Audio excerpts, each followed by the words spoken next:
So much to the shock and surprise of literally anyone on planet Earth, Robert Smith and The Cure are officially coming out with a new album for the first time in 16 years. Woo! Robert Smith has been hyping up this album for literal years, and so it's really cool that we're actually going to be able to have new Cure music. So at the time of filming, it's only been a few days since the release date for the album has been announced, November 1st, so you know, mark it on your calendars, it's going to be awesome. And I had a thought a couple days ago that what I should do to celebrate this new album is I should go back and listen to all the old Cure stuff and talk about it on this channel. But the only problem with that is that I normally do a video a week, and The Cure have 13 studio albums, and so if I were to do a video on each album, then I would have to do 13 videos in 5 weeks roughly. And of course, that's in addition to the other videos that I'm already planning on doing. Long story short, I don't really know if that's doable, but I'm gonna try my best. And so with that, we begin our first official Cure-a-thon 2024. Woo!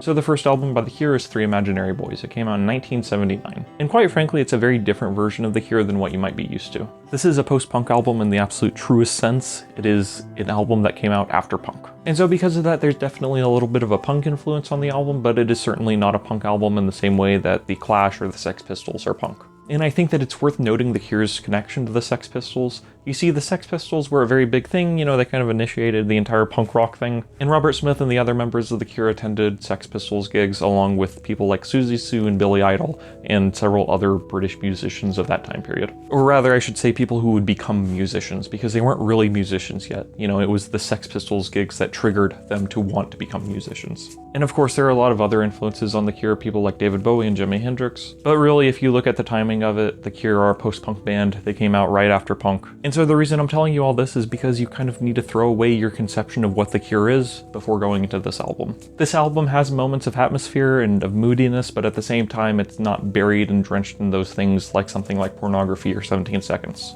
And it has a lot of poppiness to it, but at the same time, it's not something that is a pop record in the same way as something like The Head on the Door. As I said, this is a very different version of The Cure than what you might first expect. They were young back then, they were 18 or 19-year-old dudes. And for better or worse, that's what the album sounds like, is it sounds like a bunch of older teenagers making music. And so because of that, the album is very enjoyable, I think it's very fun, and you know, there's a lot of bounciness to it. But at the same time, there are a lot of things on the album that are immature, which, you know, obviously, if the album is being made by 18-year-olds, obviously it's not going to sound mature like some of their later work. But certainly there are things on the album that are naive or maybe too goofy. Robert Smith has never been one to shy away from goofiness or silliness. I'm thinking of like the Love Cats or Doing the Unstuck, something like that. But it feels like the idea of what The Cure was supposed to be was not fully formed when this record came out. So despite the fact that this is in no way a goth rock record, I don't think it's a bad record. All in all, I think it's a pretty solid debut, and there are certainly worse debuts I've heard. There are better debuts, but there are also worse debuts. By definition, this album is a post-punk record, but at the same time, it's a very different kind of post-punk than what you might be used to, especially if you listen to a lot of more modern stuff.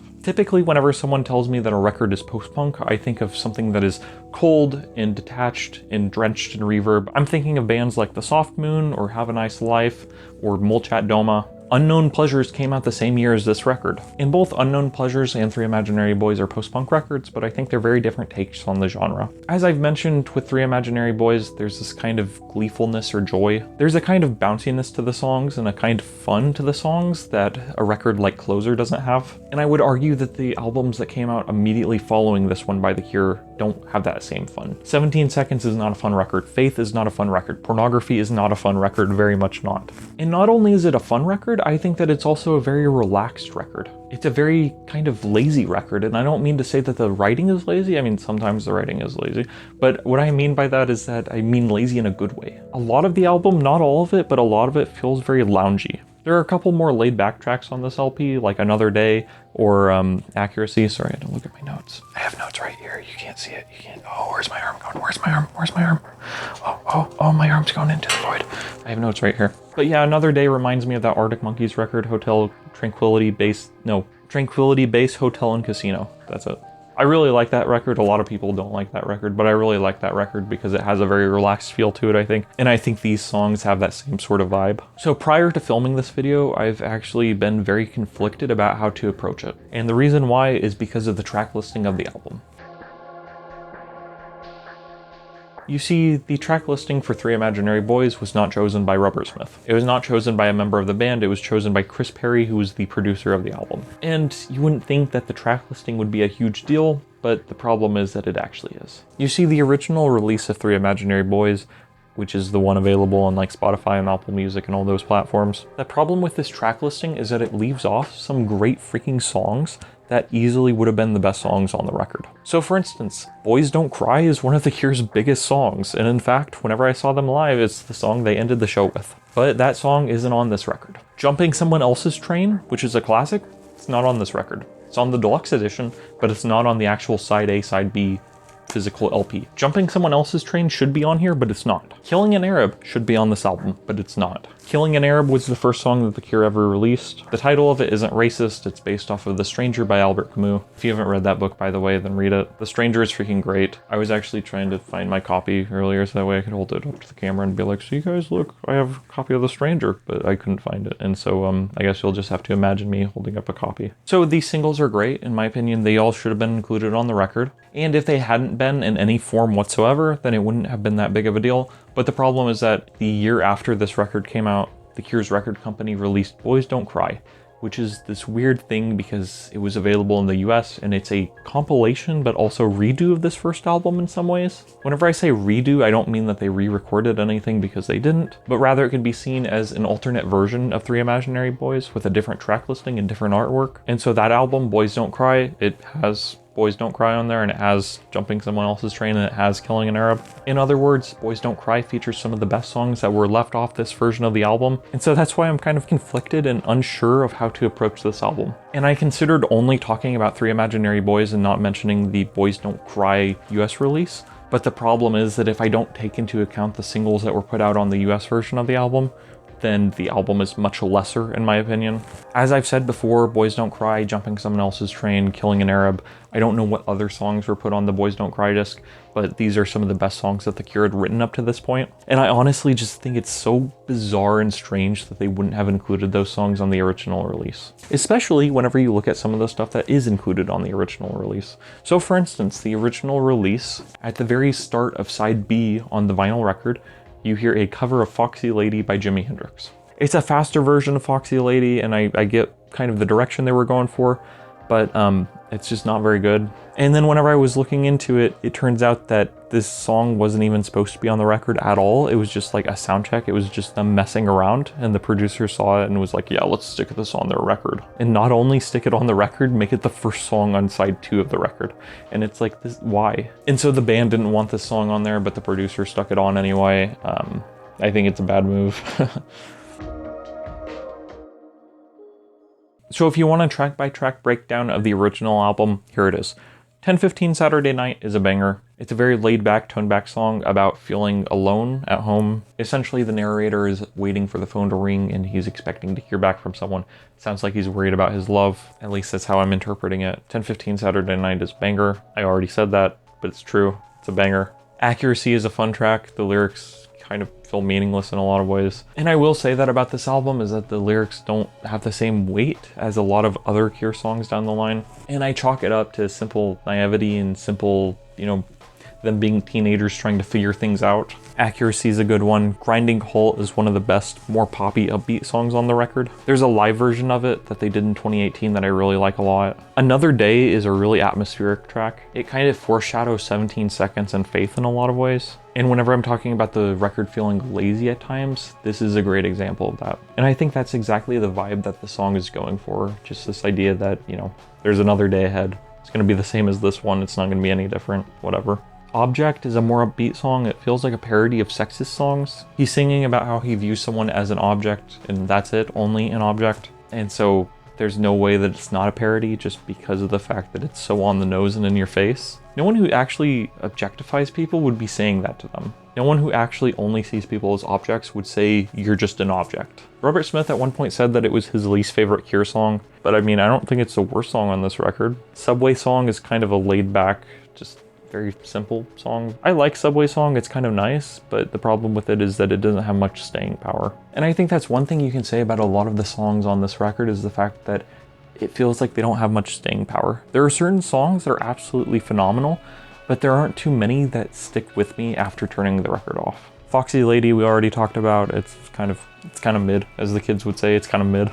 Meat Hook is a fun one, but at the same time, I don't really know what it's about. It's more upbeat, it's fun, I like it. I don't have much to say about it. So What, I think, kind of sucks. Lyrically, in terms of vocal delivery, So What is really in your face. It really does feel like you're listening to some punk, some teenage punk. So of the songs on the original album, this is the one that feels the most punkish. Fire in Cairo is a banger. It's very catchy. It's a very catchy pop song. I like it a lot. It's Not You is a song that I'm trying to remember how it goes and I can't. I was listening to it right before this and I just can't remember it at all. Obviously a standout track. Obviously, if I can't even remember it. I remember it's a faster one. Then Three Imaginary Boys, the title track, is a straight banger. It's very moody and atmospheric. It falls into the same category as 10:15 Saturday Night, although I do prefer Three Imaginary Boys. It's kind of slow and downbeat. It's kind of dreary. It's notable because of its guitar solo that comes in about 2/3 of the way through the song, and it's just so shrill and in your face, and it jump scared me the first time I heard it. By the way, there's a jump scare at the end of Subway Song, so I guess this album has a couple jump scares, so that's pretty cool. But Three Imaginary Boys is phenomenal. I love it. It might be my favorite song off this record. And then the final track on this album is The Weedy Burton, which is just kind of a fun way to end the album. It's just a brief, like 30 or 60-second instrumental. And so that's the original release of the album. As I said, I think it really would have benefited from songs like Boys Don't Cry, Jumping Someone Else's Train, Killing an Arab. There are some really cool demos and outtakes available from this era that I think would have made the album better. I'm Cold is really cool. There are two versions of it. There's a demo, which I don't think is sung by Robert Smith, and then there's a studio version of it. A lot of people actually prefer the demo, and it's very punky sounding. And then the studio version has a sort of weight and heaviness to it that I really love and appreciate. I think the bass tone is a lot heavier, and you have Susie Sue on backing vocals, but I do think that Robert Smith's vocals on the studio version of this song are a little too drenched in reverb. It's just a little too much for me. But this song is worth checking out. I Want to Be Old is really funny because, again, I don't think this is Robert Smith singing on this one. Maybe it is. But I Want to Be Old is great because he just sings about how he wants to be old. He wants to, like, lose his hair. And he wants to develop dementia, I guess. I don't know. It's just like such a funny song to me. I Want to Be Old. So it's worth checking out for a laugh. Do the Hansa is a lot of fun. It's very fun and silly. It foreshadows a lot of the zaniness that would come from later Cure songs. I'm thinking of like the Wish era. I'm thinking of Friday I'm in Love or Doing the Unstuck. But Do the Hansa is a lot of fun. It almost feels like a I don't know how but they found me kind of song. Like it just reminds me of that vibe. Heroin Face is noteworthy because it's a straightforward punk song. And I keep on saying that, I keep on referencing punk, but Heroin Face is like the most punk thing The Cure have ever recorded. On the deluxe edition of the album, there's a demo for a song called Cocktail Party. It's not really that special if I'm being completely honest, but I dig it. And then lastly, I wanted to mention the track Winter. Winter I think is a really sweet song. I think it's really nice. I think you probably could have chopped a verse off it to make it a little bit shorter, and I think that it probably should have been included on the album. It has that same lazy feel as songs like Another Day. But yeah, Winter sings about loss and it sings about winter, so I like it. That's why I like it, because I'm from Texas and it's like 100 degrees, even though it's officially autumn, and I hate the heat, and I love winter, so yeah. So really this is kind of a weird video just because of the fact that this is a weird album in The Cure's discography. It doesn't fit in with the rest of their discography, but in very subtle ways. The Cure typically have one foot in the pop world and one foot in the goth world, and so it feels weird to have a record that doesn't fall neatly into one of the two, though it's certainly more of a pop record than a goth record, because it's not a goth record in the slightest. Like, are you freaking kidding me? Like, there's like a vacuum and a fridge and a lamp. This is not a goth record. And then it's a weird record because I feel like there's not a lot to dive into lyrically. Boys Don't Cry is a great song because it's mocking that idea. It's mocking the idea that men shouldn't be emotional. Certainly Boys Don't Cry is not reinforcing that saying. Jumping Someone Else's Train, as I've said before, is a great song. There's a song also called Another Journey by Train that is available on the Join the Dots B-side collection. And that one's really good, I think. I think it's worth checking out. But really, yeah, this is a weird album to be talking about first. So at the end of each Cure video I wanted to go ahead and rank the albums that I've talked about already. And this is actually my second Cure video. The first one I did on the Cure self-titled album from 2004. You see, if I say that I talked about their self-titled album I think 75 videos ago, it sounds like a long time ago, but really it's been, you know, a year and a half. But yeah, I made this video on their self-titled album a little over a year and a half ago, not quite 2 years ago. And so because of that, those are the only 2 albums by The Cure that I've talked about on this channel. So I am going to go ahead and say that I would rank Three Imaginary Boys above The Cure's self-titled album. I think this is a better record than their self-titled album, which it's not saying a whole lot. If I'm being completely honest, I don't think it's a whole lot better. So I like this album, but at the same time, it's certainly not my favorite Cure record. It's not even close to being my favorite Cure record. I think that almost everything they did after this album was better, though obviously there are exceptions, such as the self-titled record. So if you like this record, I would go ahead and recommend the early Susie and the Banshee stuff. It's very much in the same vein. I would recommend punk rock records. I would recommend The Clash. I like London Calling. I would actually recommend the first Arctic Monkeys record. It has a kind of nervous energy to it that reminds me a lot of this album. Their second record is great as well, and their third, and I just really like the Arctic Monkeys. But I think their first couple records are really similar to this one. And in fact, I think a lot of early 2000s indie rock is closer to this album than modern post-punk is. So I think this record actually probably influenced bands like The Strokes or like Interpol in some ways. I think it probably influenced the first Killers record. But yeah, I like this record. It's not my favorite Cure record. It's really late. I'm like kind of slurring my words and I shouldn't be, you know, it's midnight, but I don't know, I'm very tired, I guess. So thank you for watching. Expect more Cure videos, I guess. Have a nice night. Goodbye. Thank you for watching. I said that. Have a nice night. Bye. Thank you for watching. And have a nice night and goodbye and thank you for watching. Bye. So today we're going to talk about 17 Seconds by The Cure. It's their second album. It came out in 1980, and it is, in my opinion, their first real foray into goth rock. Despite Robert Smith's protests and him saying that he is not a goth and The Cure is not a goth band, everyone kind of sees The Cure as a goth band. And when I talked about their first record, Three Imaginary Boys, I said that that wasn't a goth record, which is absolutely true. It's not goth in the slightest. But with this second album, 17 Seconds, I think that's kind of when they turn into a goth band. 17 Seconds isn't The Cure's darkest record, but it's certainly where the darkness comes to the forefront for the first time. Prior to the making of this album, the band actually lost their bassist. Michael Dembski was the original bassist, and he wanted to do stuff that was more in the vein of Three Imaginary Boys, more poppy, more upbeat. But then Robert Smith was writing all this stuff that was kind of dark and moody and atmospheric, and he was like, I'm not really into this. So he left the band and Simon Gallup became the official bassist for The Cure, which is a position that he holds today. I would really love to know what people thought about this record whenever it very first came out, just because of the fact that it is so different from Three Imaginary Boys. There aren't really any obvious pop singles like Boys Don't Cry, there's nothing real bouncy, and the record is very homogenous in how it sounds. And so because of that, I feel like it's a record where if you're like 3 or 4 songs in and you're not having a good time, then just turn it off, you're not going to enjoy the rest of it. And as I was saying, this record is much more atmospheric than Three Imaginary Boys. And I also think it's a lot more mysterious of a record. It's a lot more cryptic lyrically. I think the cover art is a perfect representation of the album, just because of the fact that looking at the cover art, you know that you're looking at a forest, you can make out some trees, but even though you know that you're looking at a forest, it's a blurry, out of focus picture. And then if you open up the record for more clues, then the record sleeve has the album cover on the front, and then the back of it is the album cover in reverse. It's flipped over on one side, and instead of white and black, it's just black and red. I looked at my copy of the record itself, and I looked at the CD, and there isn't a lyric sheet anywhere. Normally, whenever you buy a CD, there's a lyrics booklet included, or normally whenever you buy a record, the lyrics are printed on the sleeve or something, but you don't get any of that with this album. There's so much about the album that is just hazy and mysterious and is completely different than Three Imaginary Boys. So with all that established, let's go ahead and jump into the track listing.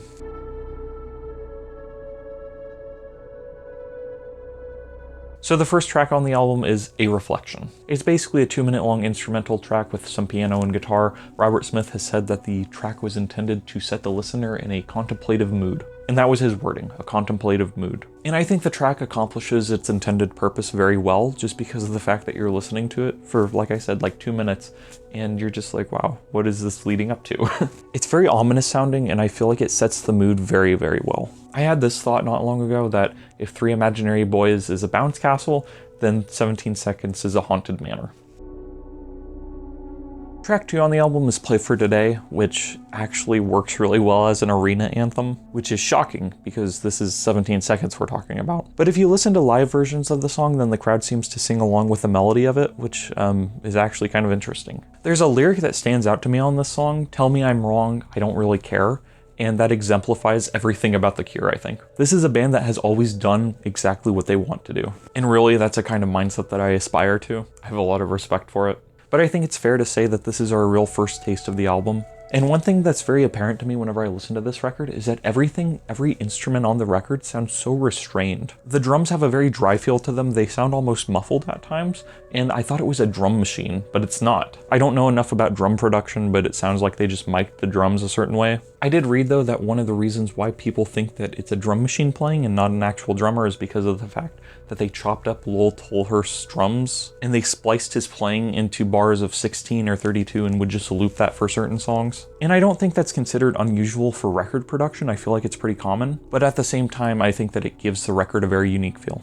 And as I was saying, the guitars feel very restrained. It doesn't feel like there's anything wild or crazy going on, and it feels very thoughtful. John Frusciante of the Red Hot Chili Peppers has talked about this record before, and he said that he feels like the chord progressions on this album, and like Faith for instance, are very simple, but they're very well thought out. In other words, the guitars aren't simple because of naivety or because of a lack of knowledge with regards to playing, but they're simple because that's what Robert Smith wanted them to be. Again, it goes back to the idea, tell me I'm wrong, I don't really care. And then the idea of play for today is something that I really like too, just this emphasis that you should focus on the day, because it kind of foreshadows an idea that would appear in a Nine Inch Nails song much later on. This isn't meant to last, this is for right now. I'm probably the only one who will ever make that connection, but whatever, I love Broken, so. Track 3 is Secrets, and the very first thing I want to point out is how the vocals sound. They're not upfront like Play for Today or most other songs, but rather it feels like they're kind of faded into the background a bit. And again, this isn't because The Cure didn't know what they were doing, they knew exactly what they were doing. It's an artistic choice to make Robert Smith's vocals sound so distant and faded. But secrets are seldom a good thing, and so he's essentially singing about a disconnect between him and someone else. I think one of the key lyrics is I Thought I Was Yours. So it's essentially kind of a breakup song. But yeah, Secrets is one of my favorite songs off this record, and it's something that takes some time to get used to. Again, just because of the faded vocals, I feel like a lot of people will pass this song up, but I really think it's a gem. Track 4 is In Your House, and it basically has this entire vibe to it where it's like you're somewhere you're not supposed to be. It has that real kind of creepy, anxious feeling. And as I was saying earlier, I would describe this album as a haunted house surrounded by a forest, I guess. This isn't really like an angry album, it's not very in your face, it's very subdued, but it's all about creating this uncomfortable mood within the listener, I think. And whenever I say uncomfortable mood, I don't mean that the album is sucky or whatever. Like, the album's a banger, I love this album. I don't mean that it's a pain to listen to, because it's not, it's pure joy. But rather, I feel like if you're not prepared for it, it can be quite discomforting. In Your House has some really weird lyrics. He sings about swimming at night in your house, and there's this entire feeling of being lost. And as I was saying earlier, it feels like the lyrics, especially on this song, are very cryptic and intentionally so. But the thing is that they're interesting. Even though you don't know exactly what he's singing about, there's still something there. As I was saying, the album art is a perfect representation of how the album sounds. And again, as I was saying, if you don't vibe with the first couple tracks of this record, you're not gonna vibe with the rest. If you don't like what you've heard so far, then the album just isn't for you, and that's okay. But for everyone who does like it, it's a banger. Track 5 is called 3, and Robert Smith has described this song before as being about the eternal trinity, and I can't help but feel that that is one of the most cryptic and unclear descriptions that you could give of literally anything. The lyrics to this song take on the form of a very muffled conversation. Like the song Secrets, you can't really make out too many of the words, but the words that you can make out are usually not great. Whenever I was listening to the song earlier just before filming this, one of the words that stood out to me was scream, which is not a very good word, not a very happy, exciting word. I mean, unless you're talking about ice cream, you know, like I scream, you scream, we all scream for ice cream, like that's kind of the only time when the word scream is going to be good. So I don't know, maybe it's a song about ice cream, but I have a feeling it's not. The conversation kind of struck me as like a military type thing, which is never good. So if you're listening to the actual record, the actual vinyl record, then this is when you would flip it over and you would turn it to side B, which starts off with the final sound. And I think the final sound is meant to serve the same purpose as a reflection off side A. In other words, it's supposed to set you in a contemplative mood, only the final sound is more discomforting. I keep on using that word, but it's more discomforting than a reflection. The final sound is just a, sounds like someone hitting the wrong notes on a piano, essentially. So yeah, it's not meant to make you happy. Then finally we get to A Forest, which is kind of the hit of the record. It's about 6 minutes long, so it's one of the longest tracks on the record, but still it's managed to be successful in spite of that. And honestly, it's a banger. Of the tracks on the album, it is probably one of the more upbeat ones, but still, it's not a very happy song. My interpretation of the lyrics is that the narrator sees a girl in the forest and chases after her, and then realizes that there never was a girl and he was just seeing things, which I suppose could serve as a metaphor for a billion different things.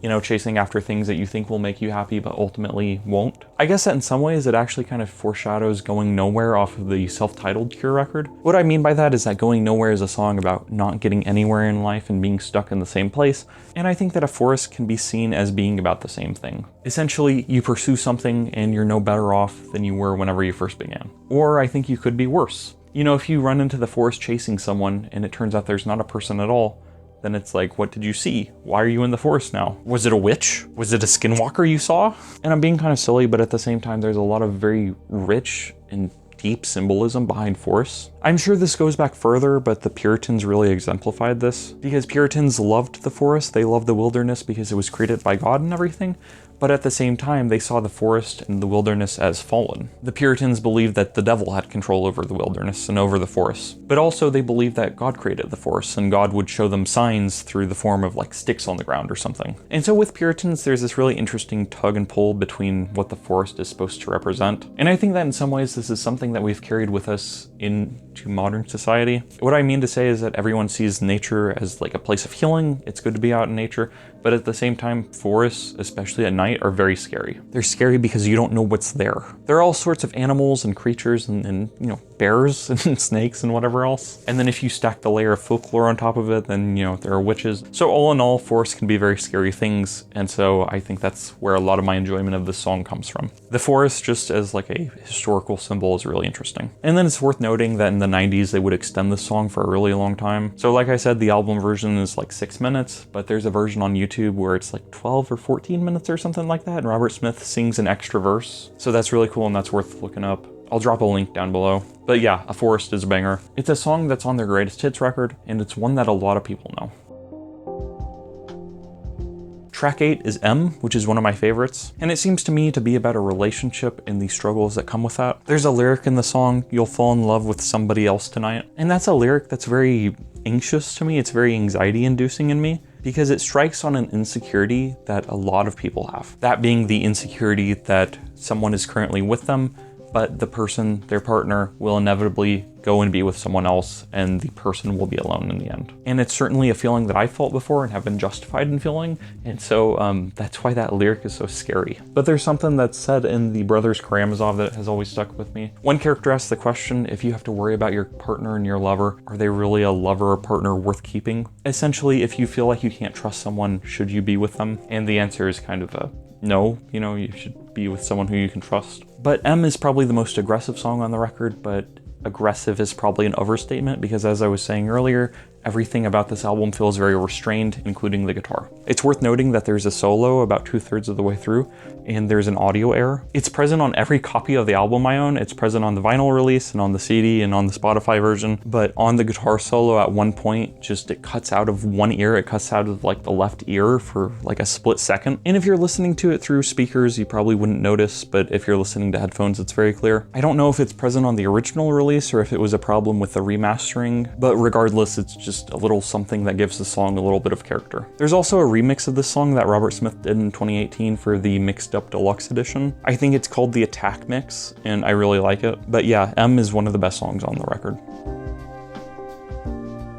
Next up, the penultimate track is At Night. And the biggest thing that I remember about this song is that they have a very heavy, dominating bass line at certain points in the song. And it adds a lot of weight to this song. At Night has never been one of my favorite songs on this record, but I still think it's pretty solid. There's something about this song, though, that foreshadows a lot of Faith. Because Faith is a record that is very gloomy and dark and depressing. It's darker than 17 Seconds by far, I think. And so I think that it foreshadows some of the weight and the heaviness and the listlessness that you'll find on that album.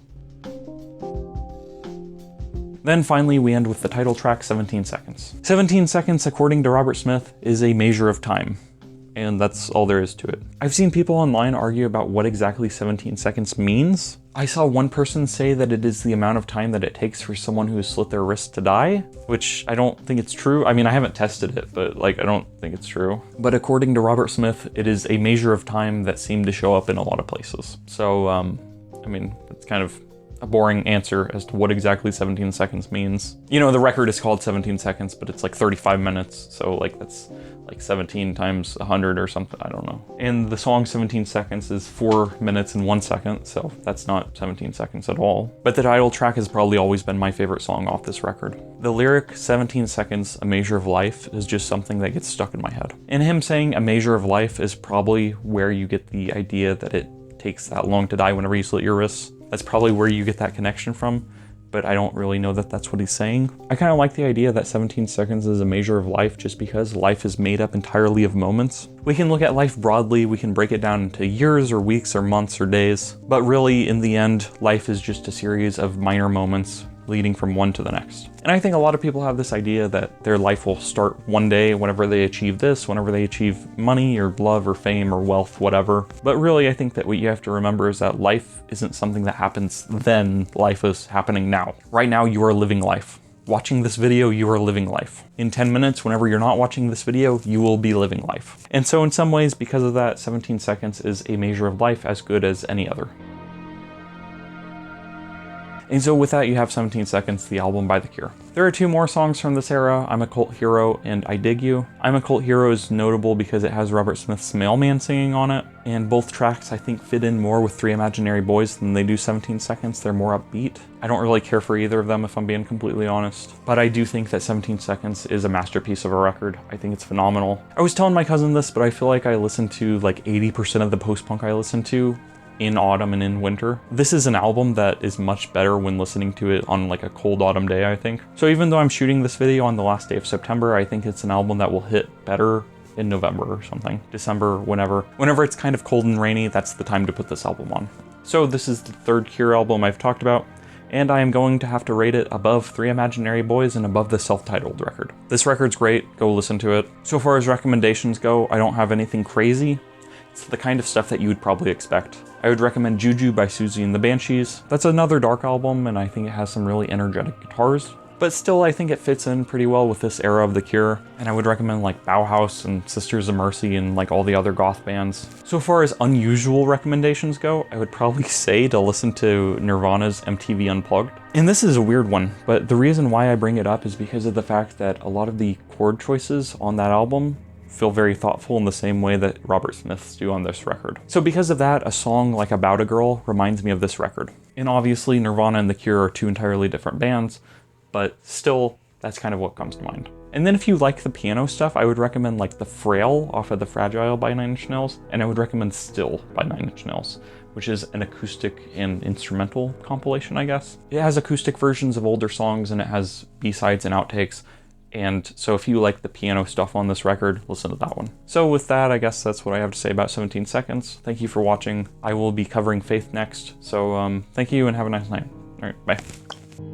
So The Cure's third album, Faith, came out in 1981, the year following 17 Seconds, and it continues in that gloomy gothic rock style. As we talked about, Three Imaginary Boys is mostly upbeat, it's pretty poppy, 17 Seconds is more moody and atmospheric, and then I think Faith continues with that thoughtfulness and that contemplation that 17 Seconds introduced, but I think it's covered with a layer of melancholy. 17 Seconds is definitely a dark record, but at the same time, there isn't anything that is overly sad or mournful on that record. The story goes that after the release of 17 Seconds, the band was planning their third album and they were planning on writing stuff that was more poppy and upbeat, something similar to Three Imaginary Boys. But then the plan changed whenever every member of the band suffered some kind of loss. People around them died, and so as a result, they weren't really looking to write something happy. And so really with that in mind, you can see that there isn't anything good going on in their lives. This is a very gloomy record, and in my last video I compared 17 Seconds to being a haunted manor surrounded by a forest, and if that's what 17 Seconds is, then I would say that Faith is a cathedral surrounded by gray clouds. Like 17 Seconds, this is not really a record that you can throw on at a party, but it goes even further than that, I think. As I said, all of the band members had people around them die, but that's not the only kind of death that's focused on this album, because there's also the death of innocence. I remember reading this interview with Robert Smith where he was talking about this album, and he said, that everyone around them was dying, and he and Lowell Tolhurst, the drummer, had grown up religious. And it was when they were making this album that they realized that they just didn't have those religious feelings anymore. They just didn't have that faith. And for them, it doesn't sound like it was this huge awakening or whatever. It doesn't sound like there was any major change in their life where they went from being the most religious people ever to all of a sudden not believing in that, but rather it sounds like a gradual shift where it feels like they just kind of grew away from it almost. And so it feels to me that that's the mindset that all the songs were written with. This album, Faith, seems to me to be a desire to understand faith. And at times it feels like there's a desire to have faith. And so I think that's one thing that makes this album really special right off the bat, because it feels to me like there are so many songs or albums or books or comics or whatever that aim to discuss religion, but usually it's with the mindset that,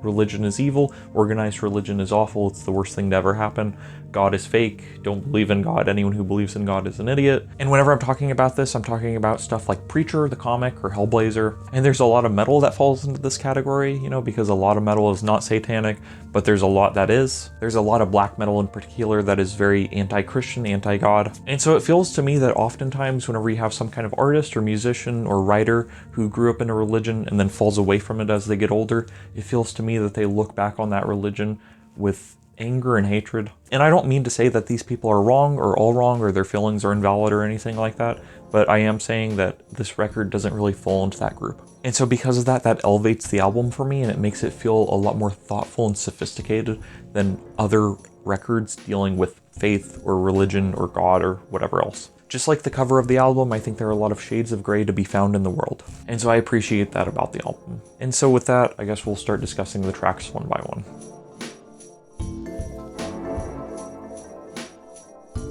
So the album starts off with The Holy Hour, which has this really phenomenal bass line that's just so mesmerizing and gets stuck in your head. I think I read that Robert Smith wrote the lyrics to this while attending a Catholic mass, and so that's what the song is about.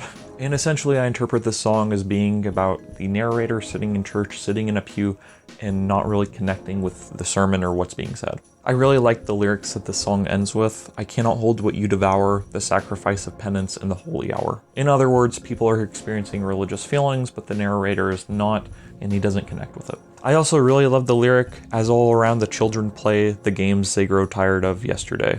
And I think that lyric in particular really helps to generate a sort of listless mood. And that's a word that I've used a lot when discussing these early Cure albums, is listless. In other words, it feels like there isn't much movement, it doesn't feel like there's any progression, it feels like things have gotten stale the way they are. Yeah, The Holy Hour is a banger.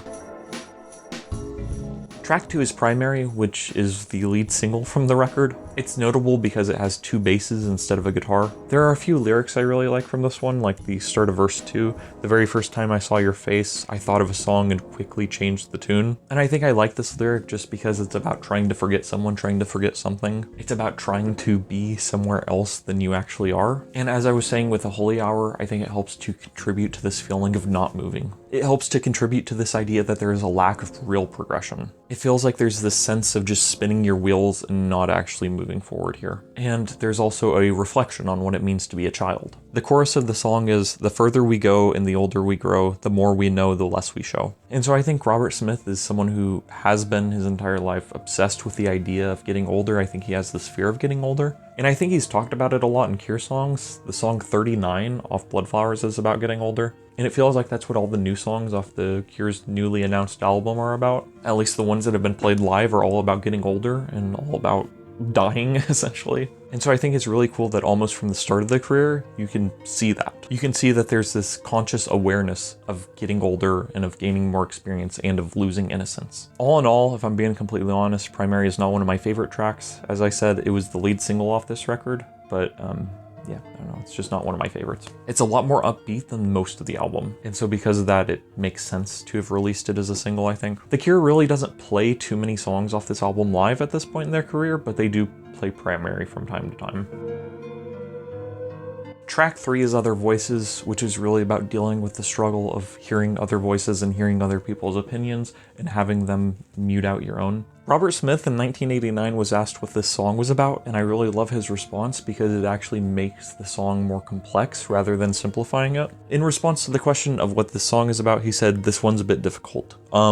Blotting out the world through the eating of forbidden fruit? Deafened by lust? And I think you can see that if you read the lyrics, that that's what this song is about, is it's about giving into lust. Or rather, it's about struggling with the temptations of lust while knowing that you probably shouldn't give into them. Pounding in my broken head, commit the sin, commit yourself. And all the other voices said, change your mind, you're always wrong. So in essence, he wants to, quote, commit the sin, but he hears all these other voices in his head.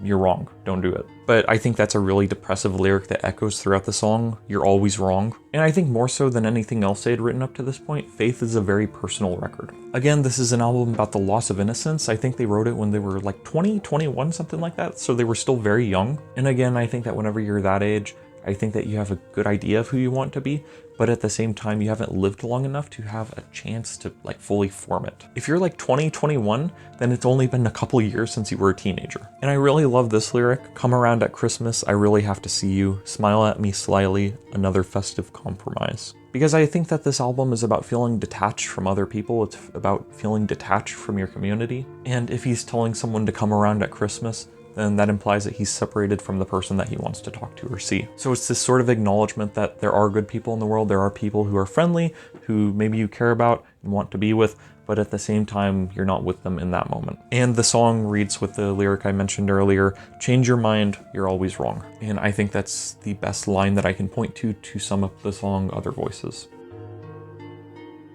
Then next up we have track 4, All Cats Are Grey. This is a song that people love. People absolutely adore this song. And if I'm being completely honest, it didn't really resonate with me till recently. It was one that I kind of passed over. I didn't appreciate it as much as I probably should. But a couple days ago I was reading what other people were saying about it, and they were talking about how this song makes them feel so peaceful and so reflective. People were talking about how they could just listen to this song forever. And so I think at first listen, if you're not careful, then the song can come off as boring just because of the fact that it's probably the slowest song on side A of the record. But then whenever I approached it with that mindset of looking for like peace, I really enjoyed it, I really loved it. And it's one that I think you just have to sit still and listen to fully appreciate. But in spite of this peaceful feeling that the music brings, I think that lyrically it alludes to this feeling of not being able to move forward. The columns are all men begging to crush me, no shapes sail on the dark deep lakes, and no flags wave me home. So essentially the narrator seems to be stuck. And Robert Smith has said that this is a song about a dream of being trapped in caves. And I think the title of the song, All Cats Are Grey,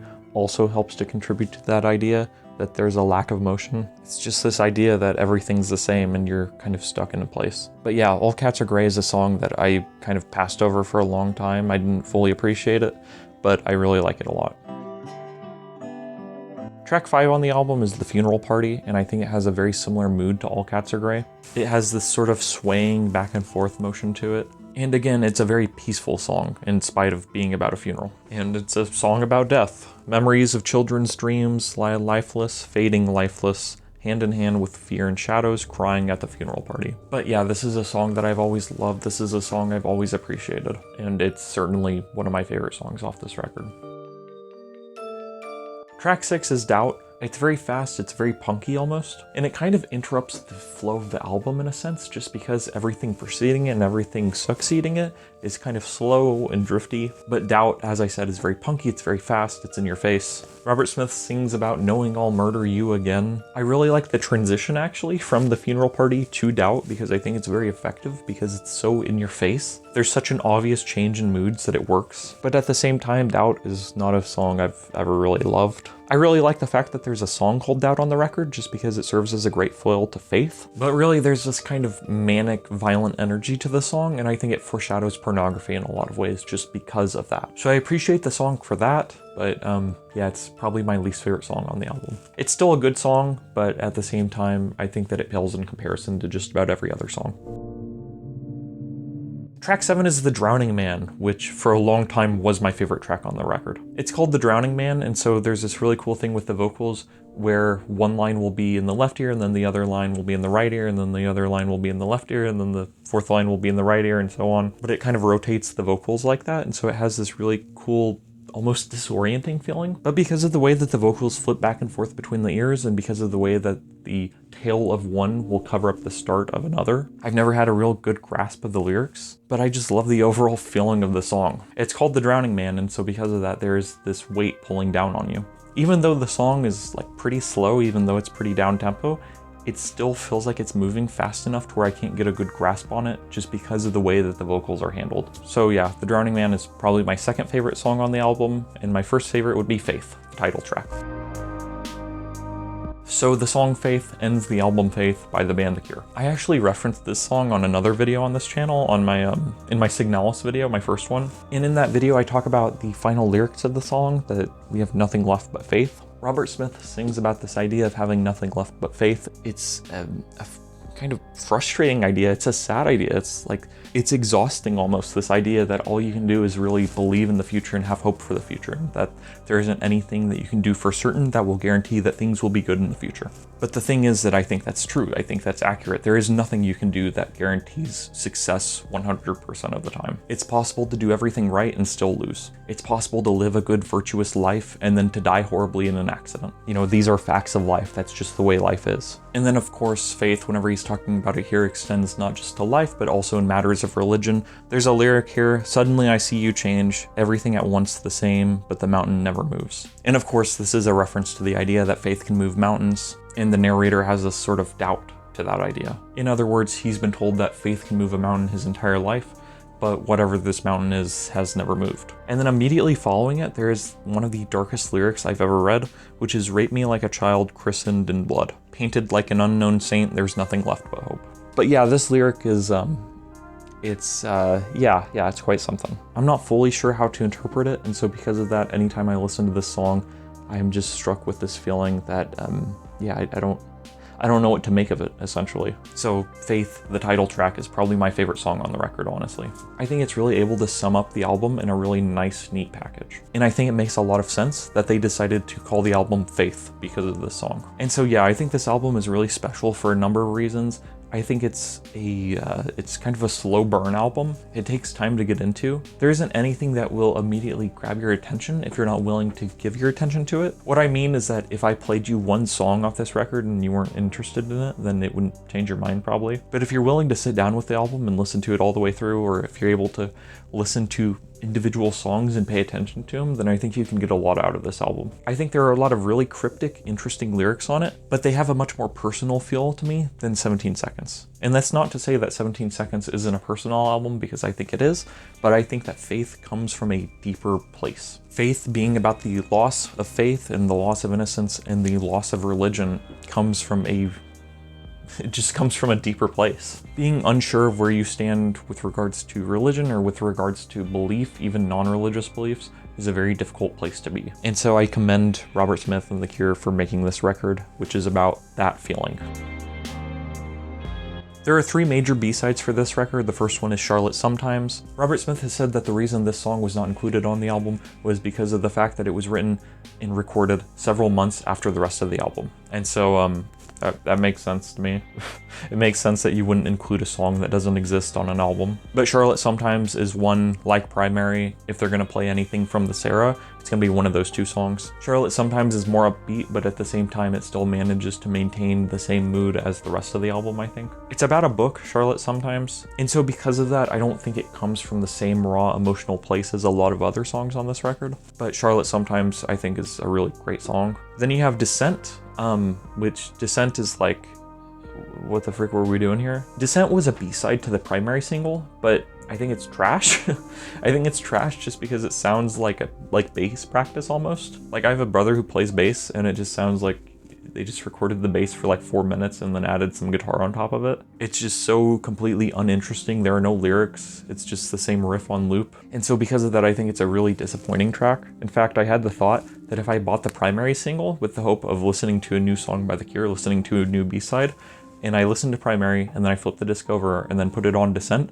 I would be severely disappointed. So yeah, I just don't think there's any real defense for Descent. Some people have said that they feel that it's very hypnotic, but at the same time, it's kind of a nothing track. It's one of the worst songs The Cure has ever recorded, just because it's like not even really a song. And you might think I'm being too dismissive towards it, but if you think that, then please let me know why you feel differently. And then the third major B-side is Splintered in Her Head, which is a really weird track. The drums are very tribal and aggressive. Robert Smith has a really weird vocal effect going on, and it just sounds very dissonant and cacophonous. It certainly foreshadows the title track of the Pornography album, but at the same time, I don't think it's quite as good as that track. Splintered in Her Head it's okay. I don't love it. I don't hate it. It's certainly unlike the rest of Faith. I think it's just a little too experimental. It's too weird for me. It just doesn't really fit in with the rest of the era. And so, yeah, it's not one of my favorites. I don't think it's a bad song, but it's just not one of my favorites. And then finally, I think it's worth mentioning the live track Forever. During their shows around this era, The Cure started playing a live track that was mostly improvised called Forever. It goes by a couple different names. One is All I Have to Do Is Kill Her, or All I Want to Do Is Kill Her. Another name for it is All Mine. And I've seen where some people have said that these are all the same track. I've seen where some people have said that Forever and All Mine are different tracks. But the fact of the matter is that they're all kind of like improvised songs. And so because of that, they're all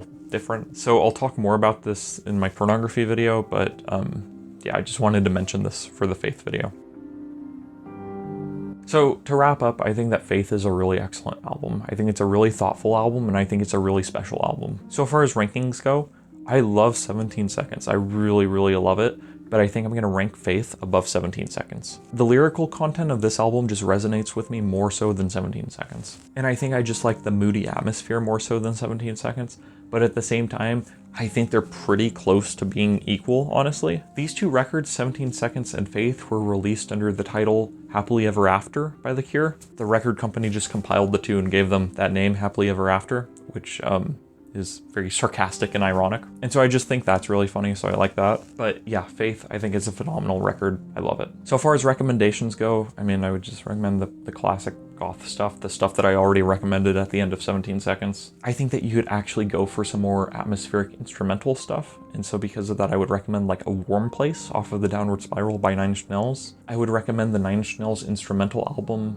Ghost 5 Together, I think is what it's called. There's a song on that record called With Faith that reminds me a lot of this album. And it's not just the title of that song that makes me think of this album, it's everything about that song. It just reminds me a lot of like The Funeral Party and The Drowning Man. And then I think you could go for like Death Consciousness by Have a Nice Life. I think you would probably enjoy a lot of that record, if not all of it, if you like this album. I do want to point out something though, which is that The Cure at this point in time, they were coming out with a record every year, which I think is awesome. And I kind of wish that was the case now. I wish that we didn't have to wait 16 years for new Cure music. But I'm really happy that the new album's coming out. So, but yeah, this is my video on Faith. Hopefully you enjoyed. Drop any cool music recommendations down below. Let me know what your favorite song is if you want. You don't have to, but I mean, if you want, you can. That's an option. I mean, you could also just write anything down in the comments. Like, it doesn't even have to be related to the video. You could just write like, you know, Black Goat or something. You could just write random quotes. You could make stuff up. You could make up facts about the album. That could be fun. If you make up a fact and write it down in the comments, I will rate your fact and tell you how believable it is. Yeah, thank you for watching. Have a nice night, and goodbye. Hello, let's talk about Pornography.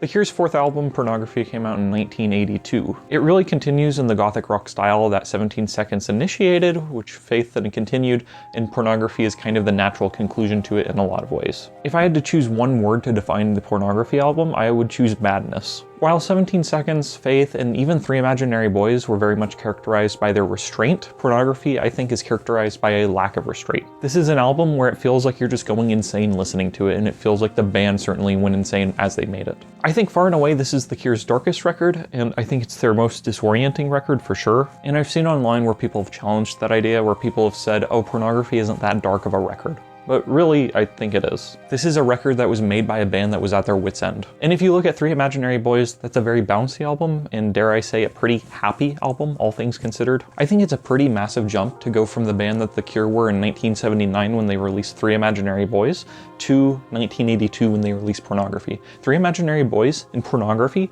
are albums that sound like they were made by completely different bands. And of course, everyone in the band was really young when they made these records. When they made Pornography, they would have been like 22, 23. And so the story goes that the band made Faith, right? Which in itself was a very dark record because it was characterized by the loss that the band experienced outside of making records. Before they made Faith, people around the band died, and it affected them, and it very much affected the record that Faith became. So the band made this record, they made Faith, and then they had to go and tour it. And at this time, the band was playing like 100+ shows a year. So they were constantly going up on stage every single night and singing songs about loss and death, and then they would get off stage and then they would drink and they would do drugs and they would fight each other. So this was a band who had lost their faith, and they had lost their friends and family, they had lost people around them, and they were touring relentlessly. And as mentioned before, they turned to drugs and alcohol to try to cope with these problems, but as drugs drugs and alcohol often do, they only exacerbated these problems. 17 Seconds is a pretty dark record, Faith is a much darker record, and then Pornography, I think, is perhaps the darkest record of them all. It just sounds so utterly hopeless, and it sounds like the band is completely despairing at this point in their career. And in fact, by the end of this tour, the band broke up, and there was no longer a Cure. On the final date of the Pornography tour / show,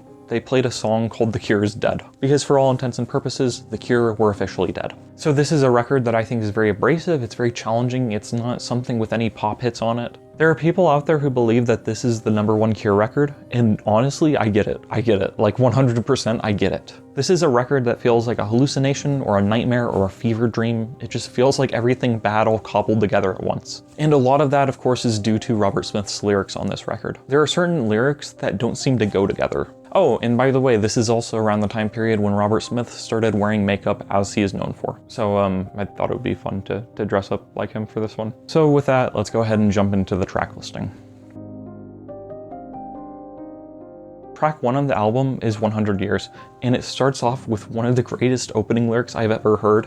It doesn't matter if we all die. And that right there, it doesn't matter if we all die, sets the tone of the album perfectly. And in fact, I would go so far as to say that I can't even think of a better opening line to any album ever. And as I mentioned, I think that 17 Seconds and Faith were very much characterized by their restraint, and Pornography is characterized by its lack of restraint. The guitars on this track sound absolutely wild, the drums are very tribal and in your face. And this was actually the last Cure record that Lol Tolhurst drummed on. He switched to keyboards after this record, and the reason why was because he was a crappy drummer. And so that's part of the reason why the Cure's early songs are very basic with regards to drum patterns, is because he just wasn't that good of a drummer. But yeah, the opening verse to the song reads, "It doesn't matter if we all die, ambition in the back of a black car, in a high building there is so much to do, going home time a story on the radio." That's the part I always forget.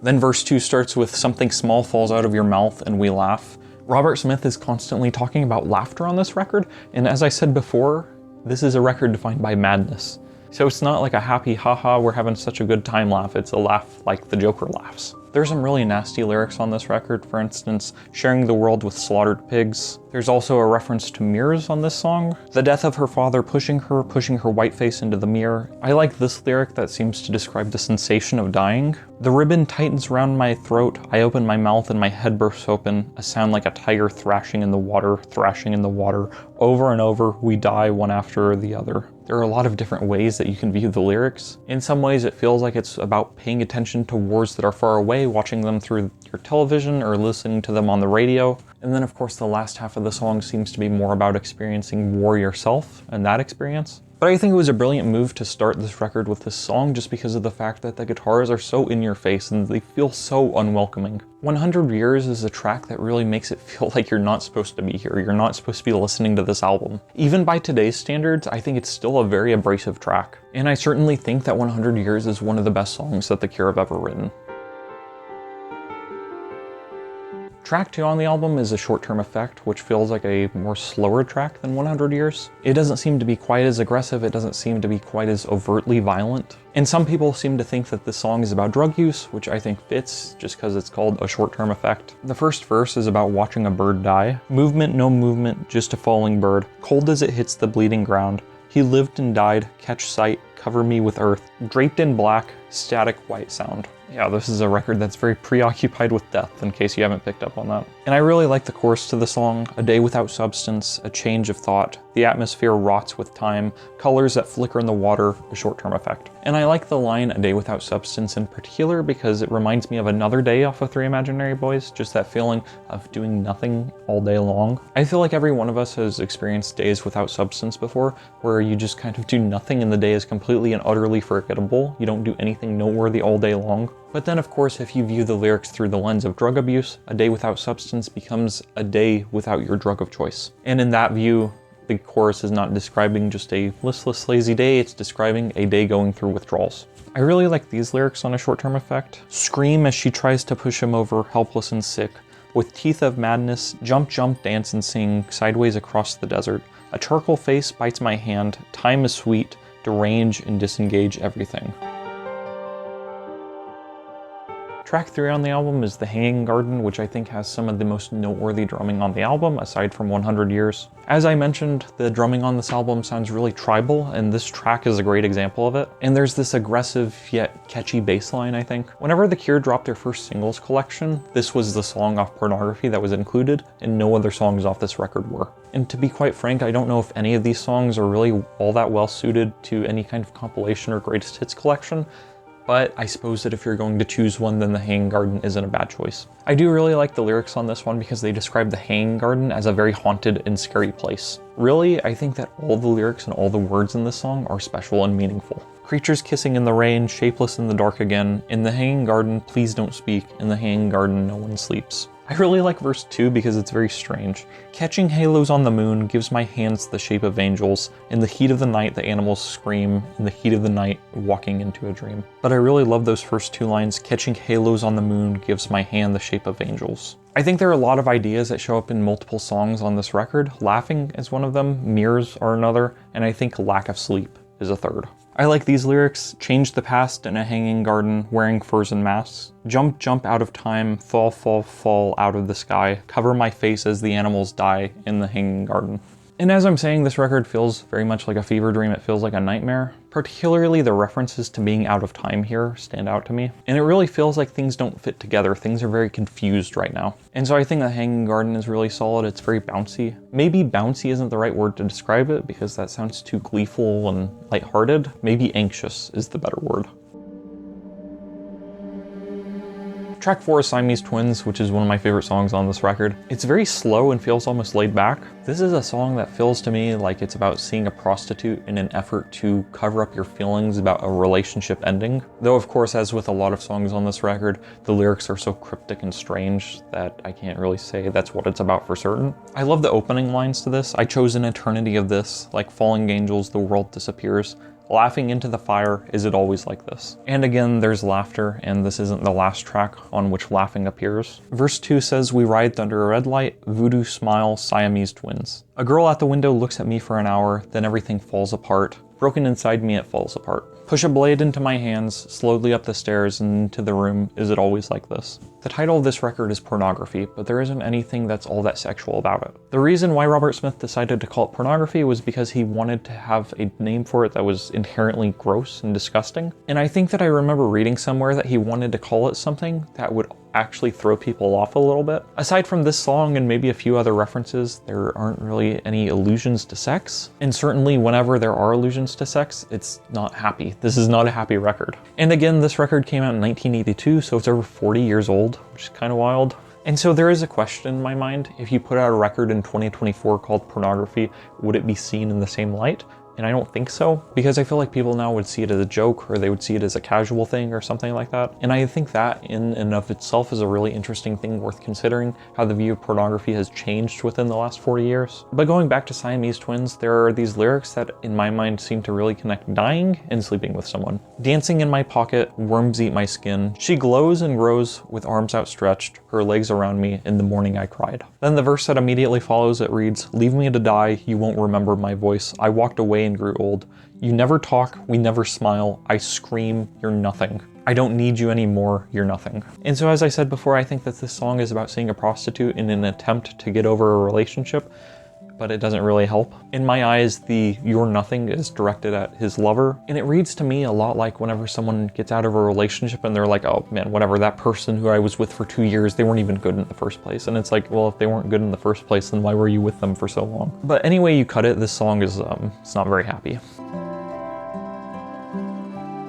Track 5 is The Figurehead, which is my favorite or second favorite song on the album. I love this one. There's a version of it on Paris that I think is slower, and any time I've heard the Pornography songs played live, they always feel a little bit more slower and more reflective and contemplative than the album versions. The album versions to me feel very reckless. They feel very in your face. And then the live versions make them feel more in line with Faith or 17 Seconds, though not completely like those records, but listening to the live versions allows me to see the connection from 17 Seconds to Faith to Pornography. And this song has some of my favorite lyrics on the album, which is really saying something because this entire record is brilliant. A scream tears my clothes as the figurines tighten with spiders inside them, and dust on the lips of a vision of hell, I laughed in the mirror for the first time in a year. And so again, there's the laughter in the mirror. I really love that line, I laughed into the mirror for the first time in a year, because it shows that this feeling that the narrator is experiencing isn't just a short-term thing. It's not like you had a bad day, it's like things have been messed up for a while. And I think that's the way that depression works, true depression, because it's not some short-term thing. Because being sad for a day or two isn't the same as being depressed. And I think that's one of the reasons why this album resonated with me so much as a teenager and why it still resonates with me now. Because it feels like an album that's about madness, but it also feels like an album that's about depression and about things in your life not being right. And as I was saying earlier about laughter, I laughed into the mirror for the first time in a year is not necessarily a good thing. Laughter on this album does not represent happiness or joy. As I was talking about earlier with The Hanging Garden, there's this idea of not getting any sleep. Verse 2 to me seemed to be about laying in bed and not being able to sleep because you're just filled with thoughts about past mistakes and past frustrations. 1,000 other words blind me with your purity, like an old painted doll in the throes of dance. I think about tomorrow, please let me sleep. As I slip down the window, freshly squashed fly, you mean nothing, you mean nothing. And so again, you have that same feeling from the end of Siamese Twins appear, you mean nothing. Though I wonder if perhaps within the context of this song, it is the narrator's own words directed at himself. I wonder if he's telling himself that he means nothing. And I think that there are a bunch of connections that songs have to each other on this album that I may be missing. Like I think there's a connection between 100 Years and The Figurehead because they both talk about painted faces. There's a line in 100 Years that reads, caressing an old man and painting a lifeless face. And then there's a line in The Figurehead, an old painted doll in the throes of dance. And so I don't know that these two things are necessarily referring to the same individual or to the same idea, but even if these references are not referring to the same thing, they are still connecting the two ideas through paint. And paint, I think on this album in particular, can be seen as something that hides things. Paint acts as a sort of facade, I think. It covers up any blemishes or any problems. And so I'm just telling you this because I think that the lyrics on this album are very dense and very thought out. And I'm sure that there are 100 things that I'm missing about this record. I think it's one of those records that you can listen to over and over and over again and still pick up on new things. This song has one of my favorite lyrics ever, and certainly my favorite lyric on the whole album. I can lose myself in Chinese art and American girls all the time. Lose me in the dark, please do it right, run into the night. But I've always loved that lyric, I can lose myself in Chinese art and American girls, because it feels so specific and thoughtful. I love it because obviously the narrator is running away from his problems, and by the way, whenever I'm talking about The Cure and their lyrics, sometimes I'll say the narrator instead of Robert Smith, and the reason why is because I don't know that they're necessarily one and the same. Just because Robert Smith sings the lyrics and just because he writes the lyrics, that doesn't necessarily mean that they are written from his perspective. And I think especially with a song like Killing an Arab, it's very clear that that song is written from the perspective of a fictional character. And so whenever you hear me say the narrator instead of Robert Smith, that is why. But I really love that line, I can lose myself in Chinese art and American girls, because I think that everyone knows deep down how they would lose themselves if they had the chance. I think that everyone knows how exactly they would run away from their problems if they had to. But then I think there's this acknowledgement from the narrator that even though he can lose himself in Chinese art and American girls, it won't last. But it's a lyric that has always stood out to me and one that I've always loved. And I think another reason why I love it is because it kind of contributes to this idea of not wanting to be yourself and of not wanting to be in your own shoes. Because he's saying that he could lose himself in Chinese art and American girls. So when he says American girls, that's just a way of saying that he could lose himself in other people through sex or through paying attention to them instead of himself through relationships, whatever. But I think that the Chinese art lyric is a little bit more interesting just because of the fact that you can lose yourself in fictional media. I think it's really easy to get sucked into a novel or a comic book world. I think it's really easy to get sucked into an anime or a band's discography even. And I think especially if you're a writer or a creator of any kind, I think it's really easy to just pay attention to other people's art instead of making your own. And so that's kind of what I see this lyric as being about. Because I think that creation is a sort of extension of yourself out into the world. Anything that you create will have your fingerprints on it. And so if you're only consuming Chinese art and you're only losing yourself in American girls, then where are you, essentially? Where are you in the picture? As the narrator says, he is lost. He's not studying Chinese art and dating American girls. He is losing himself in these things. And so I think I've rambled about that single lyric for enough. I don't know, it's a line I really love. It's a line I really love, and it's one that I've loved for many years. Towards the end of the song, you have references to secrets. Too many secrets, too many lies, writhing with hatred. Too many secrets, please make it good tonight. But the same image haunts me in sequence, in despair of time. I will never be clean again. I touched her eyes, pressed my stained face. I will never be clean again. And so there's this idea of wanting to lose yourself, but the lyric, I will never be clean again, seems to imply that he can't seem to do that. And I like the line, the same image haunts me, because it kind of goes back to Chinese art. I don't know if that's intentional. I don't know if the same image is supposed to be whatever art he lost himself in. But if so, then it kind of pairs with the idea of American girls in touching her eyes. And so I think if you pair all this together, I think it kind of shows that even though the narrator was hoping to lose himself in these things, he's not necessarily successful in it. The idea that I will never be clean again, that idea of being tainted, being sick, that's something that appears again in this album. And I think it's something that appears way down the line in Disintegration, which we'll talk about later. All right, track 6 is A Strange Day. Give me your eyes that I might see the blind man kissing my hands. And the figurehead ends with references to her eyes. So there's this motif of not being able to see, being blind. So I think that's a really brilliant connection. And as I'm going through these lyrics, I'm just seeing so many more connections than I initially thought were there whenever I started shooting this video. A Strange Day is a song about being on the beach, and so it has this real sort of bouncy bass line. It actually strikes me as one of the album's more laid-back tracks. I think it's very thoughtful, and I think it's almost like a moment of peace. And it's a strange day, you know, so it's still weird. Give me your eyes that I might see. That's a pretty weird lyric to start the song off with. And in some ways, I think it goes back to that idea of wanting to lose yourself. It's like, I don't trust my own eyes, show me your perspective of things. At best, I think that acknowledgement that you're blind is the ultimate humility, but at worst, it serves as a self-deprecating sort of lyric. What I mean by that is I think that usually it's good to be humble, usually it's good to be kind and respectful to others, and to recognize that there are people who know more than you in the world. But then there is also such a thing as having a low self-esteem. There is such a thing as giving in to people who are dumber than you just because you don't have any faith in yourself. And the lyrics I think you can interpret as being about suicide through drowning or attempted suicide through drowning. I think you can interpret them as about trying to go into the waves and lose yourself that way. If you go into the ocean and you're lost there, then you don't ever have to, you know, that's the end, I guess. But A Strange Day is a solid track. It's a good song. Track 7, the penultimate track, is Cold. And by the way, I like using that word penultimate because my cousin was like, I think it's really funny whenever people use the word penultimate. So here we are, it's the penultimate track. Cold is either my favorite song on the album or my second favorite song on the album. I think right now at this point in time, the figurehead might be my number 1 and then Cold might be my number 2.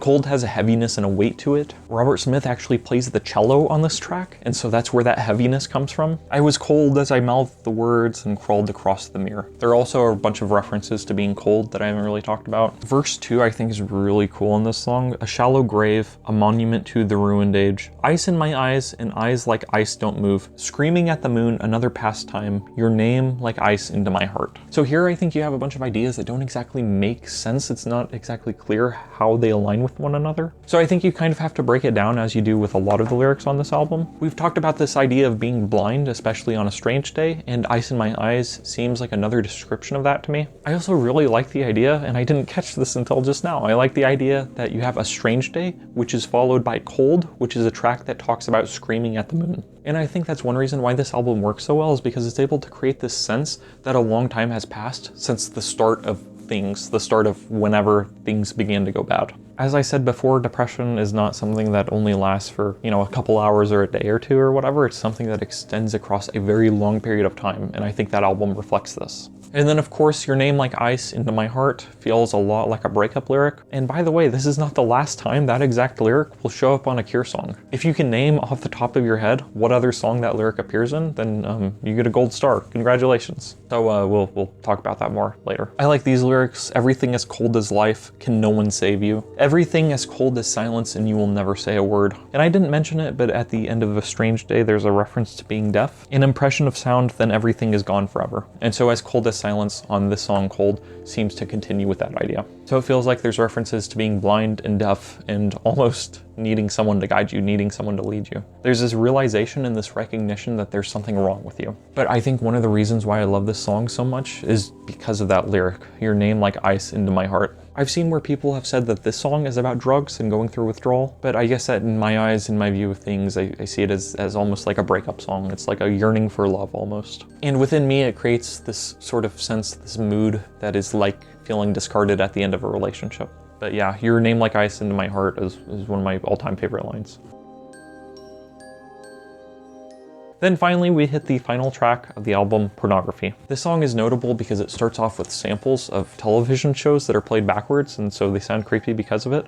I read somewhere, though, that it's Monty Python that was reversed, so I don't know if that's true, but if so, then that's pretty hilarious, I think. This is another song that I think is like a reference to seeing a prostitute. An image of the queen echoes round the sweating bed, and an image of the queen is reference to like British money. And I feel like there's this kind of idea that's present in the song where it feels like there's a connection between sex and death. A hand in my mouth, a life spills into the flowers. We all look so perfect as we fall down. I could see those lyrics as being about either one, honestly. There are references to an old man. The old man cracks with age. She found his last picture. So I'm not sure how to view that lyric exactly because there's a reference on 100 years to an old man. I think if you wanted to, you could probably make a connection to other Cure lyrics and say that it's the narrator referring to himself as an old man. I think it was my Faith video where I talked about this, but Robert Smith has always had a fear of getting older. And so I think that's kind of an interesting way to view things. If the narrator is viewing himself as the old man, then I think that changes how you read the song. And then here again, there's a connection between sex and death, I think.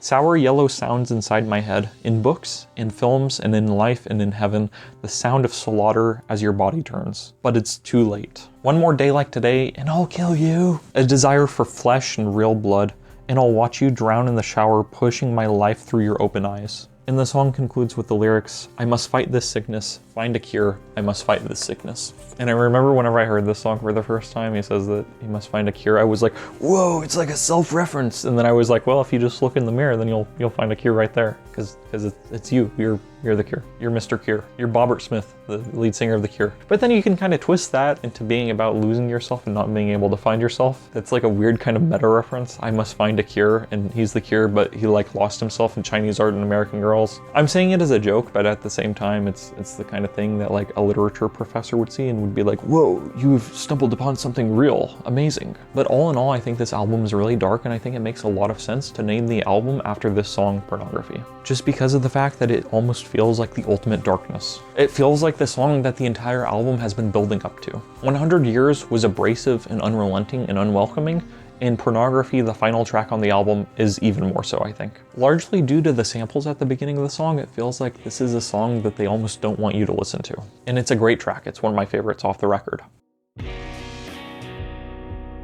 So I really love this album. There are a couple B-sides I wanted to address. I mentioned this at the end of my Faith video, but around this time they started performing a song called Forever. They started performing another song called All Mine, which also goes under the title All I Have to Do Is Kill Her. These were all improvised songs. They were performed at the end of the Cure's sets. The deluxe edition of the Pornography album includes a version of All Mine that I think is really solid. It's really short too. There's a version of the song on YouTube though that's like 11 minutes long, and I love it. I adore it. I remember driving my little brother to school back when I was in high school, and I would put this song on, and you know, it's like the kind of thing where looking back, this is like not, I don't know, it's the kind of thing that you kind of have to be into in order to enjoy. So it's like the kind of thing that like most people probably aren't going to enjoy, but I really love it. It takes the intensity and abrasiveness of Pornography and it turns it up to 11. So I think this is a track that's worth checking out. It's one of my favorite Cure songs. And then there are a couple other tracks that show up on the deluxe edition of the album that are demos. There's a track called Break that I think is really awesome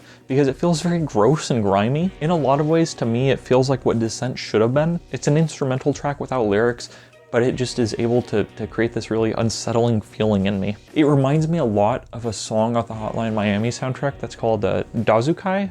Daisuke?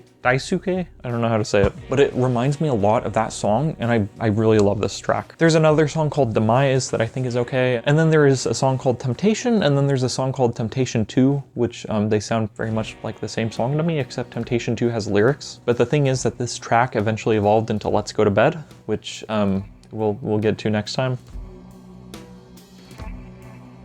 But yeah, to wrap up this video, I love this album. I think it's brilliant. If you want me to rank it, it goes straight to the top of the albums we've talked about so far. This album, as I said before, a lot of people consider it to be The Cure's best, and I see why completely. This album is brilliant. I love it. It's not for everyone, but if you can get into it, then I think you'll really appreciate it. All right, so my camera's about to die, so we gotta make these recommendations quick. I think if you like the tribal drumming on the album, I would recommend Death Magic by Health. Early Health records have this really in-your-face style of drumming, and I love the Slaves of Fear and Rat Wars albums, but I don't think that those records have it so much as like Death Magic or Get Color, so I would definitely recommend that if you're into this album. I think you could honestly get into a lot of metal stuff if you're into this album, if you really love this album's like nihilistic, in-your-face feel. So I would recommend like Dope Throne by Electric Wizard. That's an album that has these really long songs and it feels really nihilistic and angry. It feels very misanthropic, and so I think it's missing the sensitivity of Pornography, but at the same time, you might like it. It's an album I really think is great. I think it's a really great doom metal record. If you're looking for other media that isn't music in the same vein as this album, then I would recommend No Longer Human by Dazai, which I did a video about like a year and a half ago, but it has this same sort of depressive feel to it, the same desire to lose yourself in drugs or sleeping around or whatever else. So I think you could get into that book.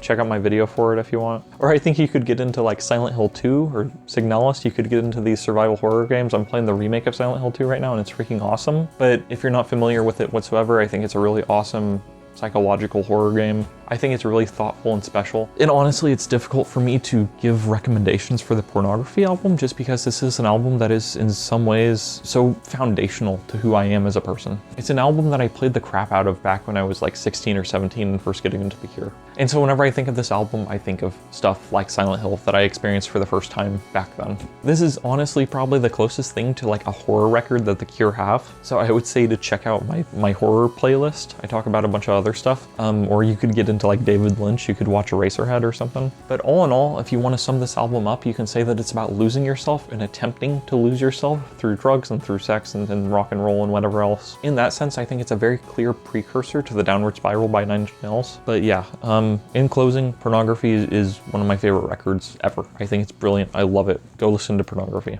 I thought that this was going to be the last 8-track album that The Cure ever released until Songs of a Lost World got announced, and it has 8 tracks and it's coming out soon. So I'm recording this on the day that A Fragile Thing dropped as a single, and it's a banger. If you haven't heard it, go listen to it. Though I'm sure that like most people, by the time they're watching this, like the album's been out, like I'm sure that there's someone who like accidentally clicked on this video and like sees that it's like 27 years old or something, and they're like, man, this guy recording the video has been dead for the last 40 years. That doesn't make sense. Been dead for the last 26 years. He died immediately after uploading this video. But anyway, thank you for watching. I love Pornography. I remember one time I told my grandma I ordered Pornography, and it was because I bought this album online. And so that's a really fun thing to say to your loved ones and stuff, is you can just talk about your love of Pornography and how important it is to you. And then you can be like, oh, I'm talking about The Cure. What, you thought I was talking about something X-rated? Absolutely not. You're gross. You have a dirty mind. No, me, I'm just talking about Robert Smith. I love Pornography, so what? I really love the album art for this because his like hands like coming out and he's like, whoa, and it feels a lot like Virtual Insanity. It feels a lot like the Anyways, thank you for watching. Have a nice night. Goodbye.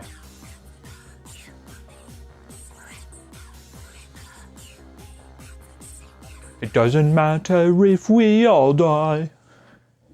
Ambition in the back of a black car. In a high building there is so much to do. The love cats, ba ba ba da da ba ba ba skibbity bop. Hello, let's talk about Pornography. So after The Cure dropped Pornography in 1982, they toured, they fought, they broke up. Long story short, everyone in the band was miserable. So in support of Pornography, the band went on 2 tours, the first being 14 Explicit Moments, which is one of my favorite titles for a tour ever. Then that was then followed by the Pornography tour. The Cure are dead, the band proclaimed at their last show. No longer would the Cure be a band, no longer would they make any more records. And I read a Robert Smith quote that kind of sums up how I feel about the Cure, which is that at this time he wanted to leave the band, but the problem was that he couldn't leave the band because he was the band. And I think it's obvious now that the Cure is very much Robert Smith's baby. His name is synonymous with the Cure, and it's like, yeah, sure, there are other guys, there's Lowell Tolhurst, there's Simon Gallup, there are other people who've been in the band for long periods of time, but at the end of the day, the Cure is Robert Smith's band. So after releasing the darkest record of the band's entire career, Robert Smith's manager made a challenge to him. The manager told Robert Smith, "I bet you can't write a pop song."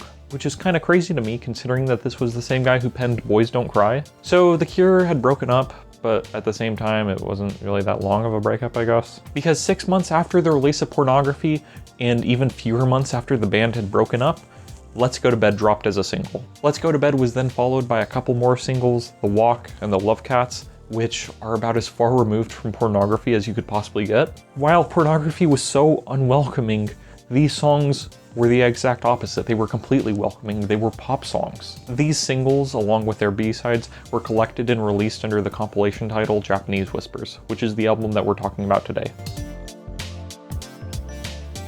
As I said, Japanese Whispers is a compilation, so it's not actually considered a studio album by The Cure. And so technically, this is not their 5th record. Technically, The Top is their 5th record, but it kind of serves as a stopgap between Pornography and The Top. But I think even if officially it isn't their 5th record, I think it's still absolutely worth talking about. I think that if I'm going through The Cure's entire discography, I think it's a huge mistake to leave out Japanese Whispers. And so I'm just going to talk about it in order the way I have with other albums. So track 1 was Let's Go to Bed. As I mentioned, Robert Smith's manager challenged him to write a pop song, and Robert Smith did, and it charted. It did very well. It's kind of a parody of all the songs that are like, ooh, let's have sex and let's celebrate and blah, blah, blah. The Cure had talked about sex, but it was never like something to be celebrated. It was never like, ooh, let's go to bed together, wink, wink. Really, just look at the song Pornography, look at the song Siamese Twins, look at other voices. And so that's what Let's Go to Bed is it's a pop song that's like, hey, let's sleep with each other. Let's Go to Bed it's just funny, it's silly, and I think it's a freaking phenomenal song. I love it. I really love the single artwork for this song too, because Robert Smith to me has always looked like a creep, just standing behind the blinds. And so I don't know, it just makes me funny because you have all these shadows over him and then you just have his eyes, and it's a great piece of art, but I think it just makes him look creepy, and so I like it. And I remember seeing this poster for sale in a record shop years ago, and I didn't buy it, and then I went back there a month later and I wanted to buy it, and then I couldn't find it. It was gone. Someone had bought it already. And it's something that to this day I still think about sometimes. I still think about my one shot at happiness that I missed. And so that's a regret that I have to carry with me to my grave. But really, I think Let's Go to Bed and the Japanese Whispers singles initiated a new phase of The Cure. Pornography sort of ended the first phase. It ended the post-punk goth phase. Japanese Whispers and Let's Go to Bed initiates the new wave phase. One thing that's really interesting about the singles on this compilation and about this era as a whole is that even though the music is poppy, a lot of the lyrics are still kind of dark or cryptic or nightmarish at times. And yeah, he has fun and zany and silly lyrics like Let's Go to Bed. One of my favorite lyrics is, "You think you're tired now, but wait until 3. Like he's exaggerating his sexual prowess or something. And even though the song is silly and even though the lyrics are full of doos, I think that there's still a sense of sarcasm that pervades the lyrics. Verse 2 ends with all of this, then back again, another girl, another name. Stay alive, but stay the same. It's a stupid game, stupid game. Verse 2 also references Christmas lights, which takes me back to Faith. But really, this is not the same Cure that recorded It Doesn't Matter If We All Die. This is a completely different band, it feels. And this is just a poppy new wave hit. There is a version of Let's Go to Bed that is on disc 2 of the mixed up deluxe edition called the Milk remix. And I really love the Milk remix because number 1, I love Milk. But number 2, this remix of the song makes it sound like a 90s club song, like Ace of Base, and I really like it a lot. I'm a sucker for that era of club music though. But yeah, that mix of the song is great, and Let's Go to Bed is just awesome. I love it.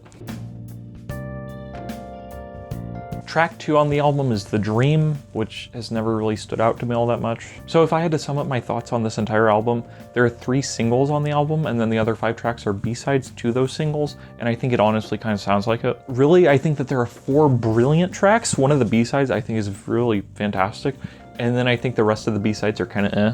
They're not bad, but at the same time, the hits on this record are so good, and the B-sides just can't live up to them. And The Dream is one of those tracks, I think. It's not bad, it's enjoyable, but I don't love it. But The Dream sings about the night, the dream, the time our love died, so it does feel kind of gothic because of that. But yeah, it's just not one of my favorites. Track 3 is Just One Kiss. Just One Kiss is another song on the record that I think is kind of okay.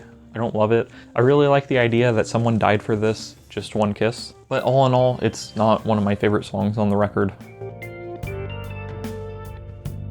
Track 4 is The Upstairs Room, which I freaking love. The Upstairs Room is awesome. I love the chorus. I don't think I could love anyone but you, that's for sure. And there's something about the way that Smith delivers his lyrics on this song that I really love. Verse 2 is great, and when it gets to fall, it's my turn to go. Oh, the kiss so alcoholic and slow. Arranged to meet for Saturday, I thought you would know that I always sleep alone. The upstairs room is cool and bright. We could go up there in summer and dance all night. Your sister started talking at a minute after 10, till everyone jumped and then fell over again. In April, you can join them and stare at me at the ghost from your past. Verse 1 reads, I love it all these games we play. I close my eyes, you run away. I'm sure I asked you to stay, but now you're gone. And so the upstairs room feels like this kind of game between two lovers. There's a kind of will they, won't they? It's not a very secure relationship, but it's something that they enjoy. But the upstairs room, again, this is a pop track, and so I love it because of it. This compilation is at its best whenever it's giving in to its pure pop impulses.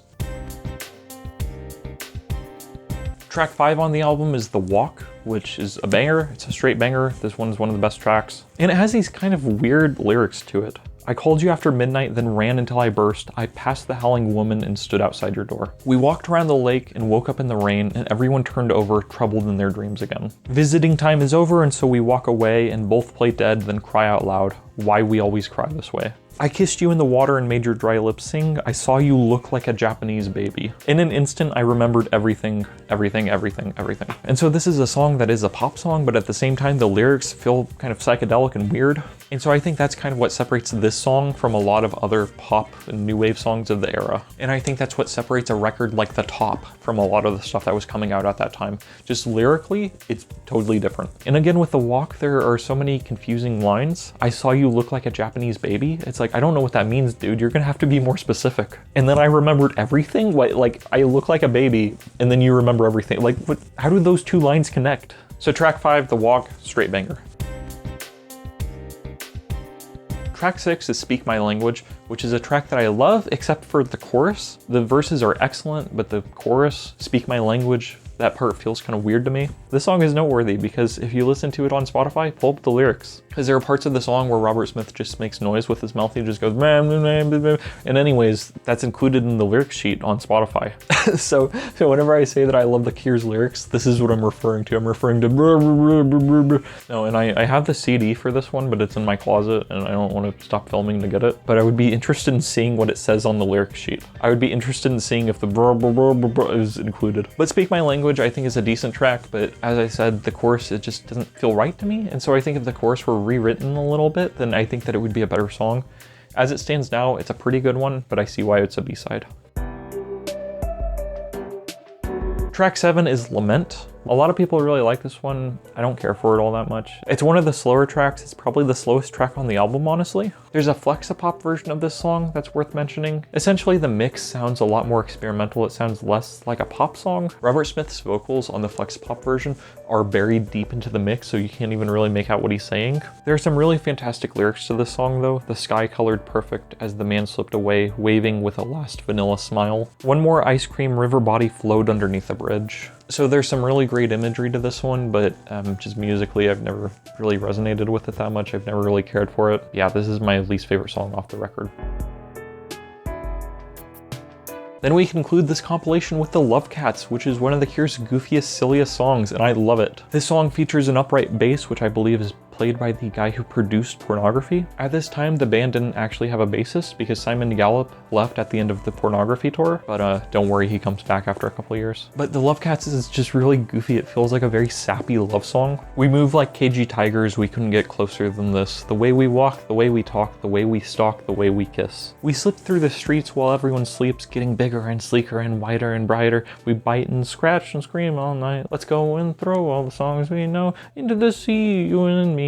I'll show you in spring, it's a treacherous thing, we missed you. The Love Cats, ba ba ba da da ba ba ba skibbity bop. But yeah, I love the song. I love the Love Cats. It's brilliant. Robert Smith writes a lot about cats. You have like the Love Cats and you have All Cats Are Gray. I'm struggling to think of other songs by The Cure that mention cats, but there have to be others. The Love Cats is brilliant and it's just an absolutely fantastic pop record. And again, this compilation is crazy to me because it's crazy to think that the band who recorded Pornography recorded this record. And so really, I don't think that any of these songs have the same lyrical depth as anything found on Pornography. But at the same time, this album, this compilation is very much noteworthy just because of the fact that it was by that band. It was by the band that made Pornography. Like, I can't even imagine being alive in 1982 and buying Pornography and listening to it for 6 months and then being excited when you hear that the new Cure record is released and then you put it on and Let's Go to Bed plays. Like, that's just insane to me. And I love it. I'm not complaining. Like, I love it. I think that's awesome.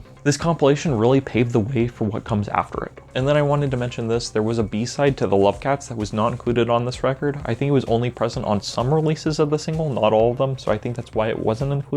So the song is called Mr. Pink Eyes. Mr. Pink Eyes is essentially a really aggressive in-your-face piano song. It's another song that I think is really strange in the best kind of way. It's not one of my favorites, but I absolutely respect it and respect what it was trying to do. It has this really manic energy to it and it feels like a freight train that just won't stop moving. And so Mr. Pink Eyes I think is very much worth talking about and worth checking out.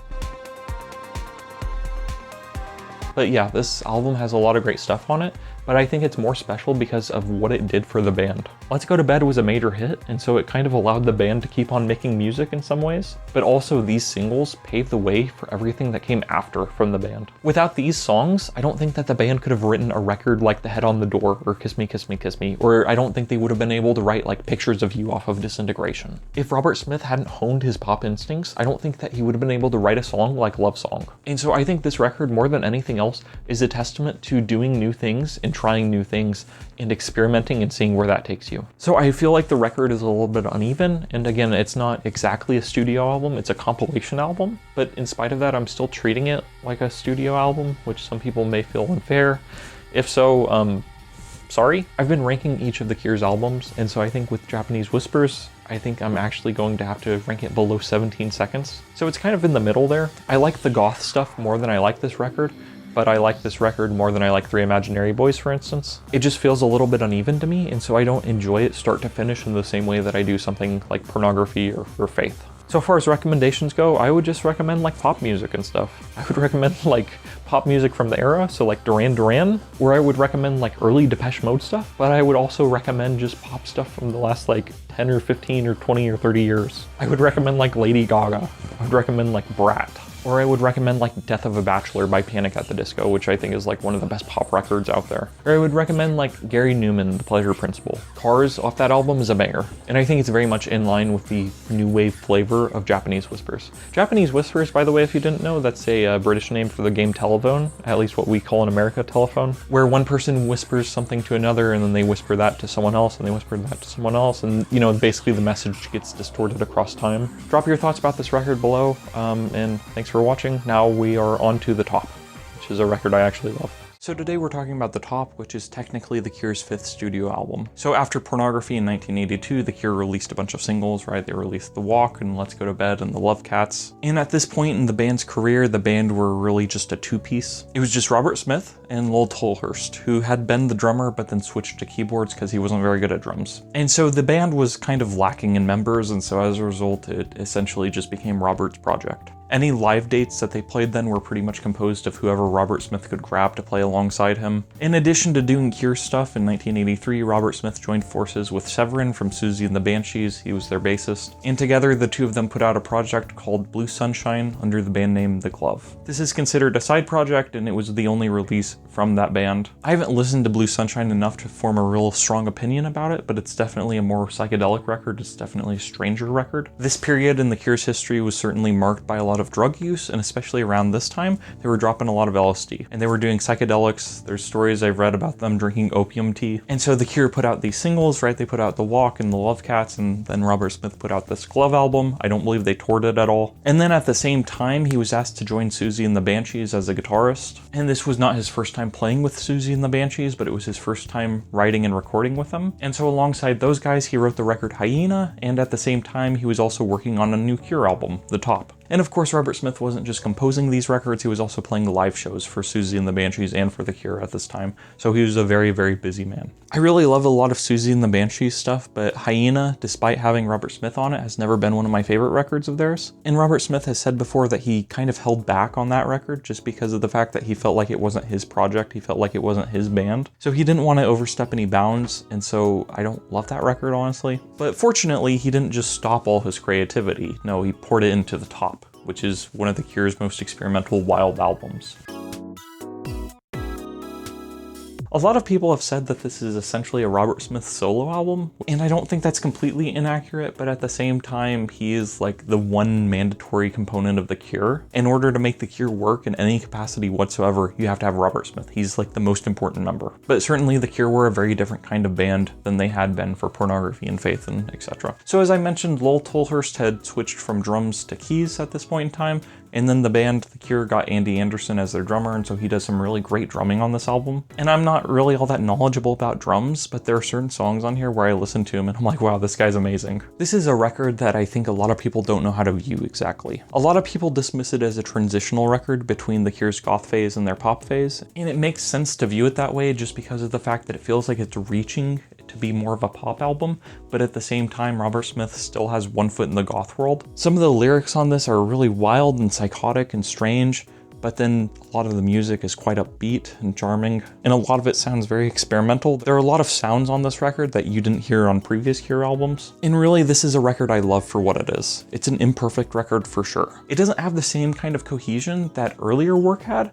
or that later stuff would have. Because as I'm saying, there are a lot of songs on here that are more poppy, there are a lot of songs on here that are more upbeat and would fit comfortably on The Head on the Door, but there are also songs on here that would not fit on that record. But at the same time, a lot of these songs wouldn't exactly be comfortable on a record like Pornography. And so I think that's what makes this record so hard for a lot of people to grasp, is just that fact that it does feel less cohesive than a lot of other work. And then as I mentioned, this is a really experimental record. There are a lot of really strange sounds on this album that you wouldn't have heard on other Cure albums. And it really does feel like Robert Smith and The Cure were just kind of shooting in all directions with this one. And so I can honestly say that I feel like I get it whenever people don't like this album. I get why people usually rank this record very low on their tier list. But at the same time, it's one that I can't help but love. Ultimately, not every song on here works. There are songs on here that I don't really care that much for, but at the same time, whenever this album is going, it's freaking fantastic. And dare I say it, I think the highs on this album stand with some of the best highs in the rest of The Cure's discography. And even whenever I first started listening to this record in preparation for this video, I began questioning why I liked it so much before. And then I listened to it more and more and more, and I was able to get back into it, and I was able to remember this is why I love this album. And I think I actually love it more now than I did several years ago whenever I first listened to it. And so with that, let us begin our descent into The Top.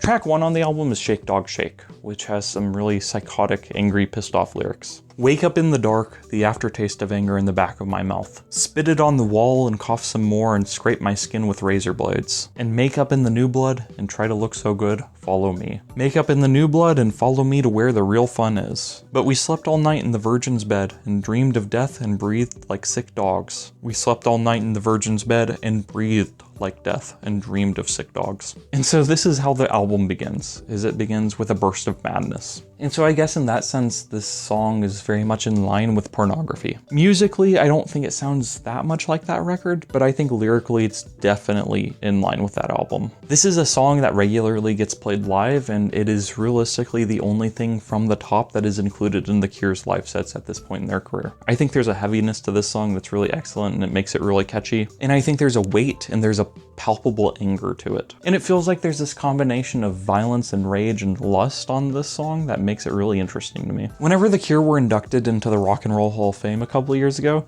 this was the song that they started off their like 4-song set with. They only played 4 or 5 songs whenever they were inducted, but this was one of them, and I think that kind of says a lot, especially whenever you consider the fact that this is not like a major hit or anything. Again, this album is not all that beloved by most people, and I think that's a mistake, but at the same time I get it. It's a weird album and it's hard to get because it's unclear who it's for. If you give this record to people who only like the Pornography album, then they will probably find it too poppy, but then if you give this album to only the pop fans, then they'll find a lot of it too harsh and too extreme for their tastes. And so because of that, it's kind of like the ultimate Cure album. It touches on a lot of what makes this band great, although it doesn't wrap it up in the neatest package possible. But Shake Dog Shake I think is really strong. I think it's really fantastic. And if there's any song on this record that deserves to be played live, then I think this is a good choice.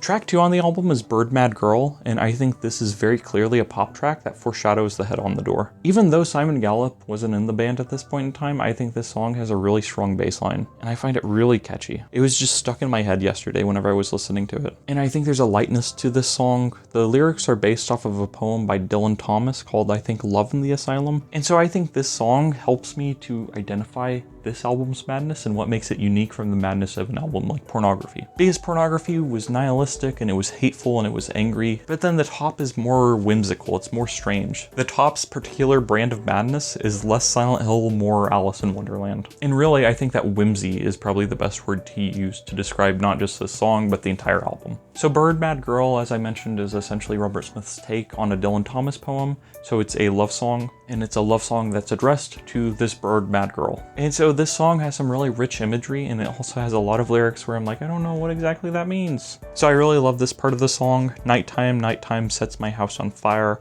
Oh, I'll turn into the melting man. I'll lose my life to feel I feel desire. Oh, I should feel like a polar bear. Like a polar bear, it's impossible. And there's an interview that Robert Smith did in 1990 that explains the polar bear symbolism. He said that to him, the polar bear was a symbol of insensible savagery, caged to be stared at. And so I think that's a really interesting thing to think about, especially within the context of art and the creation of records. Because anytime you make any kind of art, you're trying to capture emotions and realistically sell it to people. I think it's normal to question the integrity of your emotions, especially whenever you consider the fact that you are selling your work and trying to make a living off it. And so I can't help but feel that there's a connection there between that and, you know, the comparison to being a polar bear. But yeah, Bird Mad Girl, banger. And these first 2 tracks, I think, are a really excellent start to the album.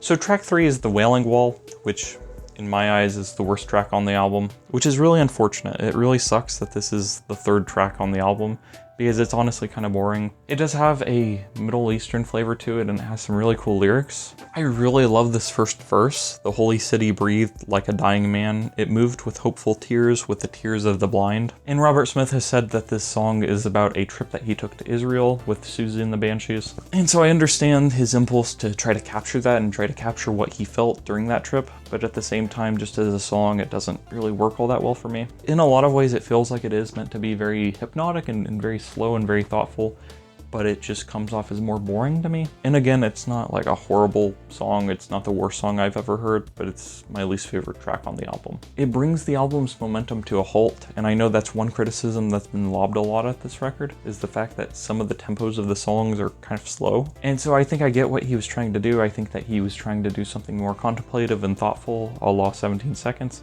but it just doesn't work for me.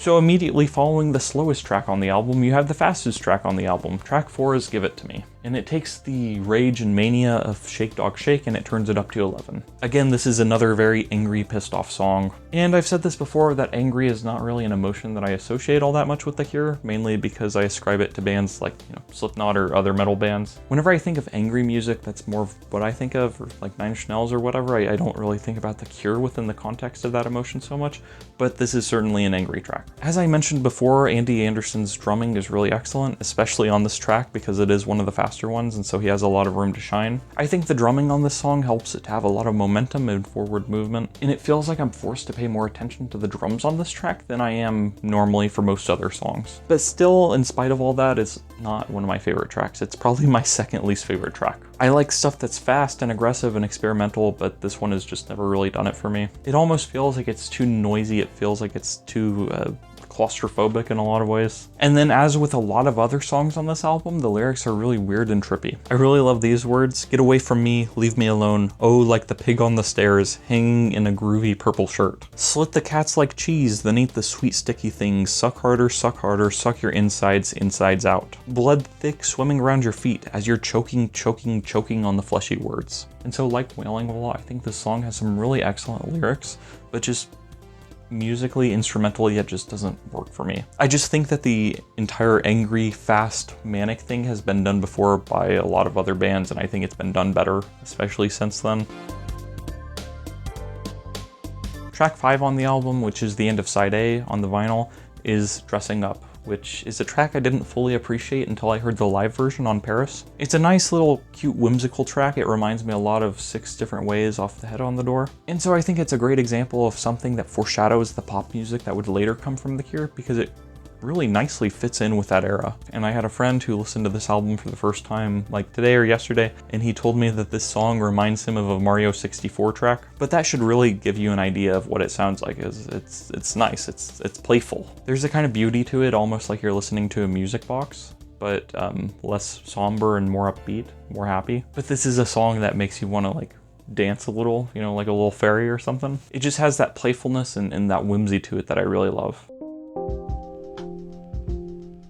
Track 6 on the album is The Caterpillar, which was the only song that was released as a single on this entire record. Quite frankly, I don't understand why this was the only single. I think Bird Mad Girl would have made for a good single. I think Shake Dog Shake could have been good. I think that Banana Fish Bones, which is one of the later songs, would have been good. But for whatever reason, this was the only song that was released as a single, and honestly, it's not one of my favorites. It's called The Caterpillar, and so it does have this very fluttery momentum to it, like an actual caterpillar or like a butterfly. And it does feel very light and fluffy like a cloud or something. It feels very happy, and it feels a long way removed from the darkness of Pornography. And it feels very playful, but it's just not a track I've ever really loved. And I feel like there are a bunch of other songs like this. Like I feel like I'm Not Okay from Three Cheers from Sweet Revenge is a great example of this, where it's a single that doesn't sound really all that much like the rest of the album. And so maybe that's why it was chosen as a single, because it doesn't sound all that much like the rest of the album. But at the same time, it does feel like it almost misrepresents this album. But then it's hard to properly represent this album because there's so much experimentation and weirdness going on. So The Caterpillar is not one of my favorite tracks, but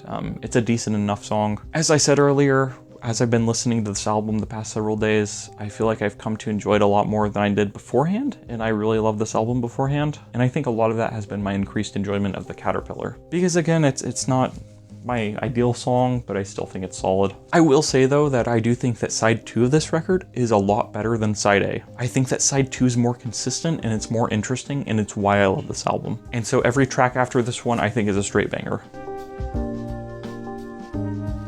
So track 7 is Piggy in the Mirror, which has some really weird, bizarre lyrics. And on an album full of bizarre lyrics, these are some of the weirdest. It has the same kind of whimsical feeling like Dressing Up, but at the same time it does feel like there is a hint of creepiness, a hint of darkness to it that is not present on Dressing Up. Flowers in your mouth in the same dry song, the routine from Laughterland, 16 white legs and a row of teeth, I watch you in secrecy. Footsteps on a wire high above my head, the stain reveals my real intention. I'm the waiting beast, I'm the twisted nerve, as I dance back to the body in my bed. As I dance back to the body in my bed, to the body in my bed, oh. Look at the piggy in the mirror, at the piggy in the mirror. And so this feels like a very druggy song to me. It feels like a song that's very much about being on drugs. At least if I had put money on it, I would say that's what this song is about. But the song is pretty happy. If you're not listening to the lyrics, then it probably seems, pretty joyous. But I think that's one thing I like about it, is the fact that the creepiness of it is quite subtle. There's a weirdness to it and a strangeness to it,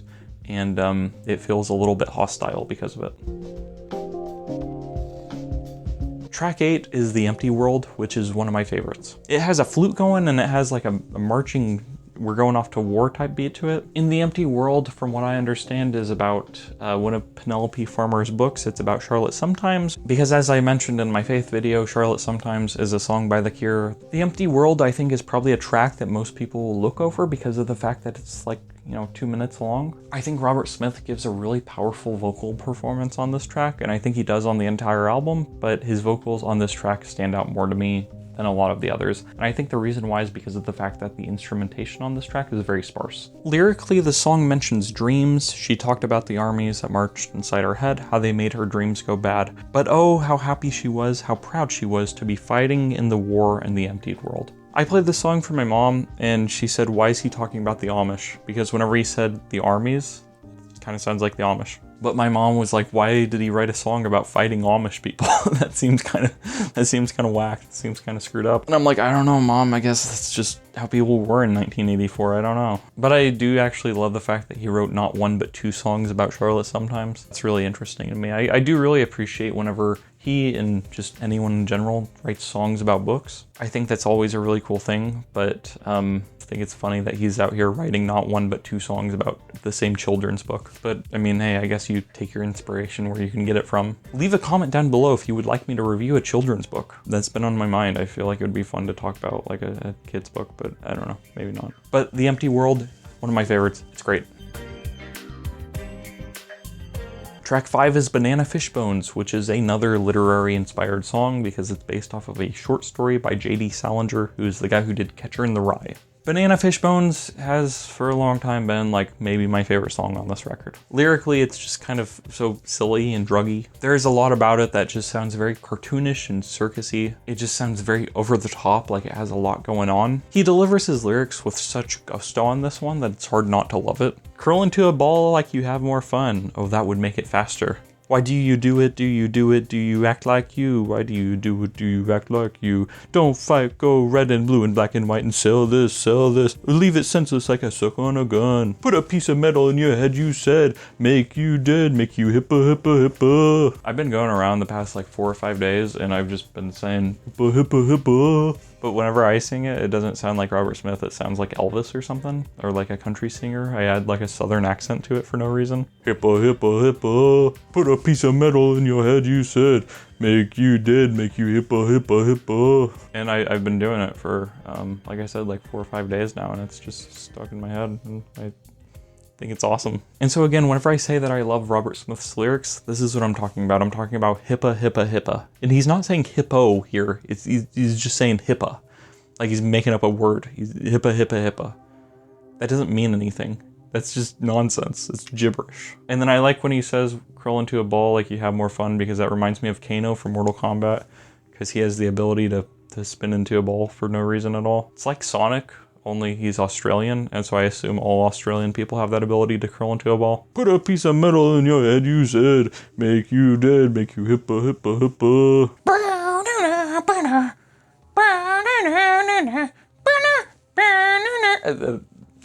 I was trying to do the sound from the song, but it just sounds like a Mario thing. I think I'm starting to see what my friend said about sounding like Mario.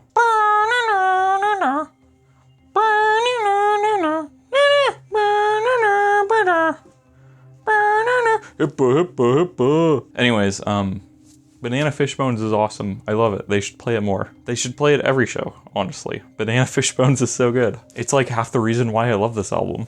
But on to track 10, I guess. So track 10 of The Top is called The Top.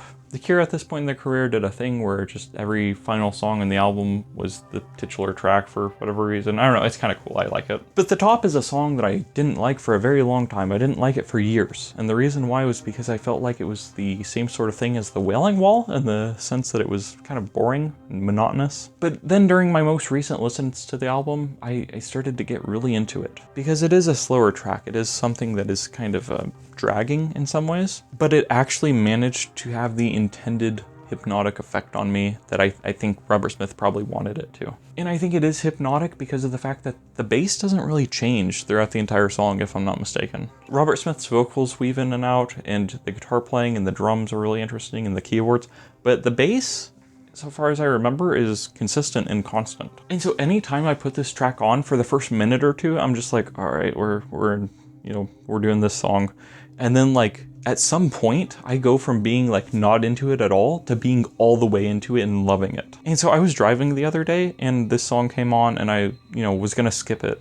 But then I decided to listen to it, and then I got so into it that I just put it on again. And I think I listened to it like 2 or 3 times in a row, and I've never done that before with this song. But this song, The Top, I like it a lot. And lyrically, it does sound like a breakup song. It sounds like he's singing about wanting someone to come back. I've seen where some people have said that this is about Simon Gallup, the bassist, because this was the only period where Simon Gallup wasn't in The Cure. But regardless, I think that the lyrics to it are just really thoughtful and interesting. I kind of love what he does at the beginning where he says something and then he says, I wish I could say that really. I don't care if only I could say that and not feel so sick and scared. I don't care if only I could say that, if only my eyes would close. And I really love that idea of admitting that you say you don't care, but you wish that you actually meant it. Because I think that most people have probably been there before. Everyone has said, I don't care at one point or another, but sometimes you wish that you meant it more than you actually did. Sometimes you say that you don't care, but the truth is that you actually do care at least a little bit. And sometimes that can feel like weakness, other times it can just feel like an annoyance. But I don't know, I just really love that first verse, that admitting of saying that you don't care and then wishing that you could actually mean it. But The Top is a lonely track, I think. It's a song about being alone because he sings about wanting everyone else to come back. Every day I lie here and know that it's true. All I really want is you. Please come back, like all the other ones do. And then he finishes the song with please come back, all of you. And so I really love this song because of that desire for connection and that desire for real love. And I really love this line in the chorus, this top is the place where nobody goes. Because I think that whenever the album refers to the top, I think it refers to literally the toy, because the beginning and end of this song have the sound of the top spinning. So I think that this song and the album title are references to the toy, but I also think there's this idea the top is the place where nobody goes. I think there's this idea that it's difficult to reach the ideal. It's difficult to reach the ideal state or the ideal plane. It's difficult to be where you want to be and to truly arrive there and feel like you've arrived. This album is not really cohesive, but I think that a song like this is able to have some kind of emotional depth to it that makes the entire album feel more rich as a result. Because you do have songs on here that feel more happy and upbeat, and then you have songs on here that are more angry and pissed off. And then finally the album ends with The Top, which seems to come from a very raw, vulnerable place. And so I think that that's why I love this song, is because of the fact that it is able to bring the anger and the happiness together under one roof. The Top is kind of the song where it feels like the truth comes out. And it's like, yeah, I'm angry and I'm bitter and I'm pissed off, but I'm also happy and I'm whimsical. I'm having a great time and I'm very playful and whatever else. But then The Top is just the song where it's like, man, I wish that things weren't what they are. I wish things were different. And so, I don't know, it's able to bring the album together in a really meaningful and emotional way for me.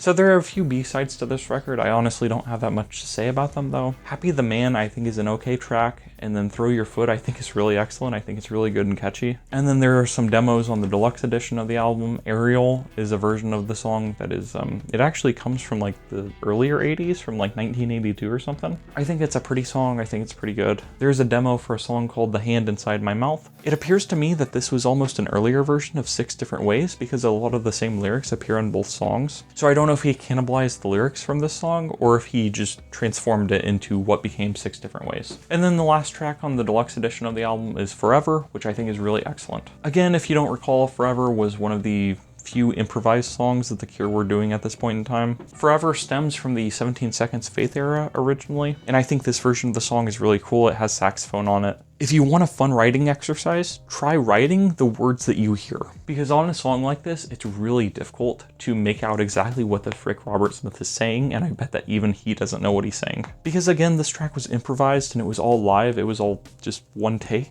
And so I did this one night where I sat down and I tried to write out the lyrics, and I gave myself some creative license. You know, there are certain parts of the song that you can make out pretty clearly, but a lot of it is you can't really make out at all. And so if you're looking for creative inspiration, then that's just something you can do. I don't do it regularly, but I think every now and then I think it can be fun to do an exercise such as this.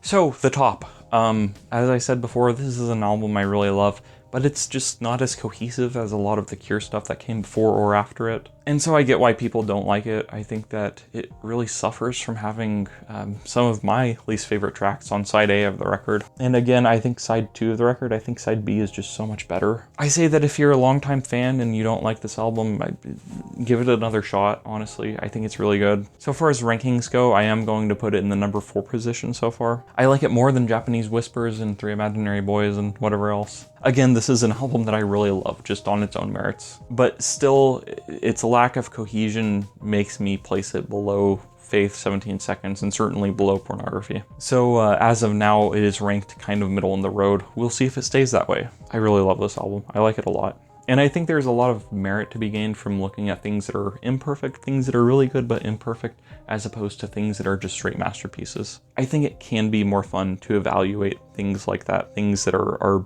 B's or C's as opposed to A+. So far as recommendations go, I don't know what exactly to recommend for this album because it's kind of weird and all over the place. I mentioned Alice in Wonderland already. I'm planning on giving that book a reread sooner than later. So far as music goes, I really love Queens of the Stone Age, who are another very druggy band. So I think that you could probably get into like Rated R, because that's another album that is very much influenced by the usage of drugs. It's another album that's really kind of experimental and all over the place. I think another record by them, Era Vulgaris, is completely different, but at the same time it kind of fits in with some of the mood of the top of like Shake Dog Shake. I think it fits in with some of those heavier tracks. If you like this album, go ahead and listen to old video game soundtracks. Listen to Mario. If you like the trippiness of this album, then read Philip K. Dick, read Ubik. I started rereading Hellblazer, and literally in the very first issue, John goes on a psychedelic trip. So check out Hellblazer. But this has been my video covering the top. And honestly, this album, because of the fact that not everyone likes it, it has a very special place in my heart because of that. So thank you for watching. Have a nice night, and goodbye.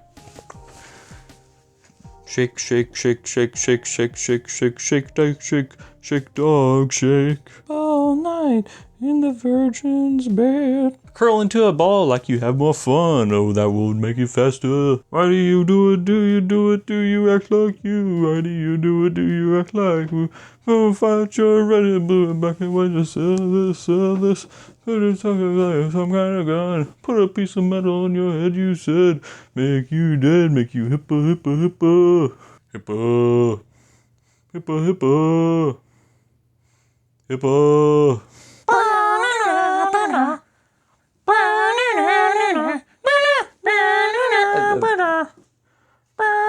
Hippo, hippo, hippo. Nine Inch Nails is perhaps my favorite band ever. I think they might be the only band that I like more than The Cure. And so I read this interview with Trent Reznor years ago where basically he just says something to the extent that The Head on the Door is a great pop record. And I hadn't ever really thought of it that way. I hadn't ever really thought of it as a pop record, and I hadn't ever really thought of it as a great record. And at that time, I was just really into The Cure's darker stuff. And I liked Just Like Heaven and Friday I'm in Love and whatever else. But at the end of the day, during that time period, I appreciated them more as a goth band than anything else. And so I think it's with that mindset that you have to approach this record. It dropped in 1985, the year following The Top. So by the time The Cure recorded The Head on the Door, they were officially a 5-piece, and they were a very different band than they had been for The Top and for Pornography and so on. Andy Anderson got kicked out of the band, unfortunately, because he trashed a hotel room, but fortunately he was replaced with Boris Williams, who's an excellent drummer. In addition to him, they also added the guitarist Pearl Thompson to the mix, and the biggest surprise of all is that they got Simon Gallup, their bassist, back. One thing that really stands out to me about these early Cure records is that they don't really have a consistent lineup. Really, the only albums we've talked about so far that had a consistent lineup were Faith and Pornography, which had the same 3 guys. It's not weird for a band to lose members or gain members or whatever, but it's weird for a band to be constantly losing and gaining members while releasing a series of excellent albums. They were putting out a lot of fantastic music, and they were putting out a very diverse batch of music. And I want to point out that The Head on the Door is the band's 6th album, or their 7th release overall if you include Japanese Whispers, in the span of 7 years. Every album so far has had a different flavor to it, and I really do feel like you could pick any one of these albums and form a band based on it and make an entire career out of it. What I mean to say is that The Cure could have stuck to any one sound and they could have milked it for the next 40 years, but they didn't do that. This was a band that was constantly changing and evolving, and that's one of the many reasons why I love them. I think that one of the very first things that you'll notice whenever listening to The Head on the Door is how dense and rich it sounds. There are a lot of really interesting textures to it, there are a lot of really interesting choices, and I think in a lot of ways this is an album that's able to take the bass of The Top and it's able to expand it in a multitude of ways. I think it's able to make a lot of the ideas from the top more digestible and more accessible. And typically speaking, I feel like whenever we talk about something as becoming more accessible, whenever we talk about a band's sound becoming more accessible, really what we're saying is that they're dumbing it down, but I don't really feel like that's the case with this album.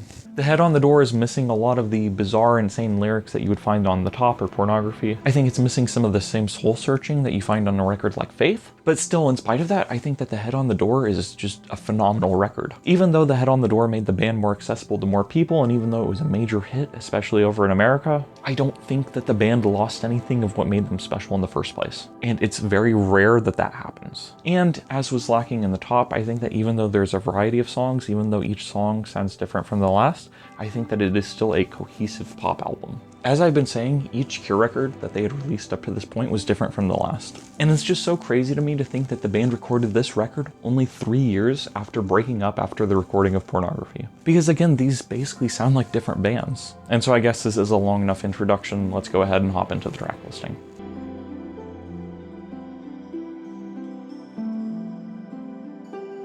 So track 1 is the song In Between Days, which was one of the singles off this album. It's still a song that the band plays regularly live, and I think that whenever the band plays any live shows, this album is pretty heavily represented. Each song on this album is different from the last, and it feels like they had 10 songs and they had 10 ideas, and they were able to flesh out all of them. And so because of that, the album is never really boring. And so as I was saying earlier, it feels to me like The Head on the Door was able to take a lot of ideas from The Top, and it was able to make them work better this time around. And so In Between Days, I think actually sounds a lot like the Caterpillar off of The Top. It has the same sort of fluttery guitar sound, though it has more elements to the song than just that. And In Between Days is really just a phenomenal start to the album. It's just a phenomenal upbeat new wave track.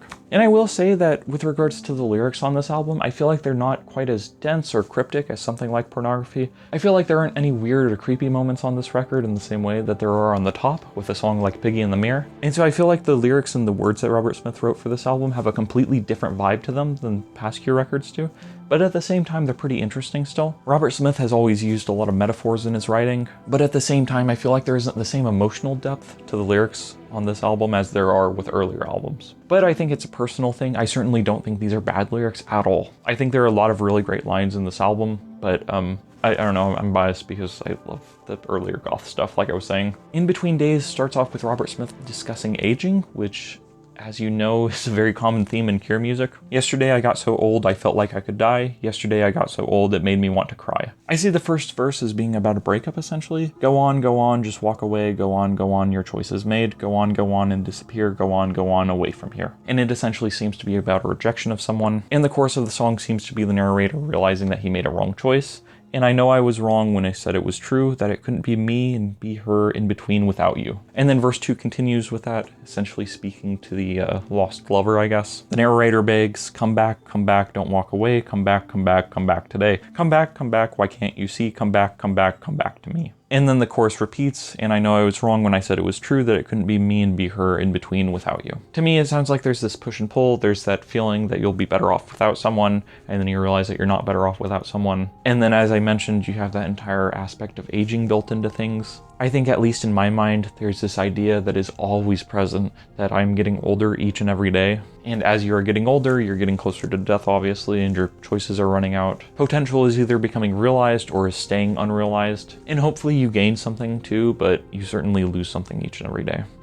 Yeah, the song's pretty happy and upbeat though, instrumentally. This is a phenomenal song. I think it's one of the Cure's best hits. And I think overall it was a really good song to start off this album with. Track 2 on the album is Kyoto Song.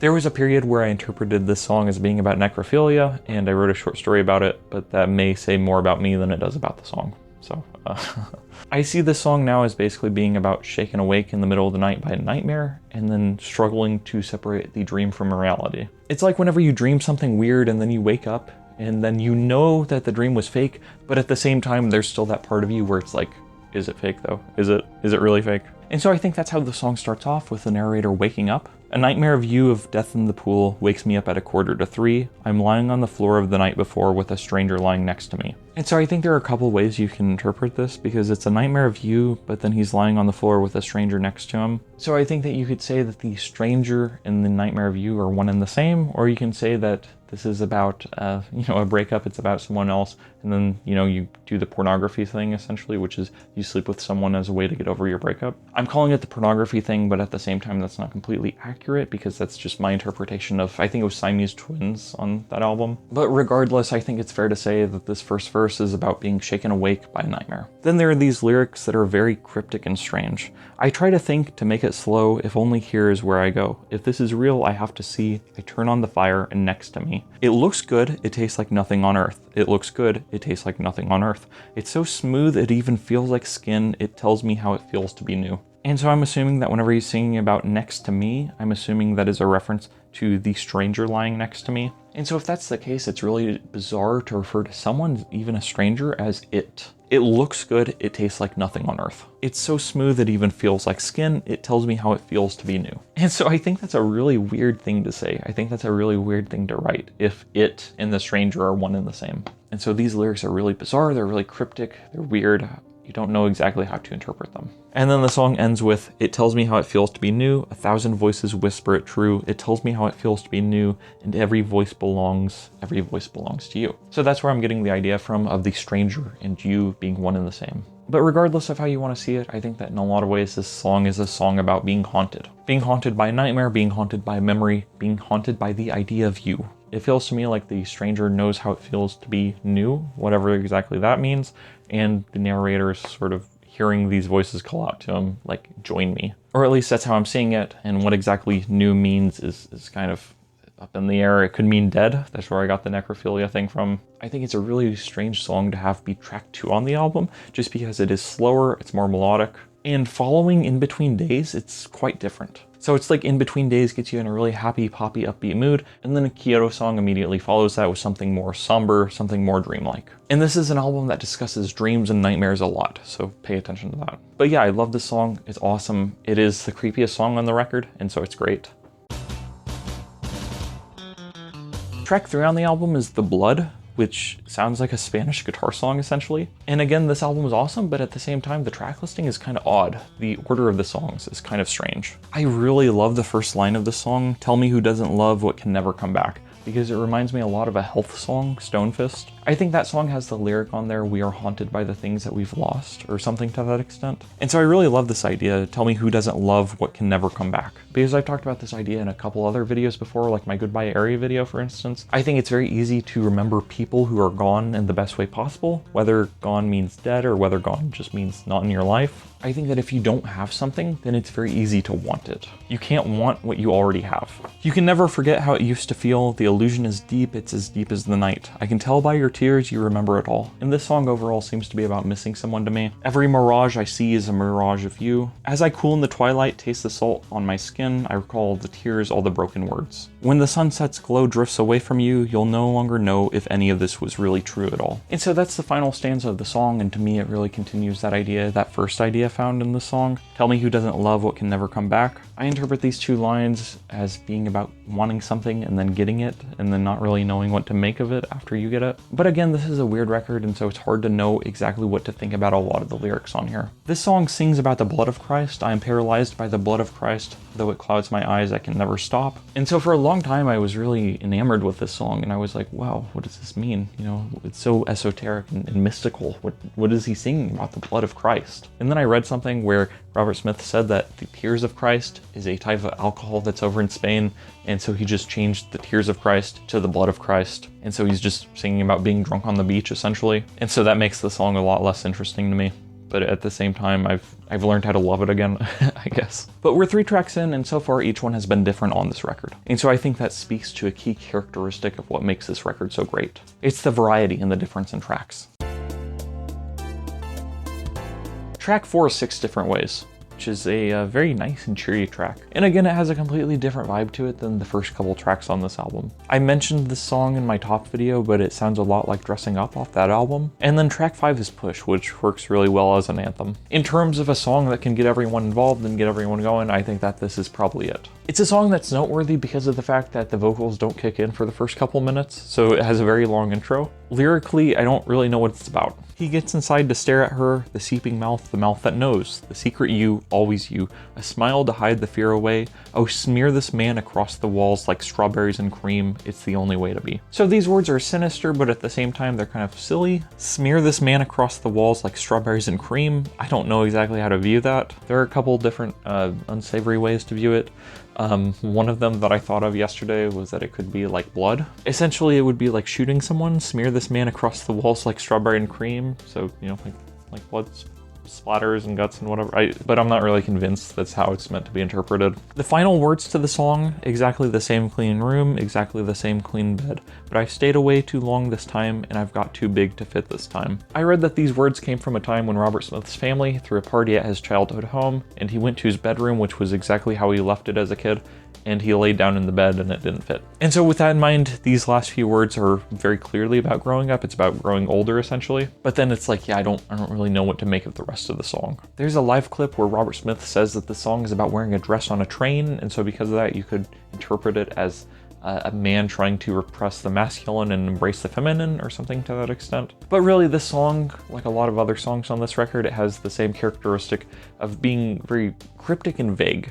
And it's obvious and very clear to me that the words have depth and that a lot of thought went into them, but at the same time, I can't help but feel like we're missing things as the audience. Like I was saying about the final lyrics of this song, exactly the same clean room, exactly the same clean bed, you wouldn't know what that meant unless you read that interview where Robert Smith said what it meant. And I think that's one of the joys of interpreting songs and interpreting song lyrics is that you get to put your own interpretation into them. And I think that's one thing that separates songs from something like a short story or a novel. Stories and novels are very well defined. They have very clearly defined characters and ideas and themes and whatever. But then songs and poetry are short. Songs and poetry can be potentially no more than a few lines, and so because of that, there isn't that much to them. And when I say there isn't that much to them, I don't mean depth-wise, I just mean like word count-wise, like there isn't that much to them. And so because of that, you kind of have to fill in the gaps, which is both a blessing and a curse. There are times when explicitly stating what something's about can make it less interesting, but sometimes it can make it more interesting.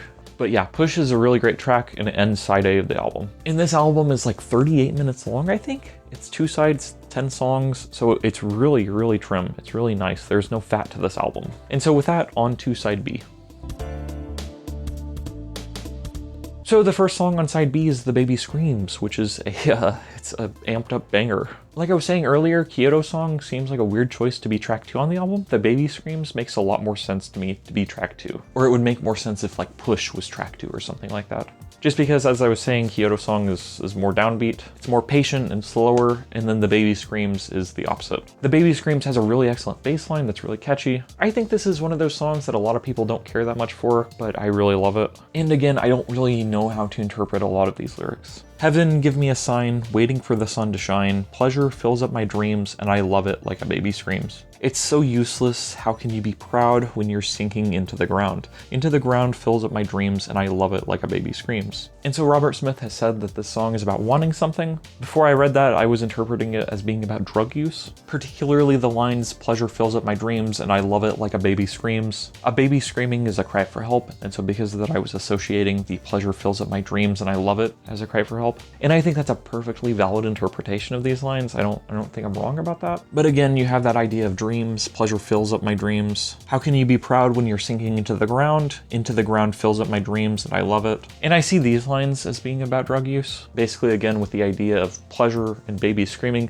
there's that juxtaposition of feeling pleasure while you're sinking into the ground. While you're sinking lower and lower and lower, you're proud and you feel great. And then I wanted to point out how the song talks about waiting. There are these lyrics, waiting again, waiting like I waited before, waiting again, waiting here for nothing at all. Heaven fills up my dreams and I love it like a baby screams. And so there's this idea of waiting and waiting and waiting and essentially being patient, which is an idea that has interested me for the past couple of years. I think there's a lot of waiting around that you have to do in life. And so I'll talk more about that at a later date. But yeah, The Baby Screams is really excellent and I think it's a great lead-in into track 7, Close to Me.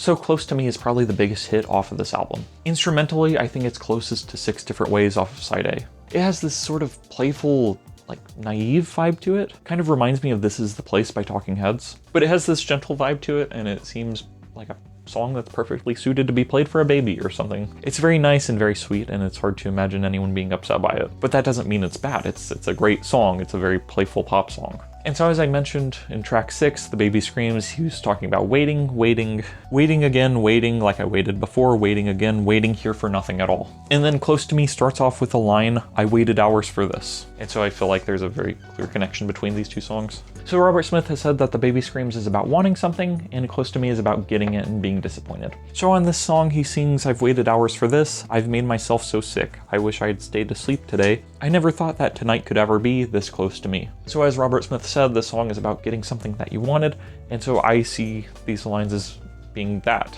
I think there are a lot of things in life that it feels like will never come to you, and then whenever they actually do, it's kind of shocking. I have a very strong memory of being in 4th grade, and it was the first time I realized, like, oh crap, like I'm in school and I'm gonna be in school for the next several years. And at the time, whenever I was like 9 years old or something like that, I thought that the day would never come that I was finished with school. And then eventually the day came when I graduated from high school, and then I thought I would never finish college, and then the day came when I finished college. And I think oftentimes we build these things up in our mind, and then whenever we finally get them, whenever the fated day finally arrives, then we're just kind of like, well, okay, you know, it can be underwhelming. Because I think it's possible for us to build something up so much that nothing on earth can possibly compare to what we see in our imagination. And then despite sounding very poppy and cheery, this song actually has some darker lyrics. Just try to see in the dark, just try to make it work. To feel the fear before you're here, I make the shapes come much too close. I pull my eyes out, hold my breath, and wait until I shake. It's the lyric, I pull my eyes out, that's particularly interesting to me because it calls Pornography to mind. On A Strange Day on that album, he sings about the blind man, and the line goes something like, give me your eyes that I might see. But if I had your faith, then I could make it safe and clean, if only I was sure that my head on the door was a dream. I think those are lyrics that you wouldn't really understand unless you read an interview. Robert Smith has said that these lyrics are just about a dream he had, essentially, as a kid. And so that's where the album title comes from, The Head on the Door. It's a reference to a dream, but again, you wouldn't really be able to pick that up just by reading these lyrics. But it's the words preceding it. But if I had your faith, then I could make it safe and clean. That's really interesting to me. Because again, the album Faith was about Robert Smith and Lowell Tolhurst realizing that they had lost their faith. They had lost their faith in organized religion and in God and in Catholicism. And so I think here he's kind of talking about faith as a safety net. Essentially, I see him as saying that he would feel better, he would feel happier if only he had the faith that you, whoever you is, has. And the lyric is echoed towards the end of the song with a minor change. But if I had your face, I could make it safe and clean. And maybe he just changed the word for some variety because faith and face seem to be pretty similar. I think that the change, though, from faith to face recognizes that in order to have your faith and to make it safe and clean, then you would need to be someone else. You can't just take someone's faith and someone's beliefs. You have to actively change into another person if you want that. Someone having faith or someone lacking faith, someone having certain beliefs is due to more than just a single aspect of their life. Someone's beliefs, whether just personal, whether religious, whether political, whether moral, their beliefs are who they are. And so what I'm saying is that I don't think that you can just take someone's faith. I think that you have to change and take on a new face, if you want to take their faith. So I don't know if that makes sense, but anyways, Close to Me is a good one. We're moving on to track 8. A Night Like This is a straight banger. A Night Like This is my favorite song on this record. A Night Like This is one of my favorite Cure songs of all time. And I see this song as basically being about the same thing as like In Between Days or The Blood. Essentially, it's about missing someone. Say goodbye on a night like this if it's the last thing we ever do. You never looked as lost as this. Sometimes it doesn't even look like you. It goes dark, it goes darker still. Please stay, but I watch you like I'm made of stone as you walk away. And then the chorus, I'm coming to find you if it takes me all night. A witch hunt for another girl, for always and ever is always for you. Your trust, the most gorgeously stupid thing I ever cut in the world. And so I interpret these lines, particularly a witch hunt for another girl, I interpret these lines as basically about trying to find someone new but still missing the first person. And then verse 2 and chorus 2 tell the story of finding someone new and refalling in love. Say hello on a day like today, say it every time you move. The way that you look at me now makes me wish I was you. It goes deep, it goes deeper still, this touch and the smile and the shake of your head. So I interpret these lines as basically about being a relationship that is newly flourishing. I love the line in particular, the way that you look at me now makes me wish I was you. Because on one hand, it sounds very like prideful. It's like, man, I'm so cool. I wish that I could be you so that way I could enjoy me in the same way that you enjoy me. But at the same time, I think that there's a level of reflection to it. And so another reading of this line can be about how the narrator feels like he's screwed up and how his new partner sees him as being immaculate or perfect or great, but then he doesn't have those same feelings about himself. Essentially, due to the trauma of the previous relationship, he doesn't appreciate himself in the same way that his partner in his current relationship appreciates him. And then the final chorus of the song, I'm coming to find you if it takes me all night, can't stand here like this anymore, for always and ever is always for you. I want it to be perfect like before, I want to change it all, I want to change. So the line, I'm coming to find you if it takes me all night, can't stand here like this anymore, I see as being a reference to the end of the first verse, but I watch you like I'm made of stone as you walk away. So I see this as being a change. Basically, instead of just standing still like he's made of stone, he runs after. And then I want it to be perfect like before, I want to change it all, I want to change. Obviously, I want it to be perfect like before as a reference to the previous relationship and how things used to be. And again, it goes back to the idea on the blood. Tell me who doesn't love what can never come back. You want the things that you've lost, you want the things that you used to have, that you took for granted that you don't have now. And then the final line, I want to change it all, I want to change. I think that's a really beautiful reflection, because it's an acknowledgement that if you want something to be perfect, then you have to be the one who changes. You can't just have perfection in your current state. You can't just be who you currently are and do what you're currently doing in order to have everything you want. Because if everything you want would have come to you as you're currently doing things, then you would have it by now. I hope that made sense. But essentially, it's this beautiful realization that if you want things to be better, then sometimes you have to change. And so as I'm reading these lyrics, I'm interpreting this song as about being about the ending of a relationship and the beginning of a new one, but you can interpret it also as about trying to change for the first person, like there's only one girl, I'm assuming, not two. You can interpret this song as being about trying to get back with someone in the same way that In Between Days sort of is. But I don't know, I kind of like the idea of it being two separate relationships. Like the first one fails and then you just move on and you learn how to love again, essentially. But A Night Like This, like I said, it's my favorite song on this album. I think it's great. I think it's phenomenal. It's almost a shame that it's track 8 because I feel like it's pretty deep into the album, and so as a result, I don't know if people give it the same appreciation that they do with earlier tracks. There's a really great saxophone solo and it's kind of cheesy, but at the same time I love it. And there's also a version of this song on the mixed up extras. I think it's called the Hello Goodbye mix. It's cheesy because it brings the saxophone to the forefront of the song, but I really love it. But yeah, A Night Like This, straight banger. I think it's the best song on this album, but at the same time, I think you could pick almost anything on this album and you would be right. Like the album is just that good.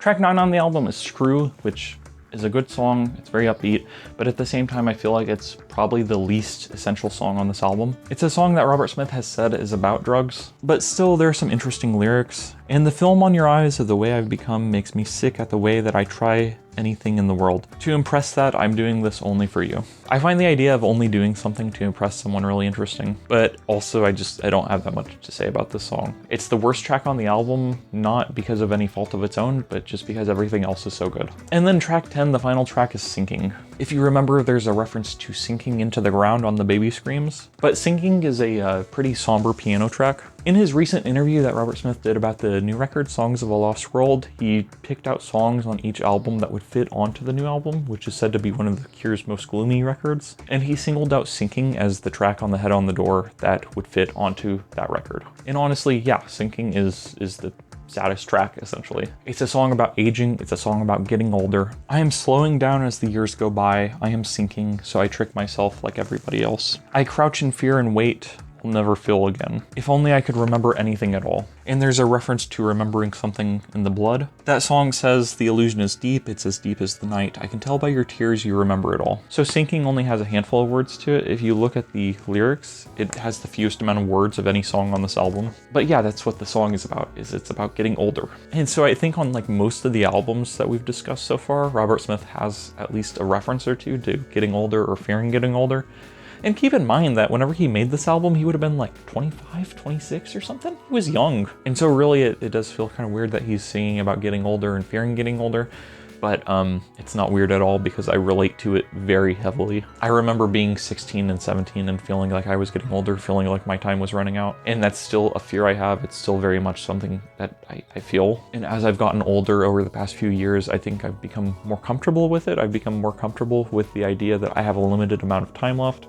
and I'm just going to do the best I can with what I have left. But at the same time, it's like I'm still young, you know? And short of a tragedy, short of a bus falling on me or whatever, short of a double-decker bus crashing into us, I still have a lot of time left, but I can connect to what he's thinking about here. And so I think Sinking is it's a really somber way to end this album, and I think it's a really special way to end this album.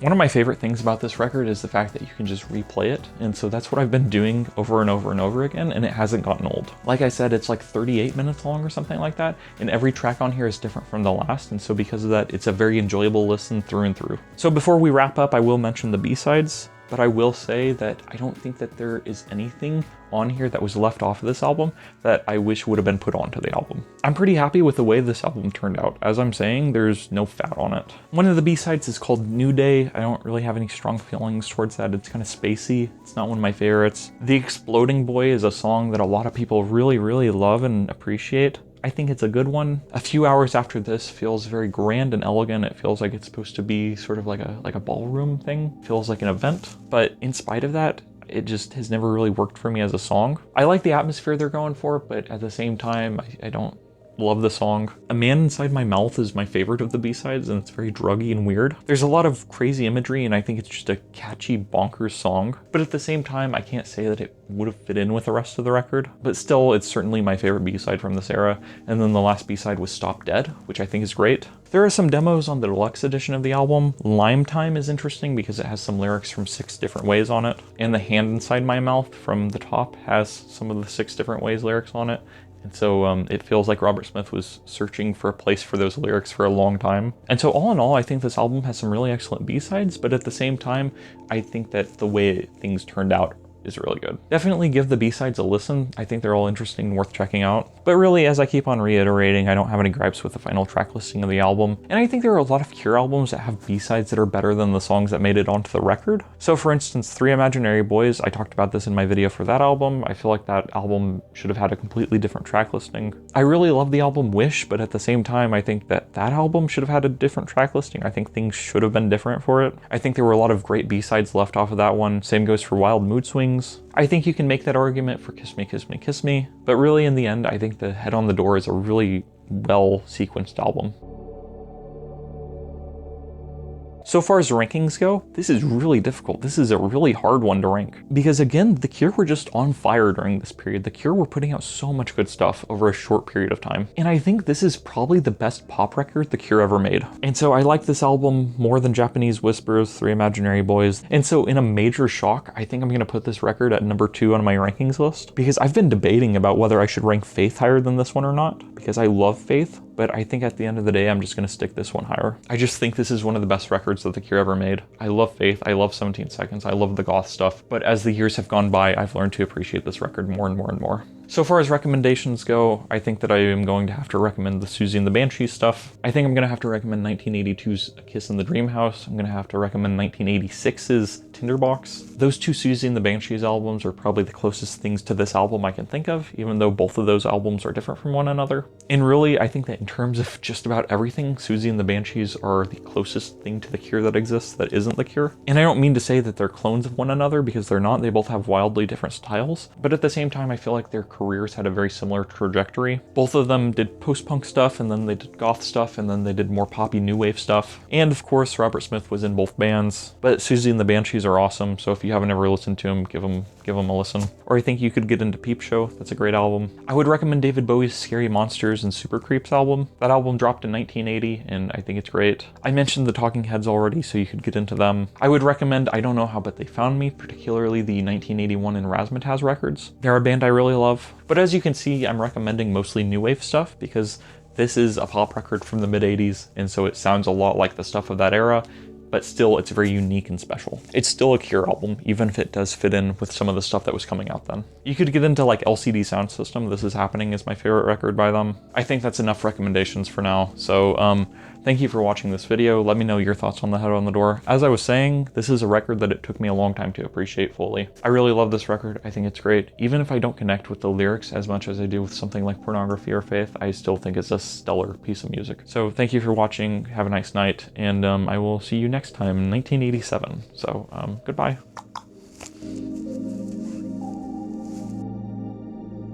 So after The Head on the Door dropped in 1985, The Cure continued to blow up in popularity. That album was a big hit, and the band continued their success with 1987's Kiss Me, Kiss Me, Kiss Me. Kiss Me, Kiss Me, Kiss Me fits in pretty neatly with the pop side of The Cure's discography, which includes stuff like Japanese Whispers and the previous album, The Head on the Door. And really, this entire album is completely different from something like their earlier goth stuff, like Faith, Pornography, 17 Seconds, even Three Imaginary Boys. It's quite different from that. And so while this album does have a couple darker tracks, all in all, it is pretty far removed from stuff like Faith or Pornography. And this is actually The Cure's longest album, both in terms of runtime and track listing. The album is 74.5 minutes long, and it's 18 songs long. Robert Smith felt that the band had written a huge surplus of quality material, and so because of that, for the first time ever, The Cure felt comfortable doing a double album as opposed to just a single vinyl record. And I don't think he's wrong. I think that there are a lot of great songs on this record, and I don't think there's anything on here that's outright bad. But I think that due to its runtime and due to the number of songs on it, and just due to its overall length,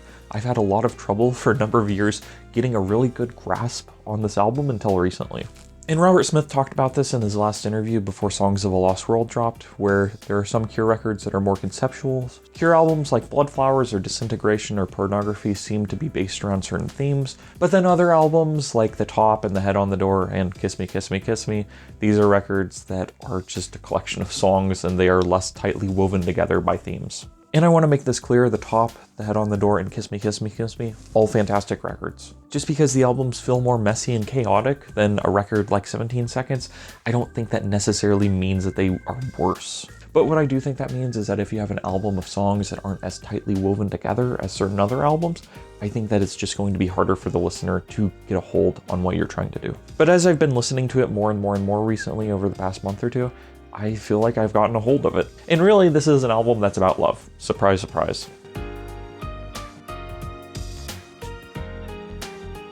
I think that there are songs on this record that represent the ups and downs of love and everything in between. You have songs that are very hateful and spiteful, like Shiver and Shake or The Kiss. You have songs that are just lovey and dovey and almost too sugary, like Catch or The Perfect Girl. You have songs that are about longing, like 1,000 Hours or One More Time. You have songs that are druggy and hazy and kind of speak to a seedy kind of lust, like The Snake Pit. And then you have funky, horny songs like Hot, Hot, Hot. Try saying that 3 times fast. Hot, hot, hot, hot, hot, hot, hot, hot. Sorry, I'm having a stroke.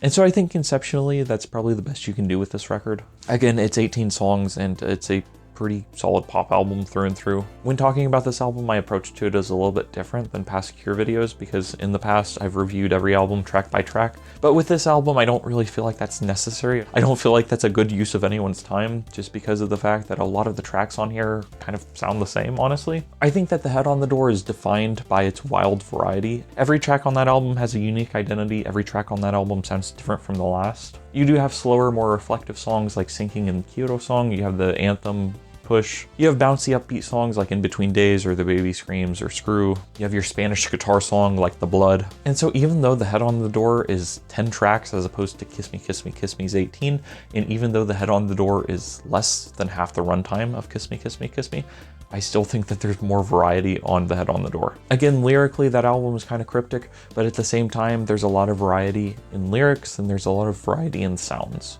And then with Kiss Me, Kiss Me, Kiss Me, it feels like a lot of the songs sound like 80s pop in the best kind of way, honestly. I honestly feel like you can kind of batch the songs to this record together. Like you have your darker songs like The Kiss, If Only Tonight We Could Sleep, The Snake Pit, like Cockatoos. You have your lovey-dovey tracks like All I Want, The Perfect Girl, The Catch. You have your slower, more pretty tracks like One More Time, 1,000 Hours. And then I think most of the album kind of fits into that poppy love song sort of thing. So you could group Catch, Torture, Why Can't I Be You, How Beautiful You Are, Just Like Heaven, Hey You, All I Want, Hot, Hot, Hot, Icing Sugar, The Perfect Girl, Shiver and Shake, and I guess Fight. You could group all those songs together. And again, there are certain tracks on the album that sound quite different from others. Catch is really the only song on the album that sounds like that. Just Like Heaven is an absolute banger. You know, Robert Smith has called it the best pop song that The Cure has ever written, and I think he has a point. But as much as I love tracks like It and Icing Sugar and All I Want, these tracks all kind of fit the same vibe. And I don't think that's inherently a bad thing, you know? Like a lot of metal records sound very homogenous. There's certainly more variety on this album than there is on like the Black Album, for instance. But again, I think that the difficulty from listening to this album comes from not the music, but its track length. I think that if there were fewer than 18 tracks on this record, then I think that the tracks that were on there would stand out more. Like, I think that if you took great pains to make sure that every track on the album had a unique and individual identity, then I think that this record would ultimately be better as an album. But again, all the music on this album is solid. I don't think there's a bad track really. But just as an album, as a cohesive record, I don't think it hangs together as well as 17 Seconds or Faith. And again, I don't think it really hangs together as well as The Head on the Door, for instance. Just because, as I keep on reiterating, that album has 10 songs and each song has a unique identity. And this album has 18 songs and it kind of blurs together. And honestly, that's the craziest thing about this record, I think, is I've listened to it I don't know how many times, and so I can tell you what each track sounds like. I can break it down for you. If you played me the first 5 seconds of each song, I could probably name it. And so it's not that I have trouble differentiating the songs from one another, because I don't, but rather it just feels overwhelming, I think. At 74 minutes, it's just a lot of music. So really, that's kind of the biggest problem with this record, is that it's great. All the songs on it are great. Robert Smith was right. The band did have a surplus of great material here, but it's just, as a singular listening experience, it's kind of difficult to get through. And so because of that, I honestly don't have a problem with listening to this album on shuffle. I don't have a problem with listening to this album just starting at a random track. It does feel like the kind of record that should be on at a party. You know, you should listen to it while you're doing other things. It's just an album that I don't think is fit for putting on and then just listening to straight through all the way. And again, as I keep on saying, I just think it's because it's a lot. Like, this album is a great experience if you split it up into 2 listening chunks. If you listen to the first half and then the second half, it's awesome. But I think that if you're listening to it all the way through, I think that it can drag a little bit just because there isn't enough variation to justify its runtime. For an album to be this long, it needs to have new ideas constantly, but I just don't think it does. As I keep on saying, a lot of the songs sound the same. And there are a lot of really cool, unique sounding songs, particularly the more gothy ones. If Only Tonight We Could Sleep is one of the best songs on this record. It has an Eastern influence and it has some really beautiful lyrics. Then An Angel Would Come with burning eyes like stars and bury us deep in his velvet arms. And the rain would cry as our faces slipped away, and the rain would cry, don't let it end. I think that one's really beautiful. There's a really cool lyrical connection between The Snake Pit and Hey You, where both of them mention Christmas. The Snake Pit, which I really see as a song about like druggy lust, has the lyrics, and I'm thinking that it's Christmas and I'm kissing you hard. And then the very next song, Hey You, has the lyrics, hey you, yes you, the one that looks like Christmas, come over here and kiss me. My favorite song on the record is Like Cockatoos, honestly, because it sounds like a beefed up 17 Seconds song in a lot of ways. Icing Sugar is a song that seems to be about cocaine, so there's that, I guess. How Beautiful You Are, I think, is one of The Cure's most underrated tracks, honestly.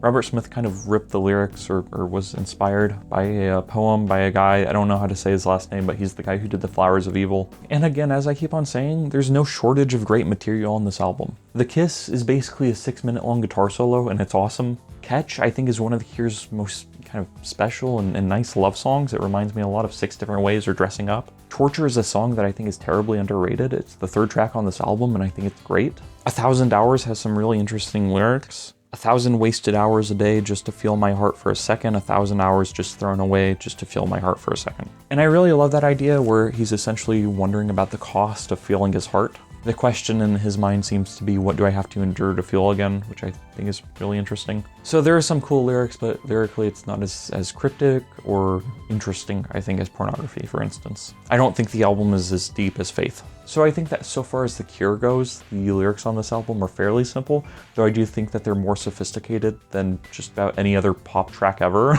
Certainly this was a more sophisticated pop record than all of the other new wave stuff coming out then. And again, I feel like I have to keep on reiterating this. This album was great. This record is great. It's just a lot to digest.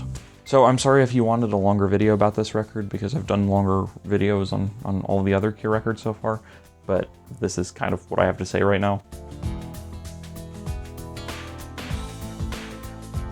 So far as rankings go, I think I'm gonna rank this below Pornography, The Head on the Door, Faith, 17 Seconds.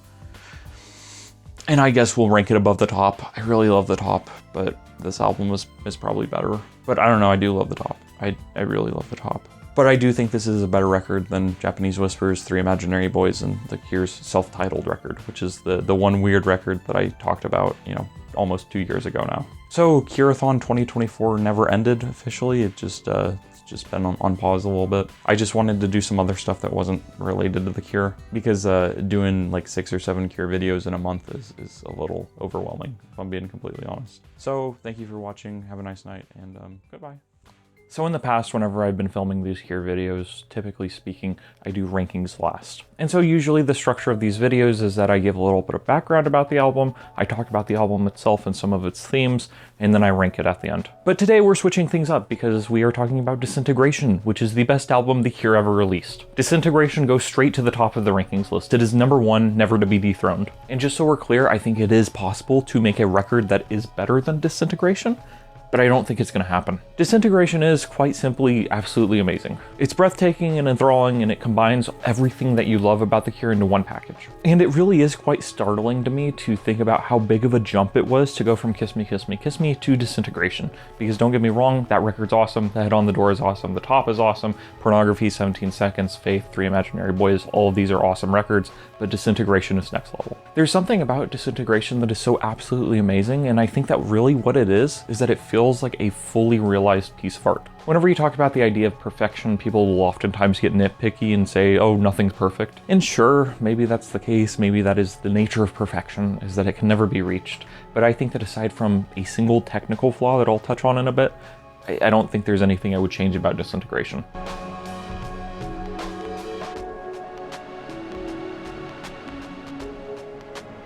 So in 1987, the band released Kiss Me, Kiss Me, Kiss Me, and that was the album that kind of helped them blow up in America, right? Just like Heaven was a major hit. And so The Cure, this band who not even 10 years ago were playing small pubs in Britain, suddenly they were a massive, huge pop band. And I think that's kind of the right way to think about The Cure, honestly, at this point in time, is they were a pop band. They were a new wave band. They made pop music to dance to. And yeah, they had made records like 17 Seconds and Faith and Pornography, of course, but that hadn't been what they were doing. If I had to guess, I would say that at this point in time, people probably thought of stuff like Let's Go to Bed or Push or The Love Cats, Just Like Heaven, that sort of stuff whenever they thought about The Cure. And I'll acknowledge that I am guessing, I don't know for sure if that's what people thought of, but it's my understanding that at this point in time, 17 Seconds was not exactly some super huge record that blew up whenever Just Like Heaven blew up. And so long story short, the band were really big. And I think Robert Smith falls in with a lot of rock stars who achieve some huge amount of success and they realize they don't want it, like Kurt Cobain. People who didn't even really like The Cure were going to Cure shows, and I think that freaked out Robert. And so that's where The Cure as a band were, but Robert Smith, the lead singer, the mastermind behind the band, of course,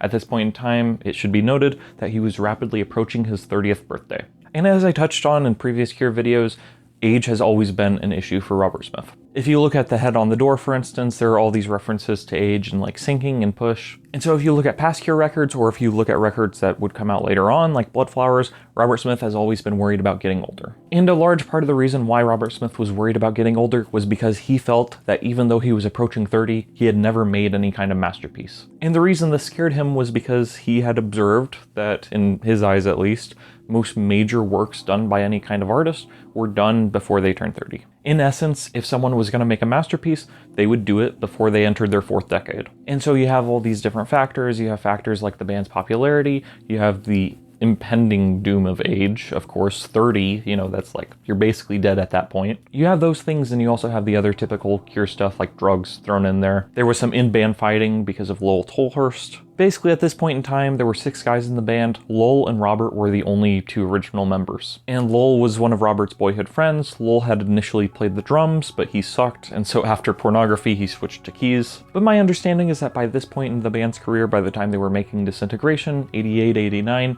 basically he was just a drunken mess all the time. And so looking at things that way, there are obviously some very good things about where they were, for instance. So the band was successful. They weren't having to work other jobs in order to make a living. Robert Smith had also just gotten married.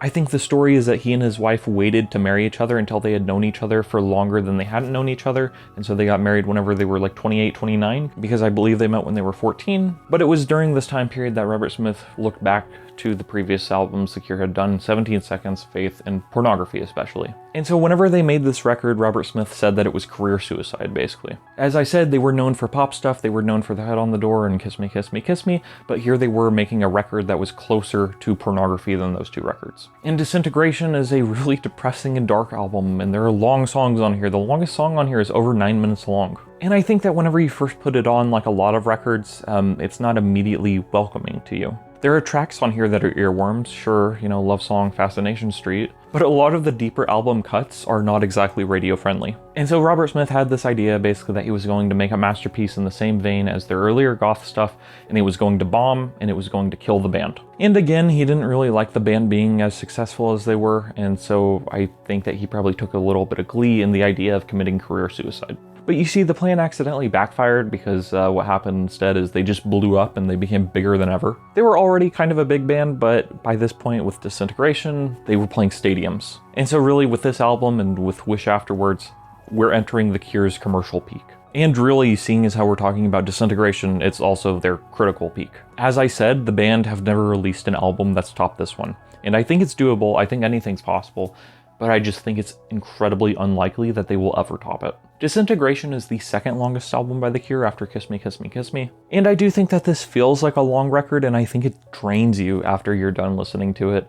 But really, I don't think that's a bad thing necessarily. As I said, Robert Smith was kind of looking back to their older records. He was looking to records like Pornography for guidance on this one. He wanted to make something in the same vein as that, but the thing is that 7 years had passed. And so in the time between Pornography and Disintegration, the band had released Japanese Whispers, The Top, The Head on the Door, Kiss Me, Kiss Me, Kiss Me, and Robert Smith had played on a couple other records, the Glove album and the Susie and the Banshees record. And in addition to that, they had played who knows how many live dates, they had had so many more life experiences. Faith and Pornography were made by 3 pieces, and at this point in time, the band was a 6-piece. And really, every member of the band was incredibly skilled in their own right. And so as I talked about in my videos for them, I love 17 Seconds, and I love Faith, and I love Pornography. I think that's a brilliant record. But at the same time, Disintegration is so much more than those records. There's just a lot more going on. Whereas a record like 17 Seconds feels very sparse and very minimalistic, Disintegration is the exact opposite. It's very maximalistic. On every track, there's just so much detail, there are so many different beautiful sounds to hear. And really, you can tell that this is an album that the band worked incredibly hard on. They didn't just go into the studio and record some songs they'd already written, which I think is a fine way to go about things. But rather, you can tell they sat and they tinkered and they messed with effects and they did all these different things. Whenever I listen to this album, whenever I listen to Disintegration, it feels almost like it has like a day and night cycle to it. Because I do think that even though Disintegration is often viewed as like one of the most depressing albums ever, you know, whatever, I think that in spite of that, there are still an incredible amount of beautiful sounds, and I think especially in the first half. Really, for me, the true darkness of this record doesn't start showing its head until about the halfway mark. And so with that, I guess we'll jump into the record proper, starting with track 1, Plain Song.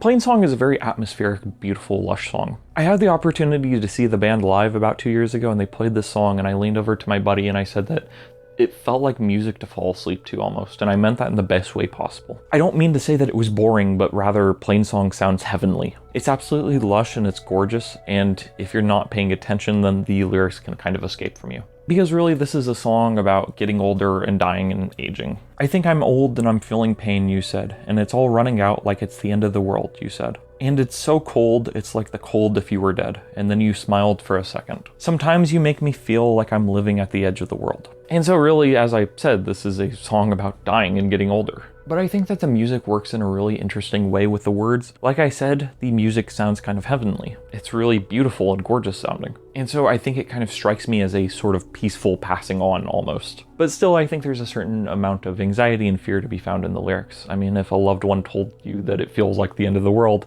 that's not good. That's not something you want to hear. And like I said, it almost feels to me like there's this sort of day and night thing going on with this album. And I'm not saying that I'm right. I'm not saying that the band intended for this to happen. I'm just saying this is what I think of. And so whenever I hear this song, it sounds to me like a chilly morning almost. And I think that just as the days loop, I feel like the album sort of loops in that way. And so I feel like the first song and the last song, Untitled, are actually kind of closely linked. And so with that, we'll head on to track 2, Pictures of You.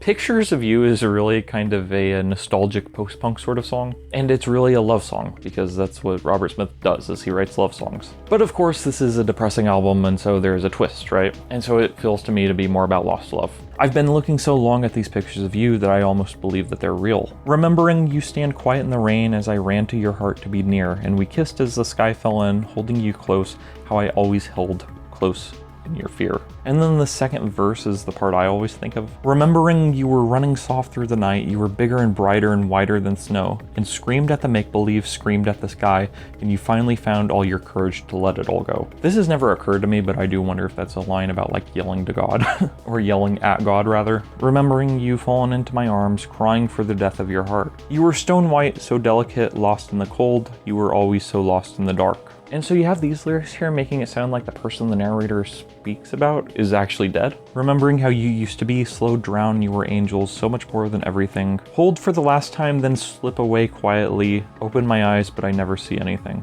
And so some of these lyrics, slow drowned and crying for the death of your heart, that makes it seem like the person the narrator is talking about is dead. But then towards the end of the song, it makes it sound like this person is not dead, only gone. If only I had thought of the right words, I could have held onto your heart. If only I'd thought of the right words, I wouldn't be breaking apart all my pictures of you. And that's something to make note of, basically, the idea of being unable to find the right words. That's a sort of motif that carries on throughout the album, and I think it's really important. In some ways, it actually reminds me of Kiss Me, Kiss Me, Kiss Me. It reminds me of the song How Beautiful You Are, which is basically just about how you are unable to truly see things as another sees them. And so in that same vein, just as it's impossible to truly know what's going on in someone else's head and to know what they're thinking, I think that there are times when it feels nearly impossible to put what you feel into words to explain to another person exactly what's going on in your head. And so while that song, How Beautiful You Are, seems to be focused more on the externality of things, Pictures of You is almost focused more on the internality of things. And I think that idea is so interesting, the idea of never being able to find the right words, because it's something that I struggle with, and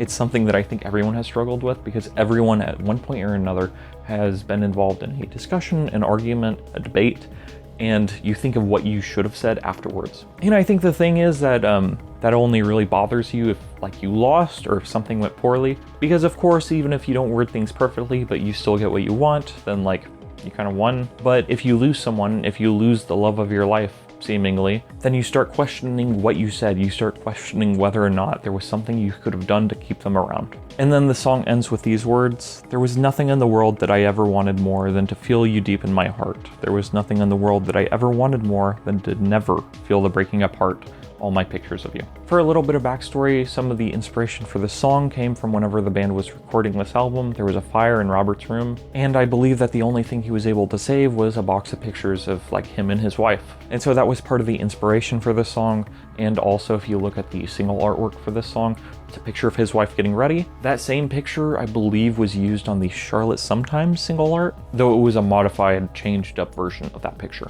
And so Pictures of You is another song that's like deeply reflective, and if you just read the lyrics on their own, they're quite heartbreaking and sad.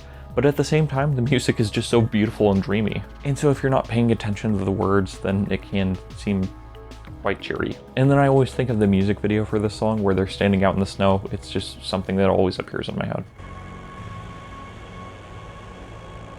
Track 3 is Closed Down, and this is where I talk about the technical error that I mentioned earlier. Basically, on both this song, Closed Down, and on Love Song, there is a very high-pitched sound in both of these songs. It is a sound that most people can't hear because of the fact that most people are older. You see, whenever you're younger, you're able to pick up on higher frequencies, and then whenever you're older, or if you have any kind of hearing loss, hearing damage, whatever, then it's harder for you to pick up on those same frequencies, and sometimes you just straight up can't even hear them. And so on Closed Down and on Love Song, there is just this high-pitched, like, it's super high-pitched, and it's there, and it's super annoying. And like I said, some people can hear it, some people can't. I played this song for my brother and asked him if he could hear it, and he was like, yes. And he made the observation that I think is probably right, that the band probably couldn't hear it just because their ears were probably shot from touring. I've done research into this, and I tried to find files of the original CD version, and this seems to have it as well. Because initially I thought it was like a remaster error, like whenever they remastered this album in 2010. I thought they made the mistake then, but really I think that I think it's just kind of something that's in the original recording. Weirdly enough though, if you listen to the 45 version of Love Song on Spotify, you don't have that high-pitched, but it is present on Closed Down, and that freaking sucks, because Closed Down is great. This was a track I didn't like for a long time, but a few years ago it really clicked whenever I realized that the drumming is very reminiscent of Pornography. And as I said, this album is very lush, and it's very beautiful, and there's a lot going on, and so because of that, I never fully understood the connections to Pornography that this album has. But then there are certain songs like Closed Down and like Prayers for Rain, for instance, where the drum pattern just reminds me a lot of Pornography. Closed Down starts off with the lyric, "I'm running out of time." This seems very familiar. This seems like a familiar theme.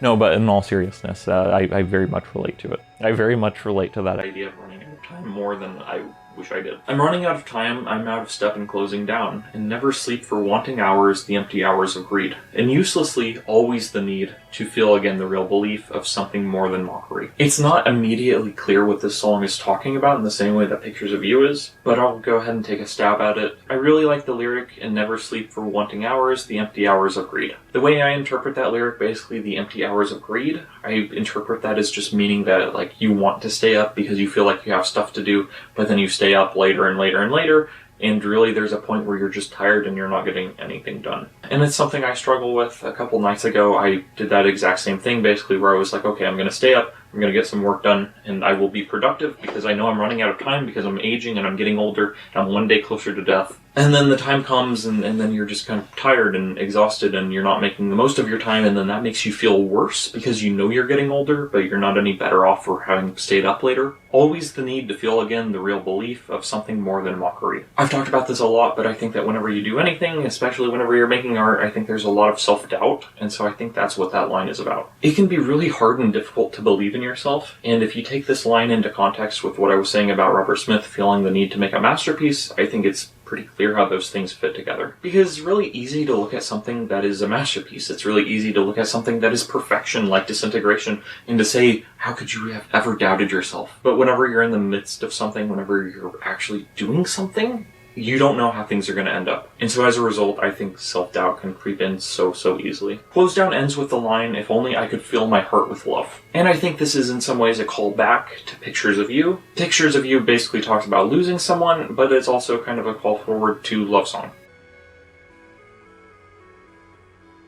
Love Song is track 4 on the album. It's one of the band's biggest songs. Robert Smith has said before that people think of Disintegration as a pretty bleak album, but then they hit Love Song and then they're like, I don't know. Or at least I think that's what he wants people to do. He wants people to second guess their ideas about Disintegration being a bleak, despairing album. And it makes sense because Love Song was written as a wedding gift to his wife. And so he wrote this song for them, and then they put it on the album, and then it's been one of the band's biggest songs. Love Song has actually always been my favorite of the Cure's popular songs, because really it's a song about trying to convey how you truly feel to someone. Whenever I'm alone with you, you make me feel like I am home again. Whenever I'm alone with you, you make me feel like I am whole again. Whenever I'm alone with you, you make me feel like I am young again. By the way, this was like a 28, 29-year-old singing this. Whenever I'm alone with you, you make me feel like I am fun again. And so basically it's just that idea of being so enthusiastic about someone, being so in love with them, that you feel giddy and happy and joyous. But I do think there's a certain darkness to Love Song. Whenever I'm alone with you, you make me feel like I am free again.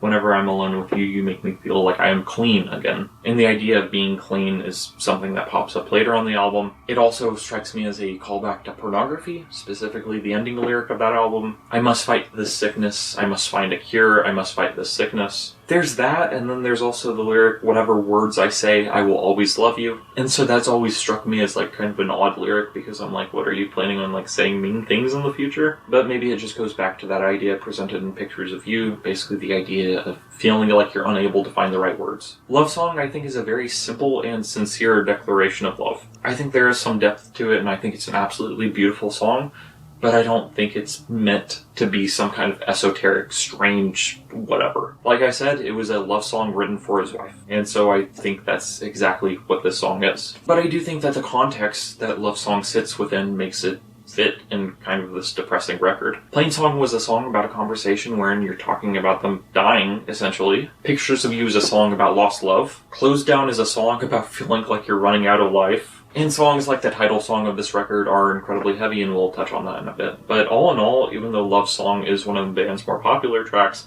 I think that it does fit in with this record. I think that even though there's a certain degree of hope to it, I think that there's also a certain degree of fear and anxiety to it. Like these lyrics I pointed out, you make me feel like I am free again, you make me feel like I am clean again. That seems to imply that the narrator doesn't feel clean or free. These lyrics seem to imply that the narrator doesn't feel whole, it doesn't feel young, doesn't feel fun. In essence, it kind of feels like the narrator feels like their life is awful, except for whenever they are with this one person. You can see it as beautiful, you can see it as depressing.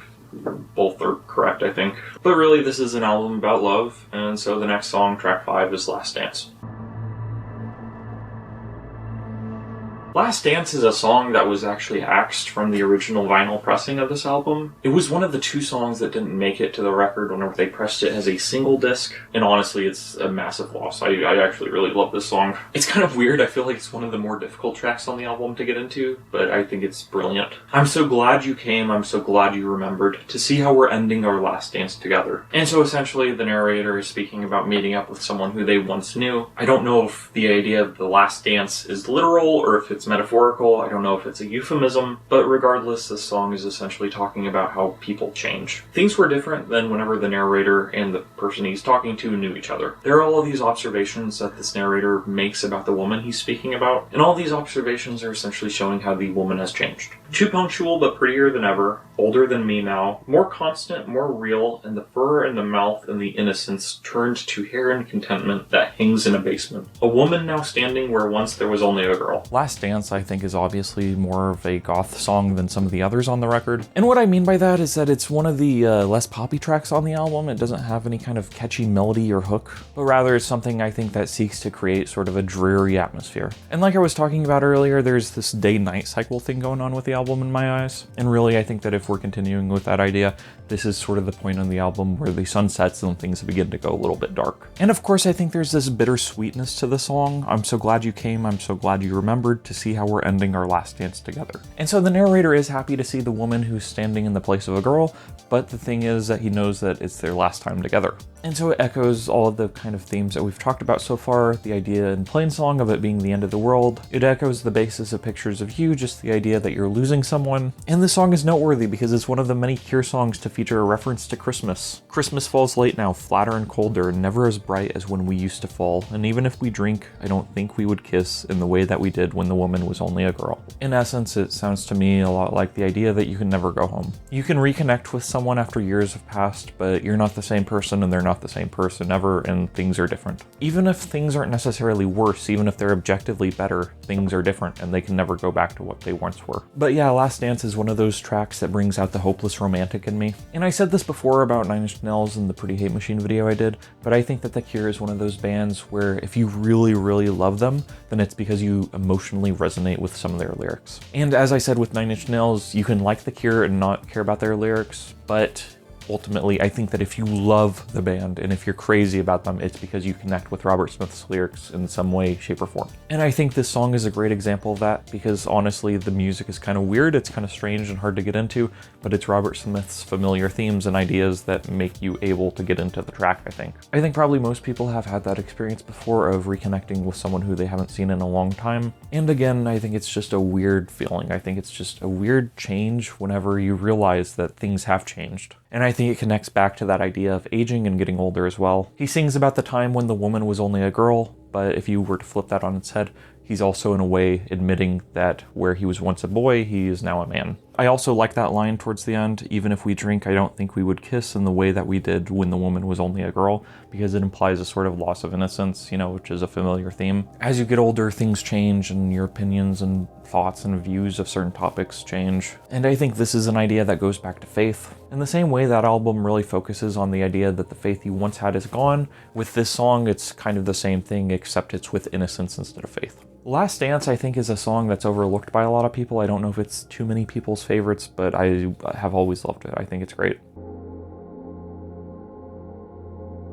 Track 6 is Lullaby, which I believe was the first single released off this record. Robert Smith doesn't really sing too much on this track. He does more of a weird, creepy, whispery thing than anything else. And this is another song that whenever I hear it, I think about the video. I think of Robert Smith in pajamas as he slowly transforms into the Spider-Man. Also in the video, there's a part where it shows these dudes playing horns, but really on the record, that part that they're playing is played by the synthesizer, I think. So that's kind of funny. And I think this song probably can be interpreted as being about drug withdrawal, but really on the surface at least, it feels more like a German fable. It feels almost like a Hans and Gretel type story, something that you would tell kids to make them go to sleep. Basically, Robert Smith talks about the Spider-Man having him for dinner tonight. His arms are all around me and his tongue in my eyes. Be still, be calm, be quiet now, my precious boy. Don't struggle like that, or I will only love you more. For it's much too late to get away or turn on the light. The Spider-Man is having you for dinner tonight. And I suppose that this song also could be interpreted as being about sleep paralysis, which makes a lot of sense to me. Just the idea that you're laying in bed, but then you see this weird shadowy shape, this Spider-Man. And then the final bit of the song says, and I feel like I'm being eaten by 1,000 million shivering furry holes, and I know that in the morning I will wake up in the shivering cold.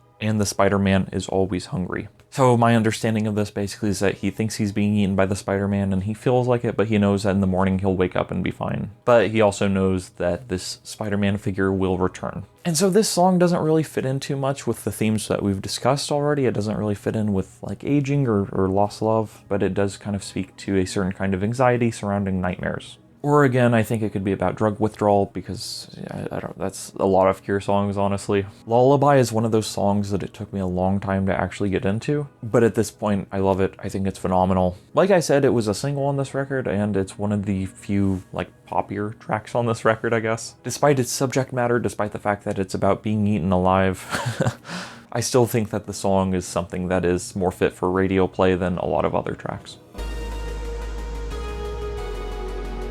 Track 7 is Fascination Street, which has one of the best bass riffs I've ever heard. It's another Goth staple. I think it's just a song that is infinitely danceable and enjoyable. If I'm not mistaken, and if you don't mind me taking away some of the mystery of this song, I believe that Fascination Street was a real street, and I believe this song is just about the idea of getting ready for a night out on the town. And so there are certain songs where it's like that, or Battery by Metallica is also like that, where Battery is literally the name of a street. And so I don't know, that's always been kind of goofy to me, the idea where you're just writing a song about like going out. Like, like it doesn't really feel like there's all that much to it. But still, this is Robert Smith writing, and so there are some really interesting lyrics. Let's cut the conversation and get out for a bit, because I feel it all fading and paling, and I'm begging to drag you down with me, to kick the last nail in. That description right there, because I feel it all fading and paling, to me that sounds a lot like drug use. And the idea that I'm begging to drag you down with me is kind of a crazy thing to say to someone. I think it speaks a lot to this idea of like self-destruction, but also not wanting to only destroy yourself, but like not wanting to be alone as you do it. I like you in that, like I like you to scream, but if you open your mouth, then I can't be responsible for quite what goes in or to care what comes out. So just pull on your hair, just pull on your pout, and let's move to the beat like we know that it's over. And right there, the idea that we know that it's over, it's sort of like a Nine Inch Nails, this wasn't meant to last type thing. Again, I think it kind of speaks to the carelessness of partying, but also the lyrics, if you open your mouth, then I can't be responsible for quite what goes in or to care what comes out. Those are words that actually feel really mean to me, because it feels like the narrator is encouraging someone to come, let me drag you down with me, but at the same time, if you speak, if you say anything, I don't really care. And so it's kind of mean. I'm interpreting this song as being about self-destructive tendencies, but if you have a different interpretation, I would love to hear it. I will note though, I always misheard this lyric for a long time, the idea that if you open your mouth, then I can't be responsible for quite what goes in or to care what comes out. I always thought it said I can't be responsible for quite what goes in or to kill what comes out. And this song comes immediately after following Lullaby, which sings about a Spider-Man, so I thought, you know, I was thinking of some kind of horrible spider creatures coming out of someone's mouth. But if I'm being completely honest, I do kind of like my misheard lyric better, but I mean both are quality. And then of course the lyrics where it talks about pulling on your hair, your pout, pull on your face, pull on your feet, I think that's just referring to getting dressed. In essence, it's saying like do your hair, do your makeup, put on your shoes and boots. And again, the track is talking about hitting Fascination Street up, and it kind of has that forward momentum. As I said, the track has a really groovy, bouncy bass line, and I think it's actually one of the more intense songs that The Cure has written, just in terms of vibe and atmosphere and whatever. It just has that intense quality to it, I think. And so as I was talking about, I feel like this album has sort of a day and night cycle to it, and I feel like we are squarely in the nighttime. And so if you're listening to this album on vinyl, as it's actually pressed now, not the 1-disc version that initially came out, but the 2-disc double album version. If you're listening to that, then this is the last track of side B, and so that means it's the last song of disc 1. And so at this point, if you were listening to the vinyl record, of course you would take out disc 2 and put it on your turntable, and disc 2 on the whole is a much darker piece of music than disc 1, I think. And so as I was saying, I feel like there are some brighter, I feel like there are some cheerier tracks on this record. I think tracks like Pictures of You and Plain Song are really gorgeous and beautiful, even if the topic, even if the subject matter is a little heavy. But I think that starting with this next song, I think this is really where it becomes clear that you're listening to a piece of music, to an album that is not happy. And so with that, let's talk about Prayers for Rain.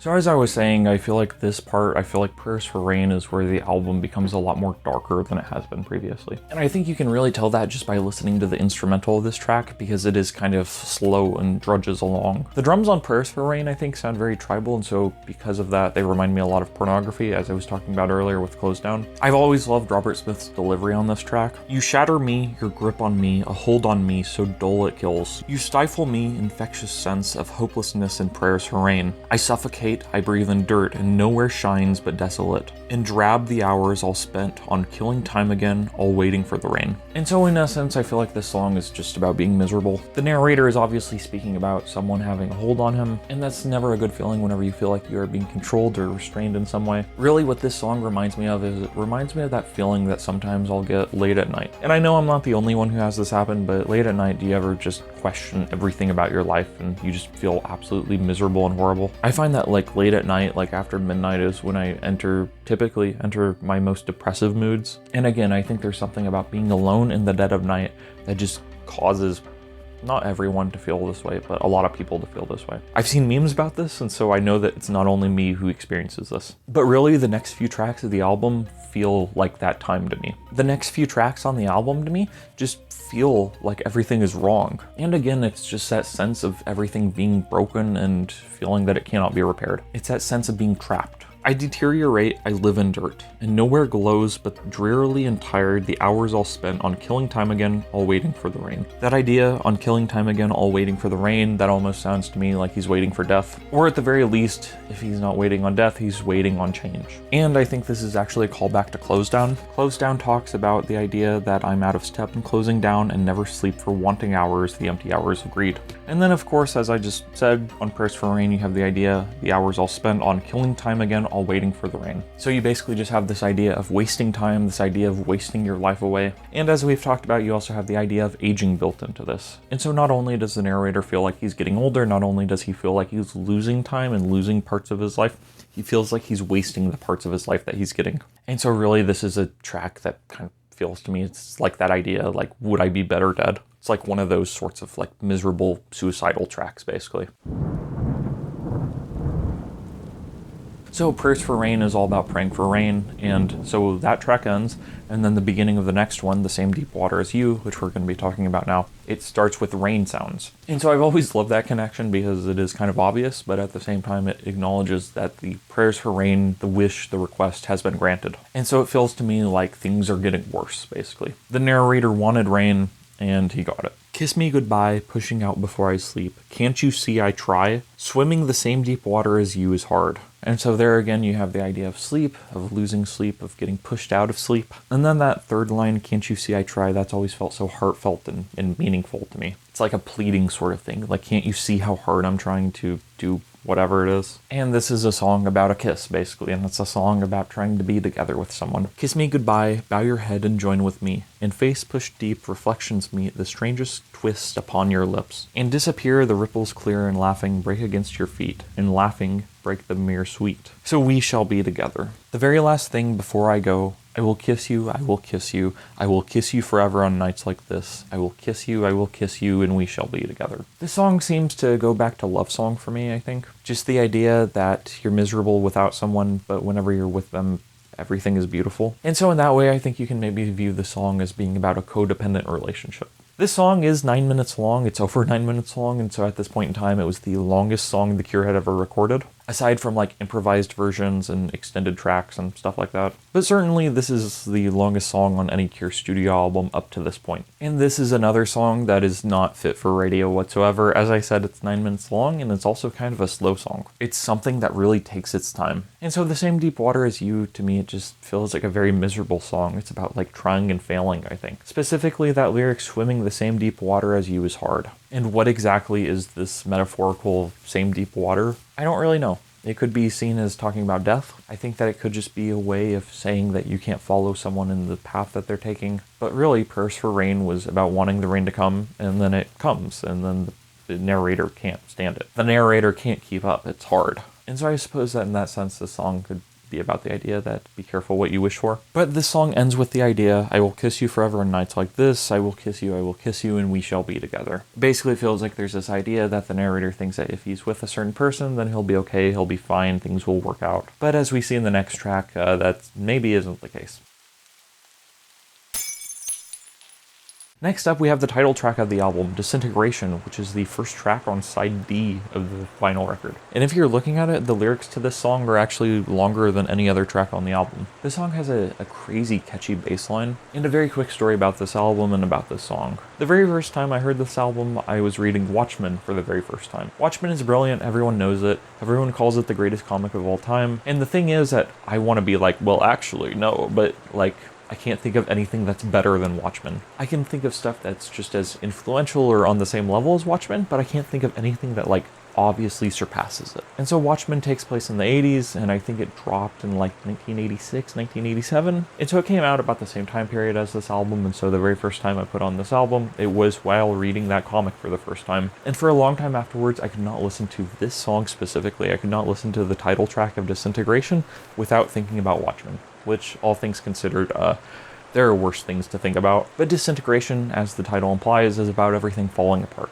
The same Deep Water, as I mentioned, ends with this idea that I will kiss you and we will be together, but then Disintegration immediately opens up with the line, oh, I miss the kiss of treachery, the shameless kiss of vanity. And so in the previous song, a kiss is shown to be representative of eternal love, but then in this song, it feels like the kiss as a symbol has kind of transformed into something negative. It reminds me a lot of the kiss off Kiss Me, Kiss Me, Kiss Me.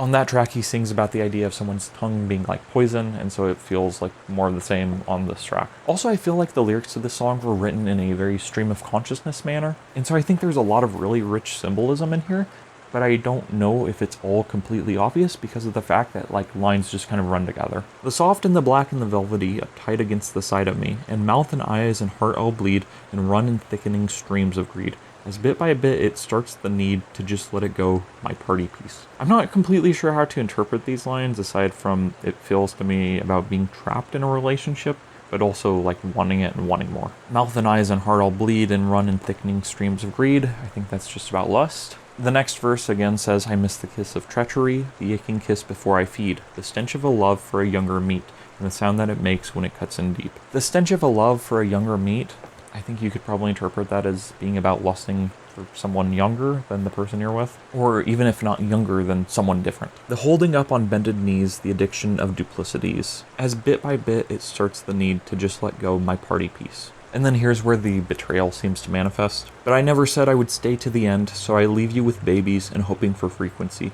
Screaming like this in the hope of secrecy, screaming me over and over and over. I leave you with photographs, pictures of trickery, stains on the carpet and stains on the scenery, songs about happiness murmured in dreams, when we both us knew how the ending would be. And so there once again you have the idea of a relationship breaking up, of things falling apart. That idea, I never said I would stay to the end, so I leave you with babies and hoping for frequency, is that's quite something. Basically the idea that I'm not going to stick around, so here you're left with these kids or whatever. Songs about happiness murmured in dreams goes back to the idea of sleep, as mentioned before, goes back to the idea of the Spider-Man. That line about I leave you with photographs, pictures of trickery, stains on the carpet and stains on the scenery, I see that as being a line about memories, essentially. There are times in life when things can seem good, and then you find out things about what really happened, and then those memories are stained, basically. So it's all come back around to breaking apart again, breaking apart like I'm made up of glass again. Here you have a bit of paranoia, making it up behind my back again, holding my breath for the fear of sleep again. And there you have fear of nightmares, fear of sleep. Obviously he says fear of sleep, but I don't think it's just sleep, I think it's dreams, but also if someone is scared to sleep, then they're scared of what's going to happen whenever they're not paying attention. Holding it up behind my head again, cut in deep to the heart of the bone again. Round and round and round, and it's coming apart again, over and over and over. I think paranoia can also be a killer in relationships. There is such a thing as self-sabotaging and suspecting something where there's nothing going on. And then towards the end you have this verse, and it is my favorite verse in the song. Now that I know I'm breaking to pieces, I'll pull out my heart and feed it to anyone. Crying for sympathy, crocodiles cry for the love of the crowd and the 3 cheers from everyone. Dropping through sky, through the glass of the roof of your mouth, through the mouth of your eye, through the eye of the needle, It's easier for me to get closer to heaven than ever feel whole again. This verse, more than any of the other verses, it kind of feels like a mental breakdown. It feels very stream of consciousness, like I said. That idea that I'll pull out my heart and feed it to anyone, to me, that seems to be about the idea that basically you're just looking for love and approval, and you don't really care who's giving it to you. You'll give up yourself to anyone. Crocodile's cry, I think, refers to the idea of crocodile tears. And then the lines about dropping through things, dropping through sky, through the glass of the roof, through the roof of your mouth, through the mouth of your eye, through the eye of the needle. I don't really know what to make of those lyrics up until the very end, through the eye of the needle. Lots of people think that the needle referenced is a reference to drugs. I think it's a reference to the Bible, actually. Jesus is quoted as saying that it's easier for a camel to go through the eye of a needle than for a rich man to get into heaven. And the following lyrics directly connect back to that idea of heaven. It's easier for me to get closer to heaven than ever feel whole again. It connects back to those lyrics. I must fight this sickness. I must find a cure. But again, this album came out 7 years after Pornography, and to me it indicates that things have not necessarily improved. I never said I would stay to the end. I knew I would leave you with babies and everything. Screaming like this in the whole of sincerity, screaming me over and over and over. And here he repeats some previous lyrics. I leave you with photographs, pictures of trickery, stains on the carpet and stains on the memory. Songs about happiness murmured in dreams when we both of us knew how the end always is. And so this song is called Disintegration, and I think it's about exactly that. I think it's about the narrator's personal life completely falling apart, but I think at least part of the reason why it's falling apart is due to an unwillingness to commit. The idea of telling someone I never said I would stay till the end seems to imply that you didn't really care all that much about the life that you built up. But the thing is that, you know, in the lyrics, the narrator is seeming to have like a mental breakdown almost. That's kind of what it reads as to me. And so I suppose that it goes back to that idea that you don't know what you have till you don't have it anymore. It's that idea that you only appreciate what you've lost after you've lost it.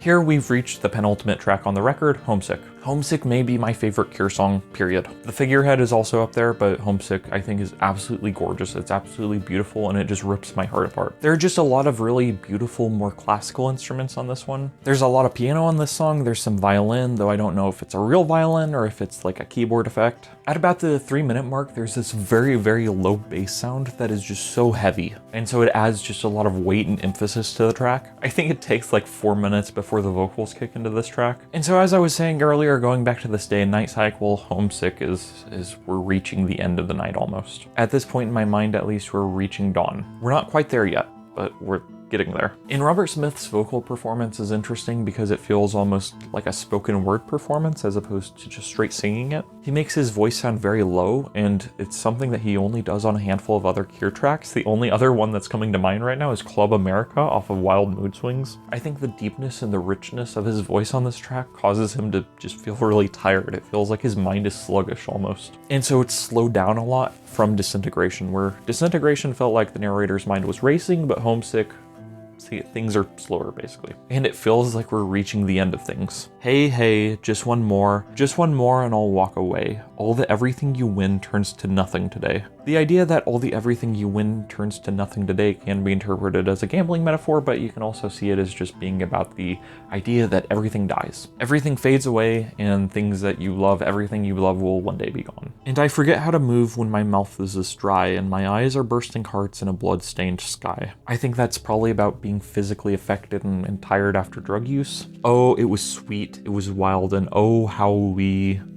And he trails off there. I trembled, stuck in honey clinging to me. So just one more go, inspire in me the desire in me to never go home. And again, this is like just, for me, it's the most heartbreaking track on the album. It's the kind of song that I can't do justice just by talking about it. So really, like, go and listen to it if you're not familiar with it. As I said, Lowell Tolhurst wasn't really doing much in the band at this point in time, but the other band members besides Robert Smith knew that Lowell he'd felt left out. And so as a result, they took one of his demos, which was the demo for Homesick, and they reworked it a bunch, and so that's how we have this song, pretty much. I think it was Simon Gallup and Roger O'Donnell who worked on this one a lot. But that's really basically the story, was that Robert Smith didn't even like this song at first because it was something that Lowell had written, and his relationship with Lowell was just horrible at the time. But no, Homesick is, like I said, it's my favorite song on the record. And the lyrics at the end of the song repeat, oh, just one more and I'll walk away. All the everything you win turns to nothing today. So just one more go, inspire in me the desire in me to never go home. I really like the idea of like wanting just one more, whatever it is. It really does kind of feel like something an addict would say, you know, just one more hit and I'm done forever. But the thing is that that's not really how things work, because one more leads to another and leads to another and so on and so on. But again, all the everything you win turns to nothing today. Or in other words, I guess it has disintegrated, so.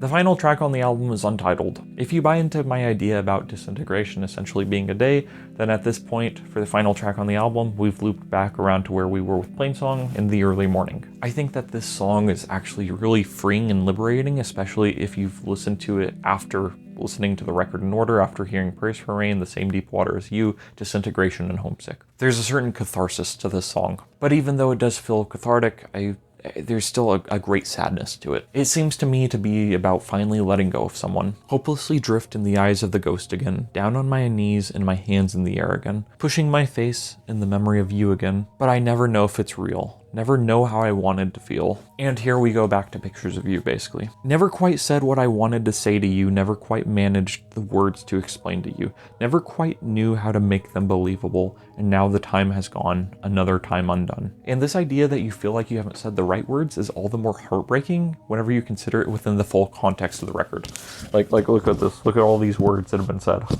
And these are some freaking beautiful words, a lot of thought and effort were put into these lyrics. But it feels like in the end, the narrator still feels like he hasn't said quite what he wanted to say. Hopelessly fighting the devil, futility, feeling the monster climb deeper inside of me, feeling him gnawing my heart away hungrily, I'll never lose this pain, never dream of you again. And of course that idea, never dream of you again, there's that reference to sleep. But is the idea that I'll never dream of you again, is that acknowledging that you'll focus on other things, or just that you'll never sleep again? Within the full context of this record, I think it's probably the latter. And so I do think, like I said, this song is a bit cathartic, but I think that, you know, it's dark, it's depressing, it's a sad ending. There is no like Hollywood fairy tale ending to this album.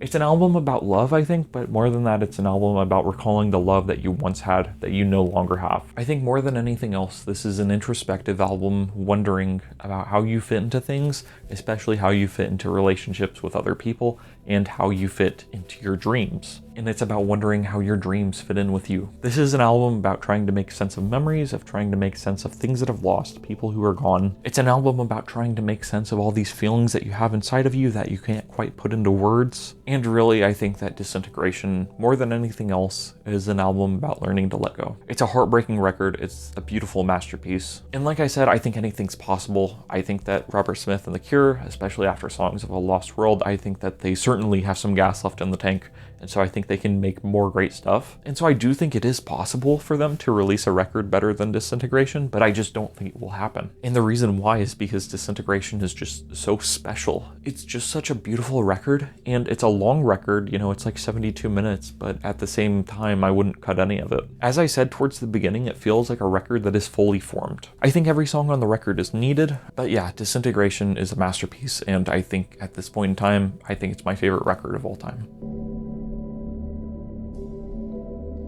Before we go, we'll talk about the B-sides for a bit. So the B-sides are freaking fantastic. I talked about this earlier, but I think that there are certain Cure albums that would have benefited from alternate track listings. I think Three Imaginary Boys should have had a different track listing. I think Wish probably should have had a different track listing. I think with Kiss Me, Kiss Me, Kiss Me, there are certain songs that probably should have made it onto the record. I'm thinking of To the Sky in particular. But with this album, I have no gripes about the track list, and I think that they chose the right songs, basically. But like I said, all the B-sides are freaking great. Babel is a really interesting one. It's really deranged. It's very strange. There are a lot of crazy sound effects going on. Too Late is probably my least favorite of the Disintegration B-sides, but it's still a really solid track. It's just very upbeat. And you can tell it was written whenever they hadn't quite decided how dark the album was going to be. Out of Mind is a weird one. It's kind of a weird poppy track, but I really dig it. I think it would have fit in really nicely with the Head on the Door. On the deluxe edition on this album that came out like 15 years ago, there are some demos. No Heart is really good. Eston is super catchy. Pirate Ships is a very nice song. It's a really good cover. And my favorite B-side from these sessions is Fear of Ghosts. It's a very creepy sounding song. It's very weird. I think it's very dark sounding even for Disintegration, so I don't know that it quite fit in with the rest of the album. It's a different kind of darkness, I think. But yeah, it's one of my favorite Cure songs. I think it's freaking phenomenal. And I want to go ahead and talk about it, but I'm not going to. And the reason why is because I think that I have a lot to say about it, and so for that reason I'm just going to do a separate video. Basically, I wanted to talk about that idea that Robert Smith sings about in that song. The farther away I get from things that I care about, the less I care about how much further away I get, which in a lot of ways is basically talking about the idea out of sight, out of mind, but it goes deeper than that, and I think it kind of goes to show that the farther you go away from certain people or places you love, the more you change as a person into someone who you maybe don't recognize. And so I love that song. I will talk about it more at a later date though. On the Mixed Up album, there are some really good remixes I like. I like the Fascination Street and Love Song extended versions. I think both of those songs are incredible already, and I think making them longer doesn't hurt them in any way, shape, or form.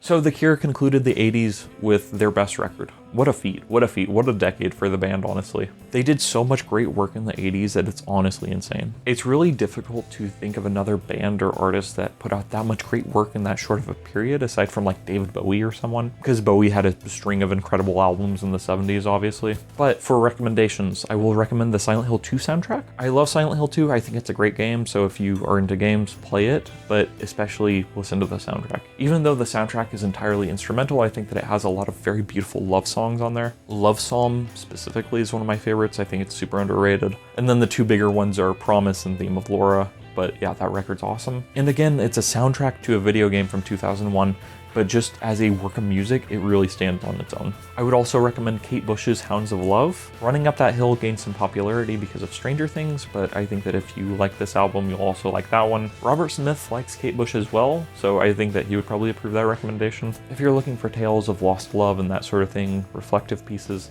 then I think you could really get into the works of Arthur Rimbaud. If you're looking for more gothic stories about lost love, I think you could get into Frankenstein. Lullaby makes me think of The Metamorphosis by Kafka, which is worth checking out. If you're looking for more gothic stories about love, The Bloody Chamber by Angela Carter is really great, but we're getting a little bit away from the original record, I think. I would also recommend Still by Nine Inch Nails, particularly if you prefer some of the more instrumental passages in this record. You know, there are no tracks that are entirely instrumental, but you do have long stretches of the album, you know, like 5 minutes at a time where there are no words. So if you like Homesick specifically, I would recommend this album. This album's a freaking banger. I would recommend Watchmen, because I read Watchmen for the first time when listening to this album for the first time, so, you know, I gotta throw it in there. I would recommend Like Clockwork by Queens of the Stone Age. I think that has a lot of sadder, more reflective tracks on there. I really love it. It's my favorite album by them. The Fragile by Nine Inch Nails is also worth checking out if you can handle some harder rock stuff. But the instrumental tracks kind of remind me of this album, just like You Imagined or L'Amour. And so with that, I don't see anything around my room to recommend.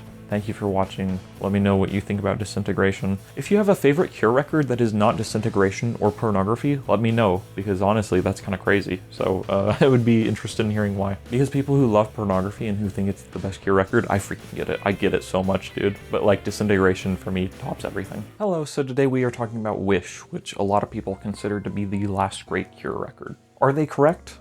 I don't know, I suppose that it depends on who you ask. But I do think that more or less this 9th record kind of ends the golden period of The Cure. Of course, the album that came out before this one was Disintegration, which is their best record. It's freaking phenomenal. The band's records were selling better than ever and they were bigger than ever, and then they put out Wish and it was a massive hit. As I talked about for far too long in my Disintegration video, that album is absolutely incredible. It's able to create this dark and dreary atmosphere, and it's able to summon up all these feelings and emotions within me. And really, it's a very lush, full album. So the year after Disintegration came out, the band went back into the studio to create the Mixed Up album, which is a collection of remixes. But I think that the story goes that Robert Smith was basically in the studio working on all the remixes, but then the rest of the band got really bored, and so they ended up writing Never Enough. Never Enough is a pretty decent song. On the CD version of the album, you have the big mix, which I don't particularly like, but the actual single version, just called Never Enough, which shows up on their singles collection later on and on the Greatest Hits album, I think that version's really good. But that song's probably a lot more forward than any of the other tracks on Disintegration, just because of the fact that it's a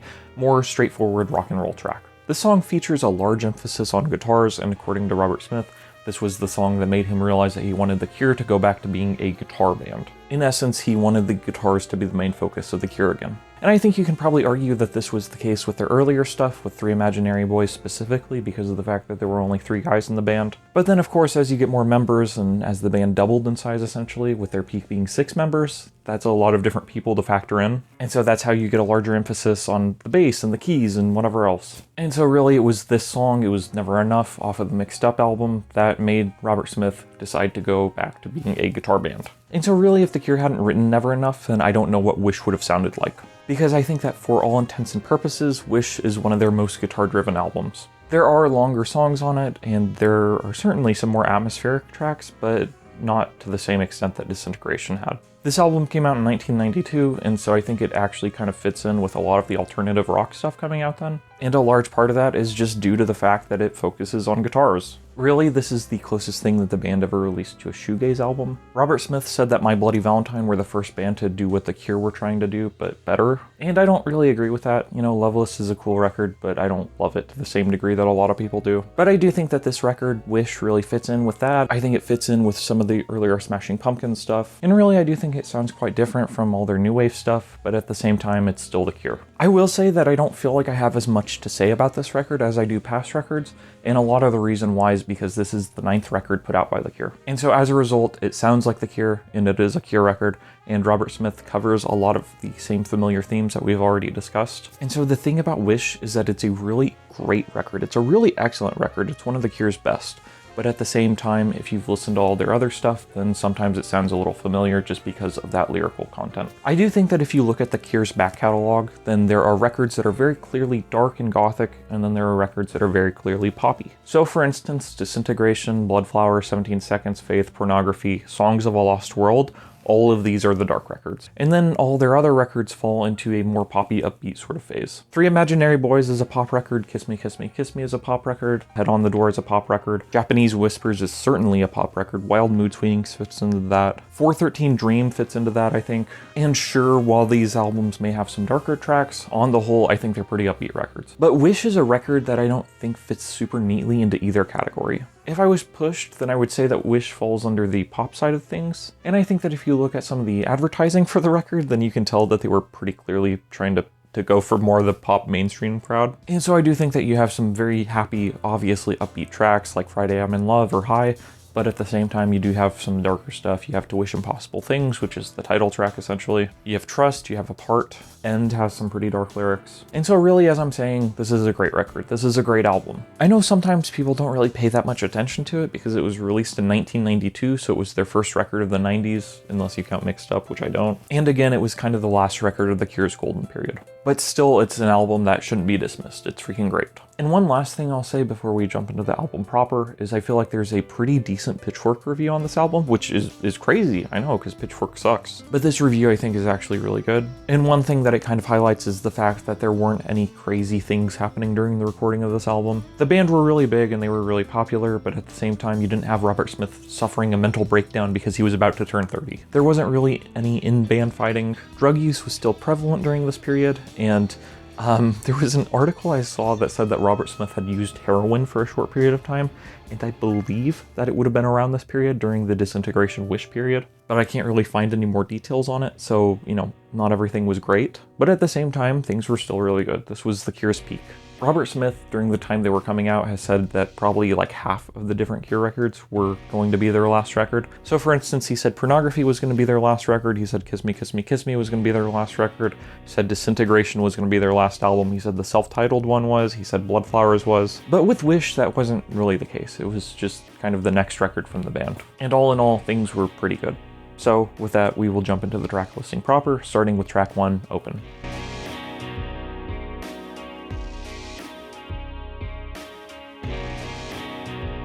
Open is one of the most interesting tracks on the album for a number of reasons, but a large part of it is due to the lyrical content. The Cure have talked about drug use before, such as A Short-Term Effect and some of the other songs on Pornography. Icing Sugar is another song about drugs. But with track 1 on the album, Open, Robert Smith decided to tackle alcoholism and some of the social conventions that surround it. I really don't know what I'm doing here. I really think I should have gone to bed tonight. but just one drink and there are some people to meet. I think that you'll like them, I have to say we do, and I promise in less than an hour we will honestly go. Now why don't I just get you another while you just say hello? Yeah, just say hello, just say hello. And so in essence, this is a song about Robert Smith talking about alcoholism and saying that he has a problem, basically. Everyone kind of knows that rock stars typically have some kind of drug addiction or alcoholism. It's a very common thread that you see throughout all of these different stars, but not everyone knows how exactly it goes down. Not everyone knows how exactly it begins. One thing that goes almost always in hand with live music is drinking. I don't know that I've ever been to a live show where there hasn't been some sort of alcohol being served. If you go to a big show at a stadium, there's going to be beer, and if you go to a little show, a local show, usually those are at some kind of bar. Or if they're not at a bar, then it's a house party. Because I think that the thing about live music is that for most people, it's not a lifestyle. For most people, they'll go to a concert,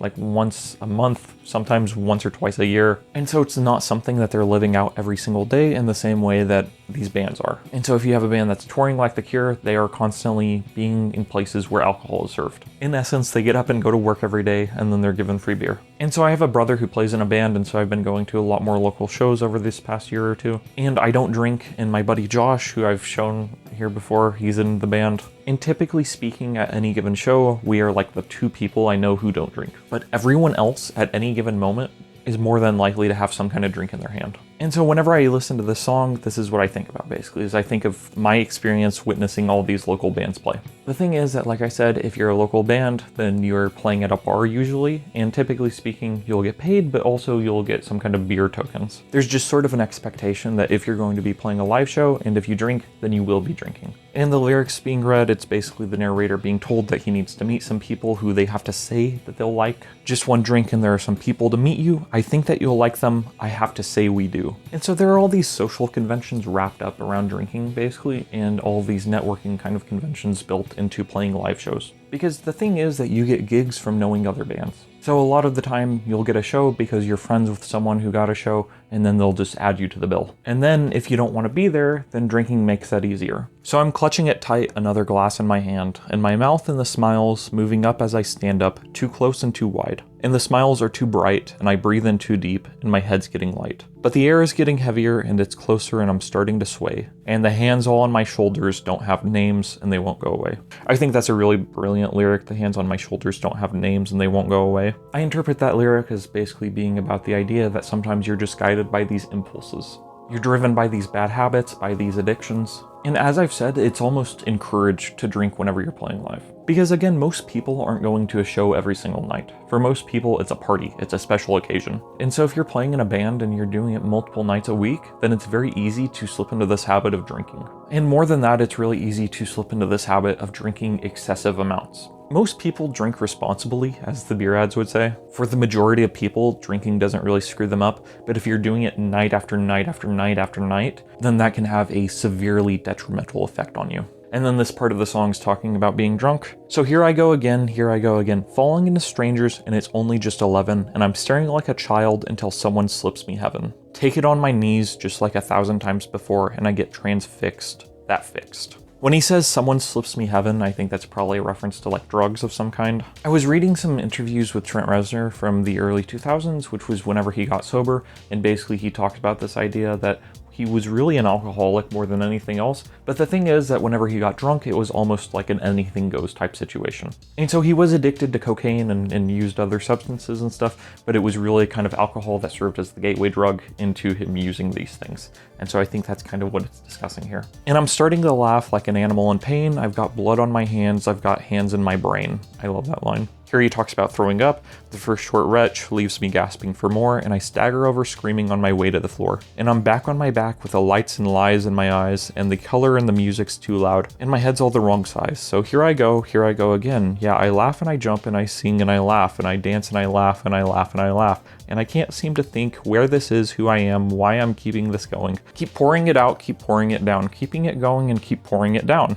And the way the rain comes down hard, that's the way I feel inside. And so this song has a lot of momentum to it. It has kind of this feeling that we need to keep it going. And really, I think that the thing to keep in mind during all this is that he didn't want to start drinking in the first place. If you go back to the opening lines, he said, "I really don't know what I'm doing here. I really think I should have gone to bed tonight." But as I'm saying, this isn't something I have experienced myself because I don't drink, but this is something that I've witnessed to a certain degree where drinking is very much encouraged in these sorts of situations. And I think that even depending on the sort of crowd that you're running with, I think that this sort of painfulness of drinking, I think that this sort of vomiting and passing out and whatever else, I think that this thing can even be encouraged to a certain degree. I was at a house party some months ago and I heard this crazy story basically where there was this guy talking and he said that he was at another house party and he blacked out and then he woke up with his arm in a cast. And it turned out that what happened was that he was just punching a concrete wall. And he was doing it like on a dare or for some stupid reason. And so he broke his hand and it was in a cast for several months. And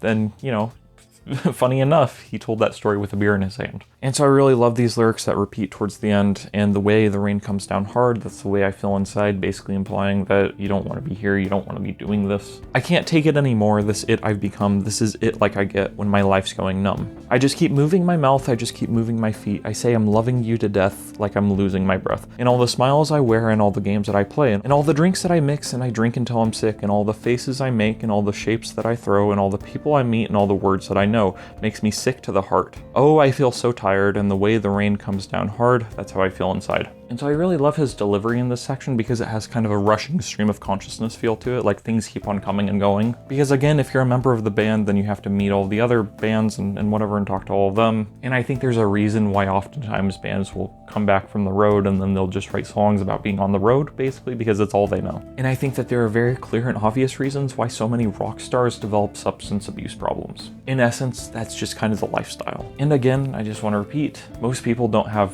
any kind of alcoholism. Most people who drink don't have any kind of real serious problem with it, but I do think that the people who it impacts very severely. And so I think that's what this song is about. And I've spent so much time on it because it's kind of a new way of viewing this. As I said, The Cure have talked about drug addiction before, but not really like this. And so this is kind of a crazy, rounded way to start the album. And I don't have as much to say about most of the other tracks as I do this one.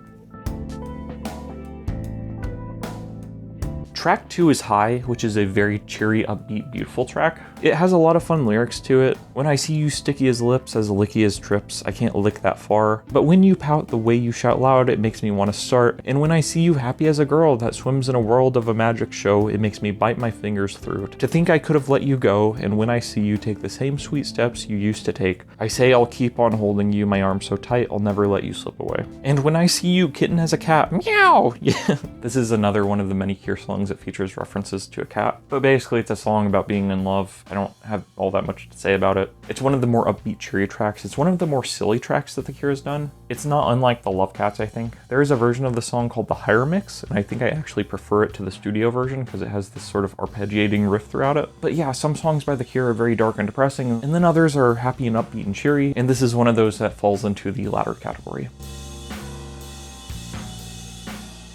Track 3 is Apart, which is a very beautiful song. It's one of the sadder, slower songs on the record, and it's just about a couple who have grown apart. You know, surprise, surprise, the name is describing what the song is about. He waits for her to understand, but she won't understand at all. She waits all night for him to call, but he won't call anymore. He waits to hear her say forgive, but she just drops her pearl black eyes and prays to hear him say I love you, but he tells no more lies. How did we get this far apart? We used to be so close together. How did we get this far apart? I thought this love would last forever. And so it's a very beautiful song, and I think it's awesome, but again, I just don't have that much to say about it. People growing apart sucks, but it's something that's bound to happen, I guess.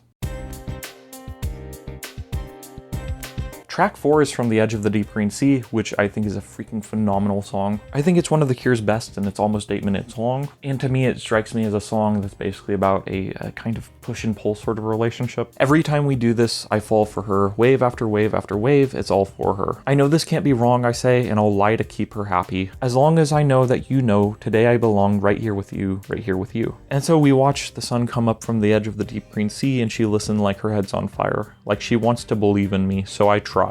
I've always loved that line, like her head's on fire. And that's sort of the thing about this record, is that I feel like he covers a lot of ground that we've already touched on, but I feel like he's in his prime whenever he's doing it. I feel like at this point in time, Robert Smith is still a tremendous lyricist. Another line I love, I've never been so colorfully see-through head before. I've never been so wonderfully me, you want some more. And all I want is to keep it like this, you and me alone, a secret kiss, and don't go home, don't go away, don't let this end, please stay. And so I'm not sure if this song is about an affair or if it's about, like I said earlier, this sort of push and pull relationship where they get together and they break up and they get together and they break up. How much more can we use it up? Drink it dry, take this drug. Looking for something forever gone, but something we will always want. Why are you letting me go, she says. I feel you pulling back, I feel you changing shape. And just as I'm breaking free, she hangs herself in front of me, slips her dress like a flag to the floor, and hands in the sky surrenders it all. And so that part to me seems to be about how the narrator wants to slip away and break out of the relationship, but then the girl uses sex to hold them back. I wish I could just stop. I know another moment will break my heart. Too many tears, too many times, too many years I've cried for you. It's always the same, wake up in the rain, head in pain, hung in shame.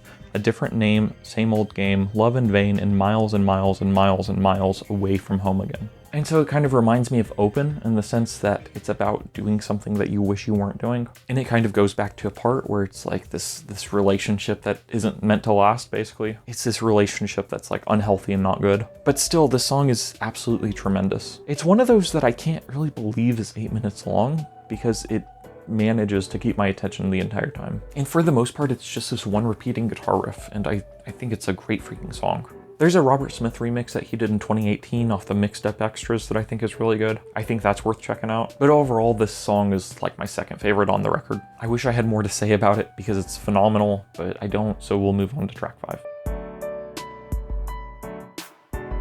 Track 5 is the most hated song on the record, Windy Time. It's kind of a funky rock song about the narrator visiting a prostitute and laughing away as she turned, "You're everything but no one, like the last man on earth. And when I die, I said, I'll leave you at all. Door closes, leaves me cold. It doesn't touch me at all." And so again, it's the same sort of thing as Windy Time, where it's a relationship of some kind that isn't good for the narrator. Again, I feel like it's a very funky song, and it's one that I actually really love, but people hate it. People absolutely despise this song. And I don't get it. I don't get it. I think it's great. Robert Smith himself has said that he can't believe that a song like this made it onto the record, but he said that anytime he was coming up with the track listing for this album, if he didn't include this song, then the record felt soft. And those were his words. And I actually can completely see how that would be the case because, again, this is one of the more rock and roll style tracks. Windy Time's great. I don't care what people say. It's awesome.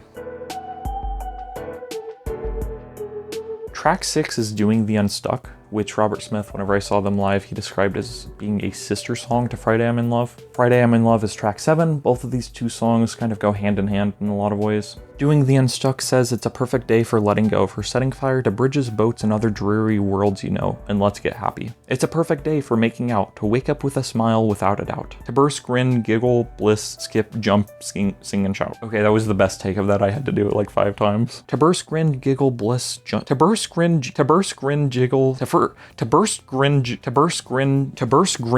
bliss, jump. To burst, grin, giggle, bliss. To burst, grin, giggle, bliss. And so basically it's just another one of those euphoric, upbeat Cure songs. Fits in with High, it fits in with the Love Cats. There is some depth to it, I think, though, at the end. Let's get happy, but it's much too late, you say, for doing this now. We should have done it then. Well, it just goes to show how wrong you can be, and that's how you really should know that it's never too late to get up and go. Kick out the gloom, kick out the blues, tear out the pages with all the bad news, pull down the mirrors and pull down the walls, tear up the stairs and tear down the floors.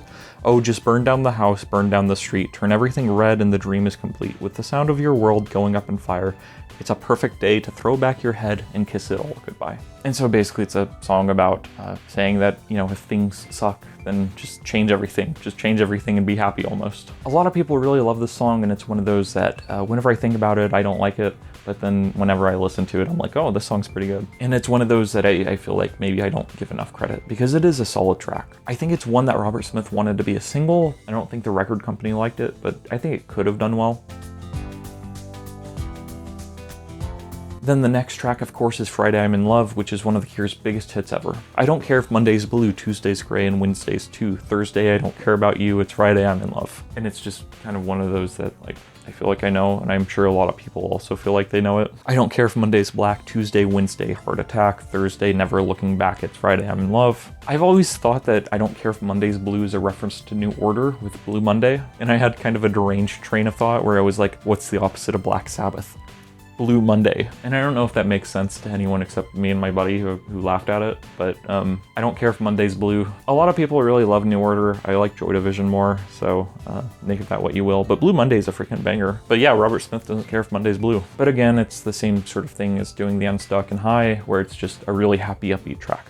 Robert Smith has kind of pointed to this one and said that it's the song that non-Cure fans like. And he said something to the extent that if this is your favorite Cure song, then you're probably not a Cure fan. It's just kind of a silly song. The music video for it's really fun because they just have a lot of different crap going around. I think my favorite thing about this song is actually the backstory behind it, where Robert Smith said that he wrote it in like 10 minutes, and then he was convinced that he was actually stealing the riff from somewhere. And so he went around playing this song for everyone that he knew, and he played it for record people, and he played it for all his friends and asked them if they had heard it, and they said no. And it literally took him like multiple weeks before he just kind of decided, okay, I guess I wrote it. And I think that's a freaking hilarious story, that you think that you've stolen a riff when actually you've just made something original. I feel like it's also the opposite of what usually happens, where someone steals a riff and they feel like they made it originally. But yeah, Friday I'm in Love is awesome. Dressed up to the eyes, it's a wonderful surprise to see your shoes and your spirits rise, throwing out your frown and just smiling at the sound, and as sleek as a shriek spinning round and round. Always take a big bite.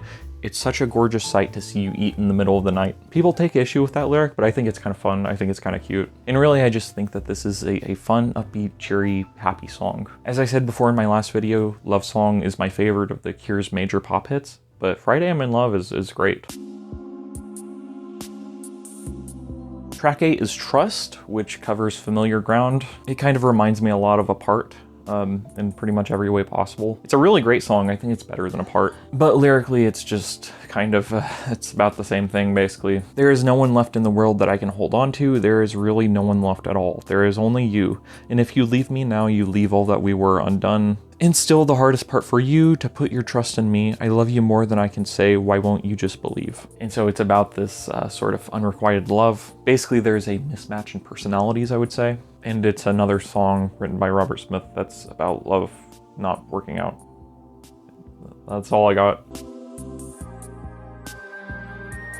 Track 9 is A Letter to Elise, which is one of the best songs that the Cure ever wrote. This is my favorite song on the record. And again, it covers the same theme as Trust, basically. It covers a narrator's love not being returned. Oh, Elise, it doesn't matter what you say, I just can't stay here every yesterday. Like, keep on acting out the same the way we act out. Every way to smile, forget, and make believe we never needed any more than this. Oh, Elise, it doesn't matter what you do, I know I'll never really get inside of you. To make your eyes catch fire the way they should, the way the blue could pull me in if they only would, if they only would. At least I'd lose the sense of sensing something else that hides away. From me and you, there are worlds to part, with aching looks and breaking hearts. And all the prayers your hands can make, oh, I just take as much as you can throw. I believe that the idea for the song comes from Kafka's Letters to Felice, which I have a copy of. So yeah, it comes from Kafka's Letters to Felice, which isn't a book, it's just a collection of letters that Kafka wrote to a girl named Felice, who he was engaged to, I believe. And if you look at some of the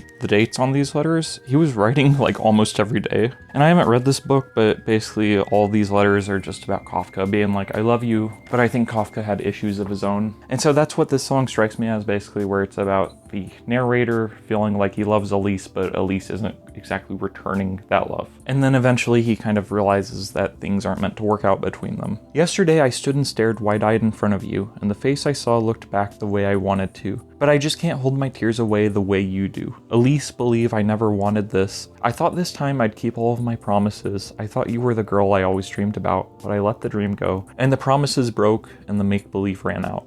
And so yeah, it's just a very heartbreaking song of things not working out, you know, not unlike Pictures of You. I really love the final lyrics to this song, and every time I try to pick it up like falling sand. As fast as I pick it up, it runs away through my clutching hands.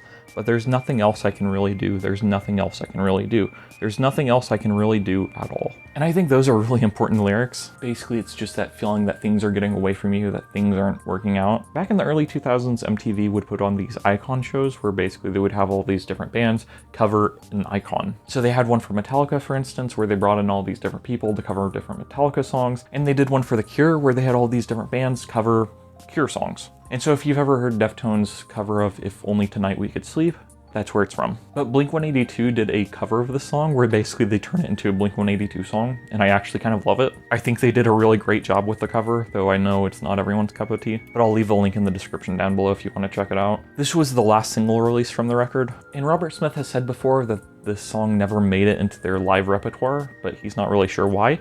And I'm not really sure why either. I think it's freaking brilliant. I would much rather hear this song than like some of the others they're more likely to play off of Wish. I would rather hear this song than High. I would rather hear this song than Friday I'm in Love, even though I love that song. But yeah, this is a totally underrated song. I think it's awesome.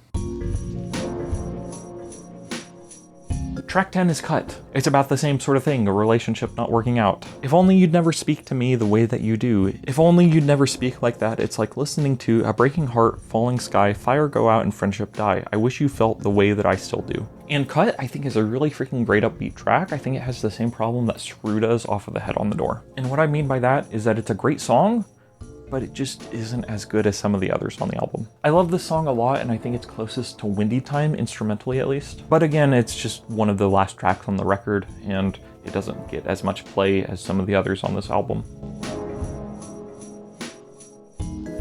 Track 11 is To Wish Impossible Things, which is the title track of the record. And it's a really beautiful, almost simple sounding, heartbreaking track. It basically just speaks to the idea that sometimes you have these dreams and they can never come to pass. Remember how it used to be when the sun would fill the sky. Remember how we used to feel those days would never end. Remember how it used to be when the stars would fill the sky. Remember how we used to dream those nights would never end. It was the sweetness of your skin, it was the hope of all we might have been, that filled me with the hope to wish impossible things. And so basically it's speaking of a sort of innocence, of a sort of naivety even, maybe of youth. And then the second half of the song says, but now the sun shines cold and all the sky is gray. The stars are dimmed by clouds and tears and all I wish is gone away. All I wish is gone away, all I wish is gone away. Kind of a short song in terms of lyrical content, but it's very beautiful and ethereal sounding. It actually reminds me of The Echoing Green by William Blake. I think that actually kind of covers the same ground as this song. And so this is kind of what I mean whenever I was saying earlier that this song has both a mix of dark and light tracks. You have darker tracks like this one, To Wish Impossible Things, but then only a couple songs before you were listening to Friday I'm in Love and doing the Unstuck and High.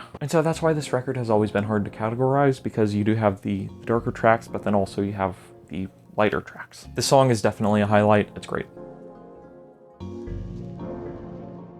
And then the final track of the album is fittingly called End. And I think that End is almost a response to some of the criticisms I have of the album, namely that it covers a lot of the same lyrical ground as past records. It's really kind of a dark song, and it took some time for it to grow on me, but I think it's great. I think I've reached that point where giving up and going on are both the same dead end to me, are both the same old song.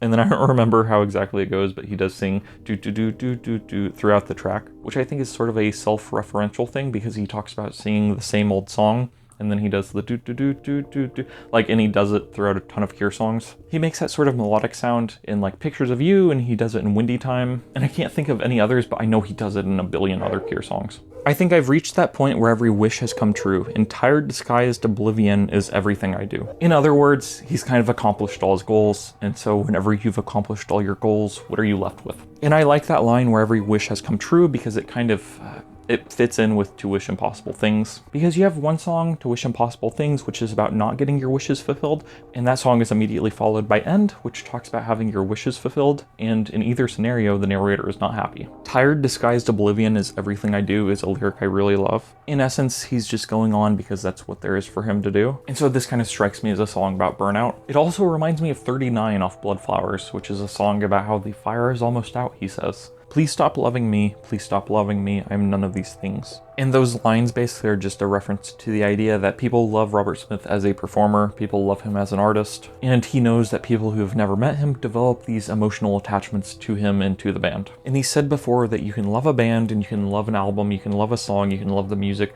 but you should never love the performer. And so really he's just saying that you shouldn't fall in love with all these rock stars, you shouldn't fall in love with him. And this is a really depressive song. I think I've reached the point where all the things you have to say and hopes for something more from me are just games to pass the time away. And so that idea where all the things you have to say and all the hopes for something more from me are just games to pass the time away, basically he doesn't feel like he's doing anything meaningful at this point in time. It's just this idea that what he's doing, what he's making, yada yada yada, it's all just...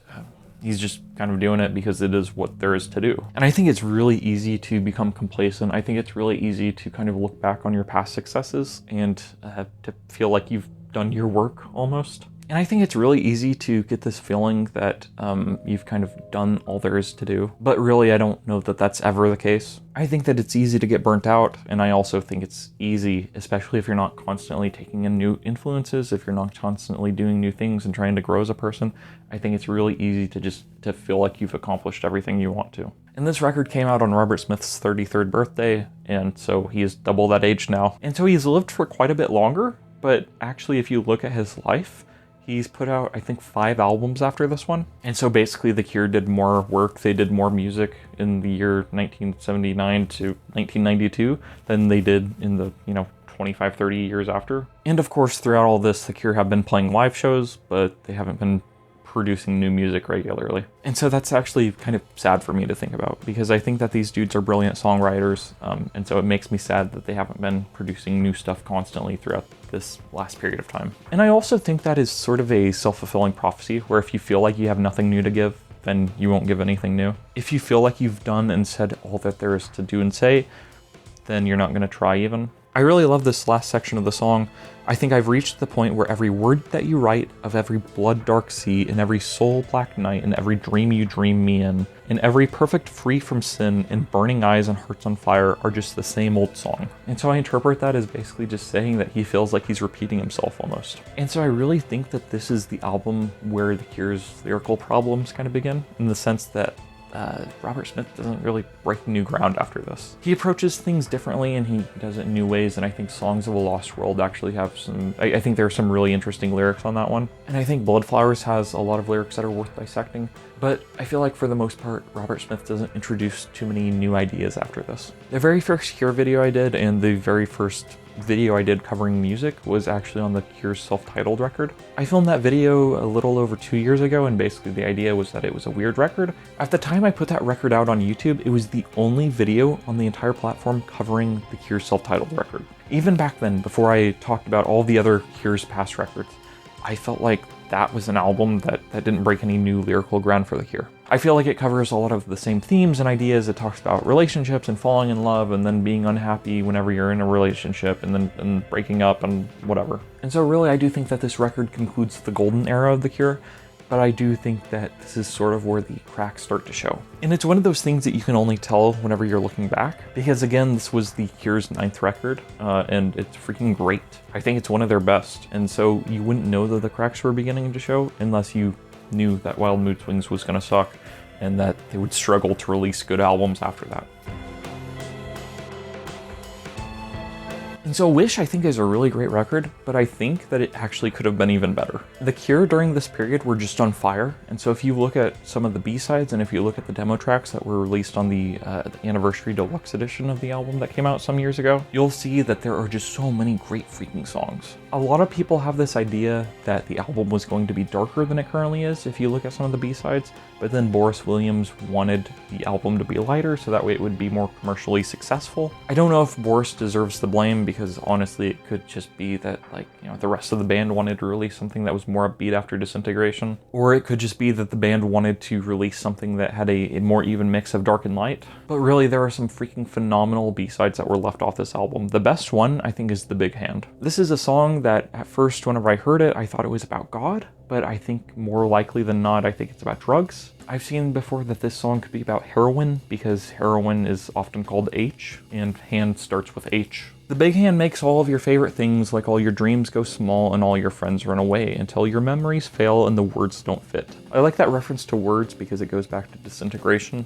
But the way the Big Hand smiles, you just won't care about it. The Big Hand makes all of your favorite things, like all your days run out and all your hopes disappear, and your smiles just stop and your eyes go dead, and the shadows start to crawl in the back of your head. But when the Big Hand speaks, it's like fireworks in heaven, so listen, don't think, and wish for nothing at all. And so basically the Big Hand strikes me as a song about self-destructive tendencies. Like I said, I think it's about drugs. I think it's about drug use. In some ways, it actually returns to Fear of Ghosts off Disintegration, just the sense that you won't care about what things you're losing. If you give everything to the Big Hand, whatever it is, then you're going to lose everything. You're going to lose all your time and all your days. But when the Big Hand speaks, it's like fireworks in heaven. Essentially, the high is so great that the lows don't matter to you. I know that this is a song that Boris Williams should be blamed for not having on the album, because he said that if this song was on the album, then he would leave the band. but it doesn't even matter because basically the album came out and then he left shortly after the tours for this record were done. But yeah, this is a really excellent song that 100% should have been on the record. This Twilight Garden is another one that should have been on the record. It's a freaking immaculate, amazing masterpiece. I think it's like a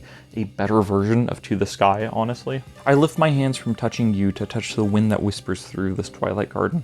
Turns into a world where dreams are real. No one will ever take your place. I am lost in you. I lift my lips from kissing you and kiss the sky-wide deepest blue, and slow the moon swims up into your golden words for me. No one will ever take your place. I am lost in you. Yeah, this song is just gorgeous. If you don't know it, go and listen to it. It's freaking amazing. Play is another really great song that I think probably should have been on the record, but it's a darker song, and so I do wonder if that's maybe why it was left off. Day after day I let you down, promise to change, then change my mind. And every time I promise you it will all be fine. It won't be like this next time. The days you wait turn into years, always wait, helpless tears, hopeless nights and all the fears. It will always be like this. And so this is another one about a relationship fading and cracking and decaying because someone promises to change, but they won't. Halo, I think, is a really pretty one. I really like it a lot. It fits in sort of with the happiness of High. Scared as You, I think, is really good, but I do think it's one of the lesser B-sides. You know, those things I said, all those things that made you cry, I didn't really mean that stuff. All I ever really mean when I scream and shout the way I do is I don't know, I really don't, just the same as you. And so I guess it goes back to love song, you know, no matter what words I say, I will always love you.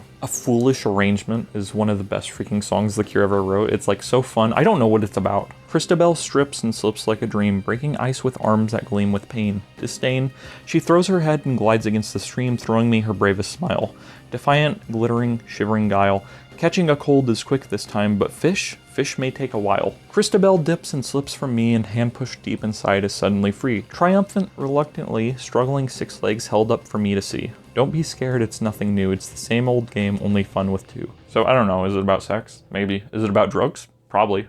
Probably, honestly. But A Foolish Arrangement is a freaking banger. Whenever they dropped the anniversary edition of this album back in like 2022, I think, they included a bunch of cool demos. My favorites I would like to single out are Miss Van Gogh, which Miss Van Gogh is freaking great. I don't know what the lyrics would have been, but like the song is so catchy. I love it. I love the bass line. I love everything about it. Now Is the Time is also a banger. Same thing. I imagine my own words in my head, but Now Is the Time is another one that I freaking love. I think it's great. There's also the Lost Wishes EP, which was a cassette tape that came out like a year after Wish. Basically, it was a series of 4 instrumental tracks from the Wish sessions. It's pretty good. It's worth checking out, I think. I don't know how to say it properly, but Uyeya Sound, I guess. That track was used as the basis for Underneath the Stars off of 413 Dream, which came out, like 16 years after this record. So that one's really good, and The Three Sisters is also really good, though it sounded really familiar to me whenever I was listening to it yesterday. And someone said that the bass line is the exact same as another Cure song, A Japanese Dream. The overall, though, if you listen to any of these demos, they're all pretty great. Frogfish is kind of weird. It's kind of a weird, funky, jazzy thing with horns. But really, this was a great period for the band, just on a creative level. All the demos for this album are great, and all the songs for this album are great. There aren't really any songs that I hate or utterly dislike. You know, I don't love some of the demos, but that's probably because they're unfinished. But really, whenever I was looking through these tracks, I just, I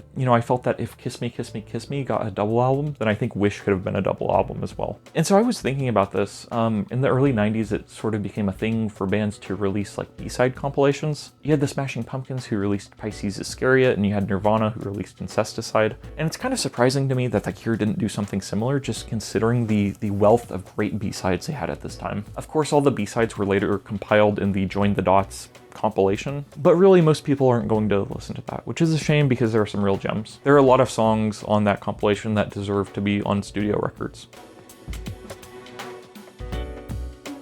And so Wish is one of those Cure records that I think would have benefited from a somewhat different track listing. But honestly, as it stands, it's still freaking phenomenal. I think it just could have been better. As for ratings, I think I'm going to have to rank this as my 4th favorite Cure record of the ones we've discussed. And this is actually something that's been on my mind for a long time because it means rating this one above Faith in 17 Seconds, which I'm not sure about, honestly. I don't think this album is as good as Disintegration or Pornography or The Head on the Door, but I do think it's a really solid record. I think this record's really great. I think it's really excellent.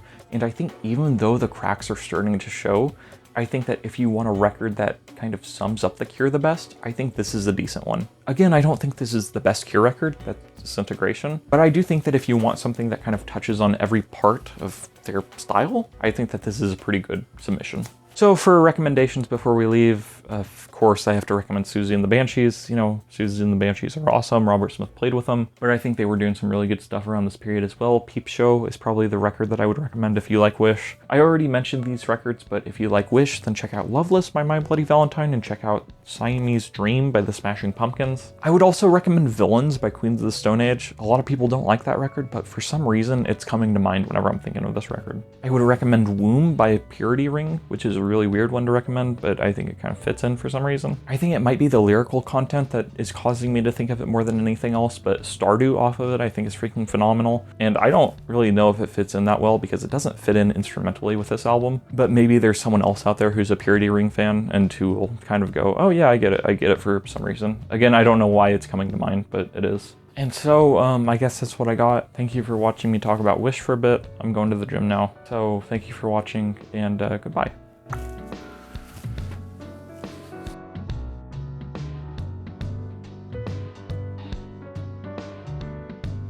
Every single girl I've ever met who reads is like, oh my goodness, you gotta read Pride and Prejudice. And so anyways, there you go. So The Cure released Wish in 1992, and it would take them 4 years before they followed it up with Wild Mood Swings. And as you might expect, a lot can happen in 4 years. For starters, this was the longest gap between Cure albums at that point. I think that you see this with bands pretty often, where early on in their career, whenever they're first trying to get established, they release albums like crazy, but then as the years pass on by, people tend to focus on the older stuff, and so the newer stuff takes less of an emphasis. Also, by this point, the band were in their 30s roughly. Robert Smith would have been about 36 whenever Wild Mood Swings dropped. And so, of course, as you get older, you settle down, you have families, yada yada yada. And of course, it's always difficult to make a new album whenever you lose members of your band. So in the years between Wish and Wild Mood Swings, the band lost Boris Williams, their drummer, and Pearl Thompson, their guitarist. And both of these individuals contributed a lot to the songwriting process of The Cure, and so of course if two of your major songwriters leave, there's going to be a gap to be filled. And in addition to that, the world of popular music had changed, and the band had already experienced some of that to a certain degree with Wish. Wish dropped in 1992, so by that time the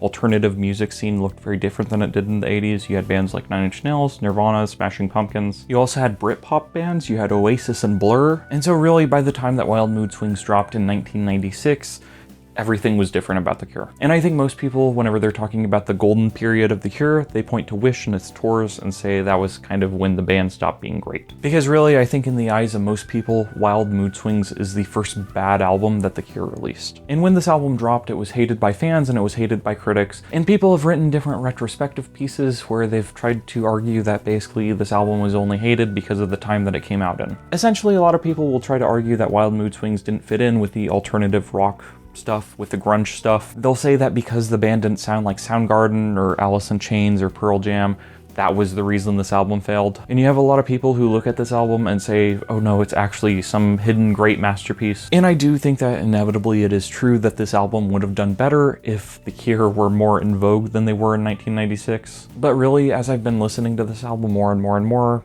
preceding this video, I found myself enjoying the album more, but at the same time, I still don't think it's a great Cure album. But really, I think this record is probably the most difficult thing I've ever had to discuss on this channel, and the reason why is weird.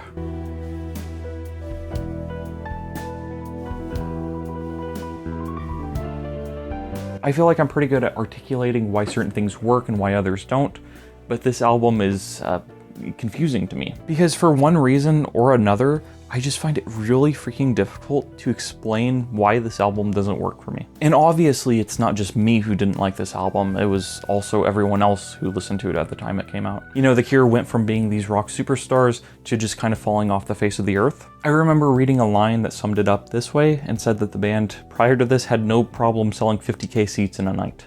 But after this album, they struggled to sell even a tenth of that. They struggled to sell even 5,000 seats a night. And for better or for worse, I think it's pretty normal actually to have a giant pop band, or not even a pop band necessarily, but a giant rock act, to have some kind of big act that is huge, and then all of a sudden they release a bad album and then they just tank. This happened with Metallica, for instance, where they were a huge band and then they released Saint Anger, and it's an album that's still made fun of 20 plus years later. You saw this happen with Fall Out Boy, whenever they released Mania. Again, same thing, everyone hated that album, but I don't think it quite destroyed their career. I remember at the time it came out, Reputation by Taylor Swift was absolutely reviled and hated. And I remember the last Panic at the Disco record, Viva Las Vengeance. That album was so freaking bad, and the tour for it sold so poorly that Brendan Urie broke up the band essentially, even though he was the only member of the band. And so the reason I bring up all those other bands is because basically they are examples of what I'm talking about whenever I say that Wild Mood Swings was for The Cure a giant catastrophe. Basically they went from being the cool band to just no one caring. But the thing is that I think that with those albums I just named, I feel like it's pretty easy to sum up why all those records are bad and just say that it's because the artist or the band or the singer or whoever was following trends. With Saint Anger, Metallica was following nu metal trends. Fall Out Boy's Mania felt like it was following the EDM trend to a certain degree. Taylor Swift's Reputation was her trying to seem hard and whatever, like a hip hop album. And then that Panic at the Disco record is kind of weird because it didn't really follow any trends. It was just garbage. But for the most part, whenever someone makes like a really crappy album, like whenever Megadeth made Risk, usually it's because they're trying to chase trends. Usually whenever a band puts out a really garbage album, it's because they're trying to stay relevant, but they can't. But I don't really feel like that was the case with this record. I don't really feel like that was the case with Wild Mood Swings, because with Wild Mood Swings, you have a record that is undeniably The Cure. It's an album that sounds like The Cure, and on paper, it should work. This album is not unlike albums like The Head on the Door, or Kiss Me, Kiss Me, Kiss Me, or Wish. It's not even unlike The Top, for instance. It's a varied record. It has a lot of different sounds. The band go to a lot of different places with this record. You know, you have the jangle pop of Mint Car,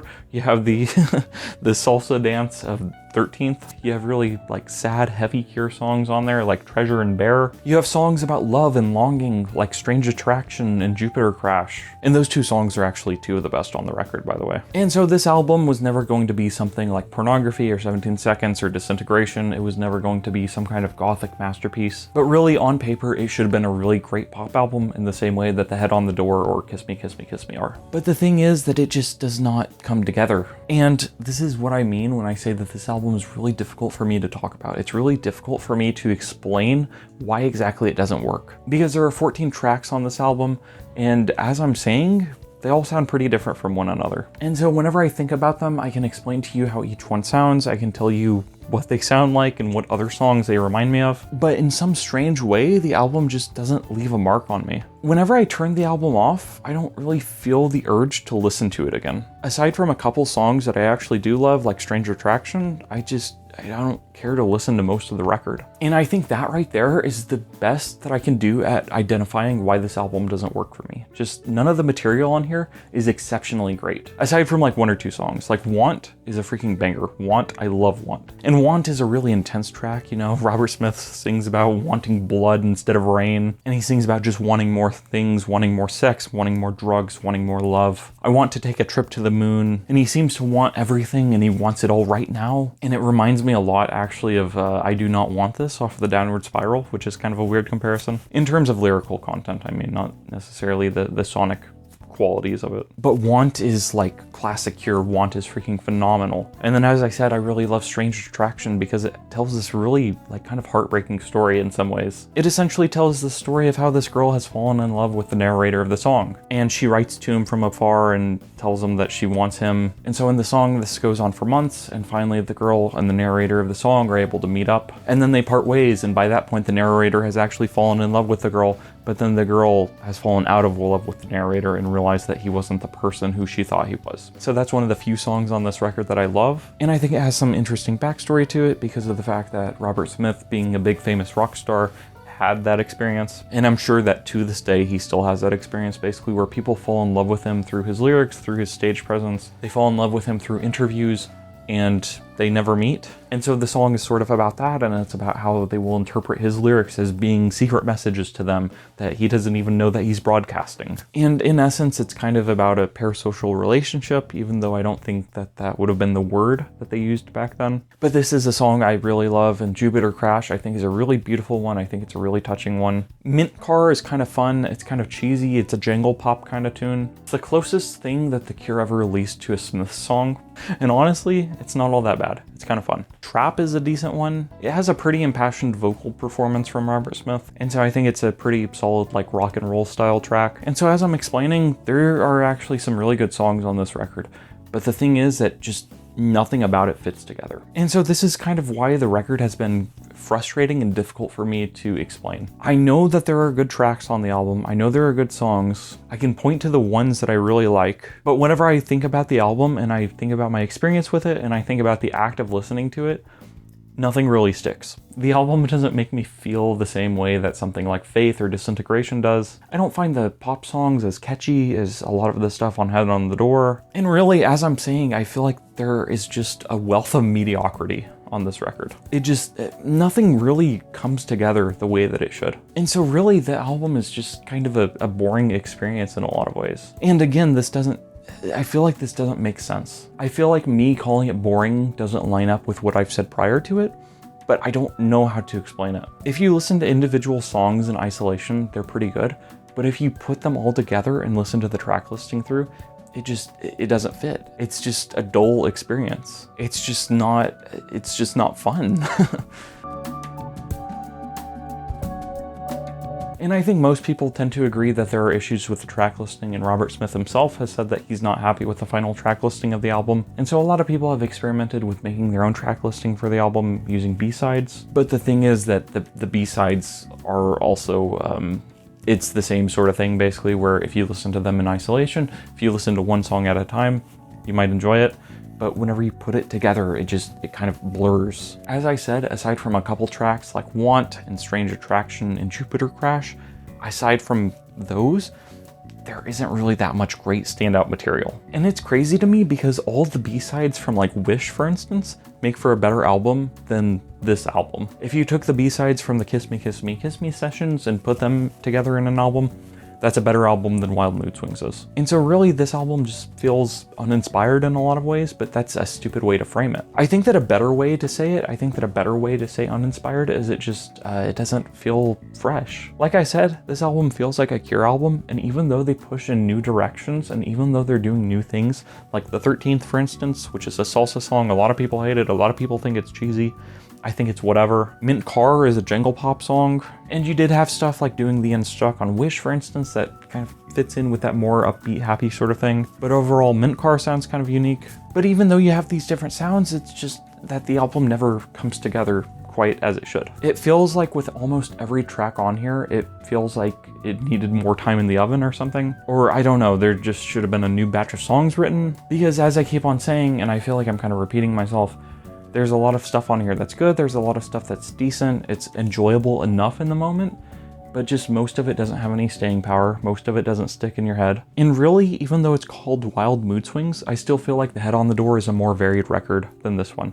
I feel like the Top is more varied than Wild Mood Swings. But yeah, this album just doesn't work for me, and anytime I've messed with the B-sides, anytime I've messed with the track listing myself and tried to make it work, just nothing fits together. And so it does make me sad to talk about this record in this way because, as I said, I enjoy this album a lot more than I once did. But still, in spite of that, it doesn't work for me. And again, as I keep on saying, that's what's so frustrating about it, is it's really difficult for me to put it into words and to feel like I have properly explained myself.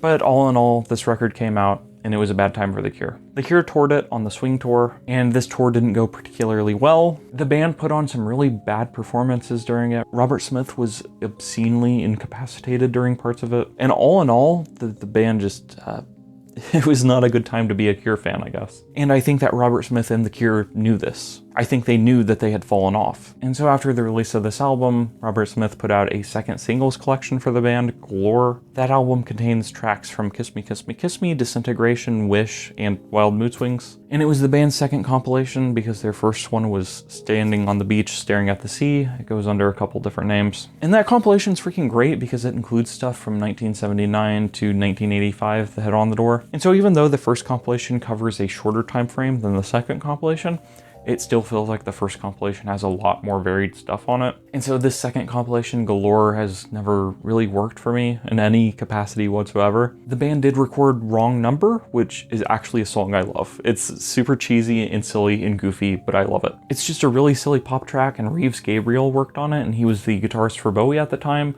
but in the years since then, he has actually joined The Cure. And so at the time of recording, I think he's been a member of the band for like 10 or 15 years. And also, it would have been about this period, the band recorded a track for the X-Files soundtrack, and I kind of love it. More than this kind of sounds like a 90s club song. It sounds like Ace of Base, but I dig it. It's kind of groovy. Want, as I mentioned, is one of the best tracks on this album. It is the best track on the album. And so the band does play it live regularly at this point in time. And Robert Smith did do a remix for this song, the Time remix in 2018. I really like that remix a lot, if for no other reason than because of the fact that it emphasizes just how good Robert Smith's vocals sound on that song. And I think that song actually helps me to recognize what exactly I find about the rest of the album to be so lacking, which is just that there's not a lot of intensity on the record. And when I say intensity, I don't even mean negative feelings necessarily, because there are sad tracks, you know, there are things that could be interpreted as more gothy. As I mentioned, Bear and Treasure and Numb is pretty good, but they're not intense in the same way that like Prayers for Rain is, or the title track off Disintegration. They're not intense in the same way that Faith or Pornography are. And then with the pop tracks on this album, it just doesn't feel like there are very many intense earworms in the same way that something like Just Like Heaven is. And so that's why this album feels mediocre to me. I don't think that the band were just going through the motions, but I do think that's kind of ultimately what the record sounds like. I know part of the reason why this album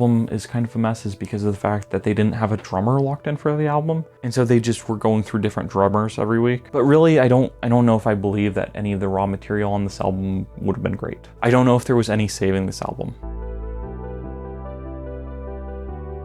So far as rankings go, this is my least favorite Cure record, at least for now. This is going straight to the bottom. I'm ranking it as worse than the self-titled record, because the thing is that there are tracks that I think are objectively better on this album than on the self-titled record. I think this album has better production for sure, but I think the self-titled record is a much more interesting experience. And it's absolutely flawed, but I would rather listen to the self-titled record than listen to this album, just because the self-titled record is kind of doing something weird. It's a more engaging listen, if for no other reason than because of that. Yeah, this album just, it doesn't work for me.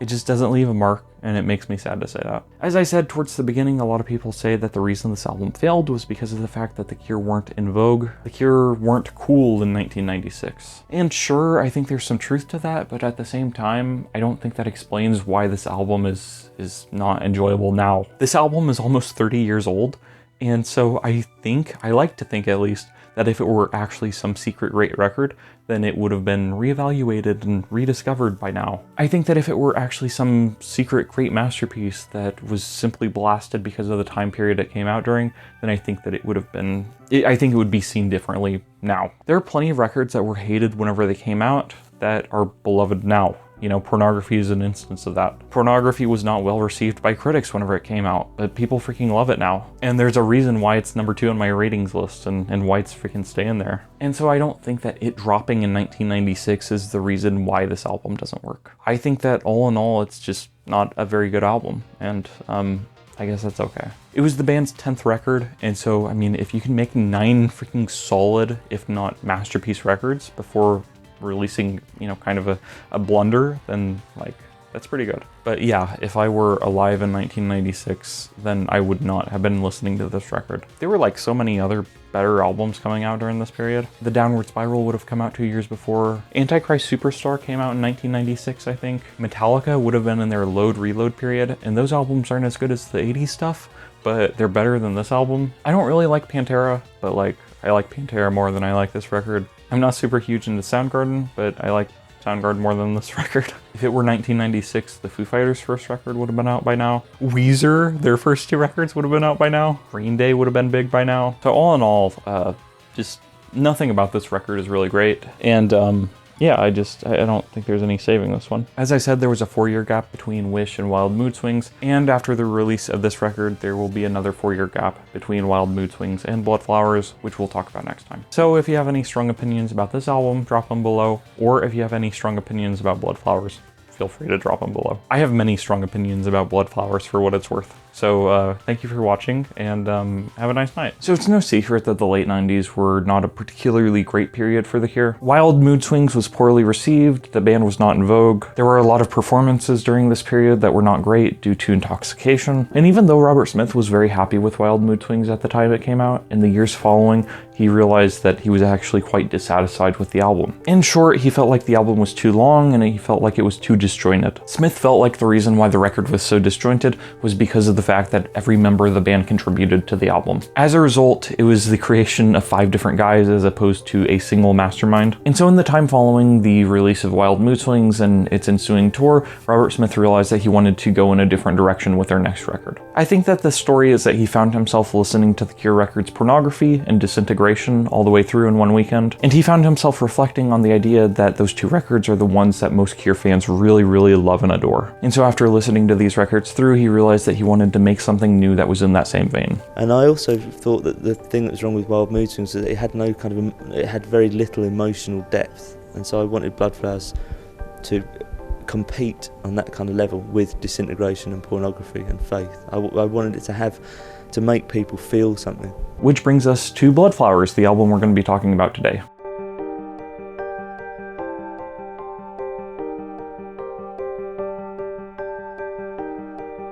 Bloodflowers is perhaps the most polarizing Cure record. Based on the reception I've seen online and what people seem to say about it and how they approach the album, most people fall into 2 camps. The first camp takes a very negative view of the record and says that it's nothing more than a Disintegration ripoff. And not only is that, but some people seem to think it's an insincere record. The reason it's perceived as insincere is because of that story I just told, where Robert Smith was listening to Pornography and Disintegration, and then he realized he wanted to do something in that same vein. And so people who fall into this first camp basically hear that story and they go, oh yeah, he was just trying to do something that was what the people wanted. They say that he was just trying to copy his past work and hopefully get a success from it. One thing that I want to make note of is that the idea of Robert Smith looking at past work to inform his, at the time, current work is nothing new. In the late 80s, whenever the band began work on Disintegration, the band was actually making pop records. They made Kiss Me, Kiss Me, Kiss Me, and The Head on the Door, and Japanese Whispers. And so whenever the band made Disintegration, it was out of a desire to return to previous work. Robert Smith essentially wanted to make something in the same vein as 17 Seconds and Faith and Pornography. Disintegration sounds dramatically different from any of those 3 records, but at the same time,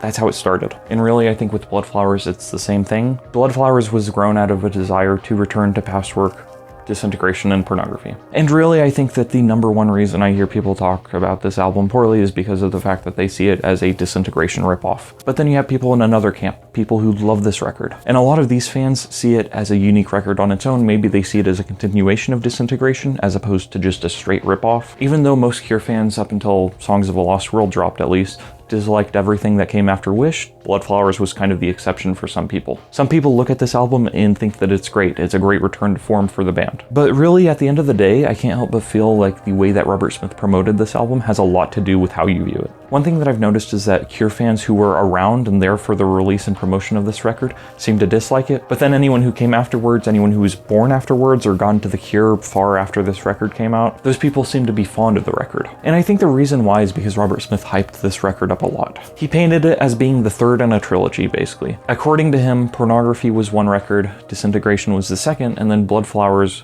would be the 3rd. They did a series of shows called the Trilogy Shows where they played all 3 records back to back to back. And really, it seems like Robert Smith did everything that he possibly could to draw a connection between these 3 albums. But of course, Disintegration and Pornography are masterpieces. They are my 2 favorite Cure records. And so saying that something brand new can live up to your best work is kind of a bold statement. And so I think a lot of people probably got this record and then they listened to it and they were like, nah, this isn't as good as Disintegration and Pornography. But really, I think that the people who came after all the dust had settled and who were able to listen to the record for the first time without any of the promotion going on, I think that those people have largely been able to appreciate it more. So here's where we get into my opinion. My opinion is that I freaking love this record. I was alive when this record came out, but I would have been like 1 or 2. And so I didn't listen to it until I was like 16 or 17, like 15 years after it first came out. This was a record I really loved back in high school and I listened to it all the time alongside Disintegration and Pornography. I would oftentimes have playlists with just all 3 of those records together. And so I suppose in some ways I did buy into what Robert Smith was saying about them forming a trilogy. Though at this point I see it as a little bit of a stretch, and Robert Smith in an interview for Songs of a Lost World even admitted something similar.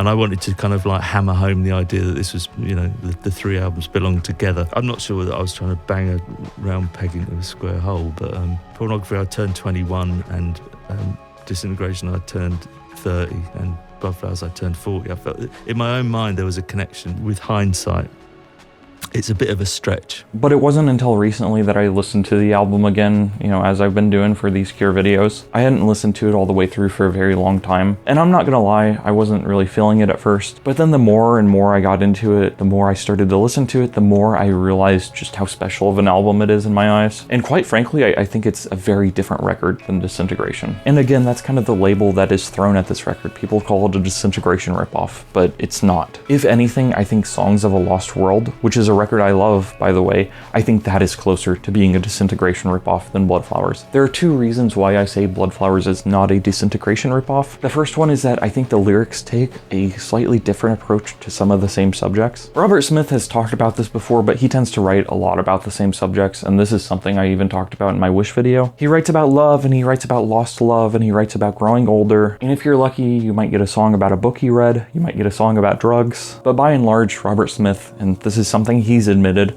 he is only interested in a handful of topics. And so as such, I think many of the topics on this album are ones that we've covered before, or at least touched on, but I can't help but feel like the lyrics to this album were written with a different mindset. I think that there is a certain beauty to every track on Disintegration. That album is not complete darkness or anything, even though I think Disintegration deals a lot with the idea of lost love, even though it talks about death, even though it talks about losing people, even though it talks about drug use, I still see the record as being somewhat dreamy. But I see Bloodflowers as being very focused on the cruel reality of life. There's a lot of push and pull between the idea of dreams and reality on this record, but I can't help but feel that there's a certain despair and hopelessness found on this album that is different than the feeling of despair found on Disintegration. Bloodflowers, I think, is a record that almost sounds like it was written by a much older man. Robert Smith was turning 40 when he made this record, but really I think there are a lot of songs on here that are about dying, and so they make it sound like he's on his deathbed. And that is one critique of this record, is that a lot of people see it as basically just this long, depressing piece of music. Because it seems to me like the lyrics on Bloodflowers are about not even being able to dream. And so in that sense, Bloodflowers to me is a very different record than almost anything else The Cure has done. I think most of the songs on the record are about facing reality head on and not trying to beautify it. In essence, there is a lack of romanticizing things on this record. It's just a really sad and unhappy album. And I think you can definitely tell that Robert Smith was thinking about his age. He was 40 when he made this album, and most people don't make it to 80, honestly. And so as a result, he probably knew that he was likely more than halfway through with his life. Hopefully he's not. Hopefully he gets to live another 1,000 years. I mean, he's lived for another 25 years after this record came out, and he seems to be doing okay, doing shots backstage at Glastonbury or whatever. But certainly at its core, the concept of this record, even if you don't like the music itself, the concept of the album goes back to things like Disintegration or Pornography or Faith. It's definitely an attempt at making a more cohesive record than Wild Mood Swings. And on that front, I think it's definitely succeeded. And then the second reason why I see this album as being fundamentally different than Disintegration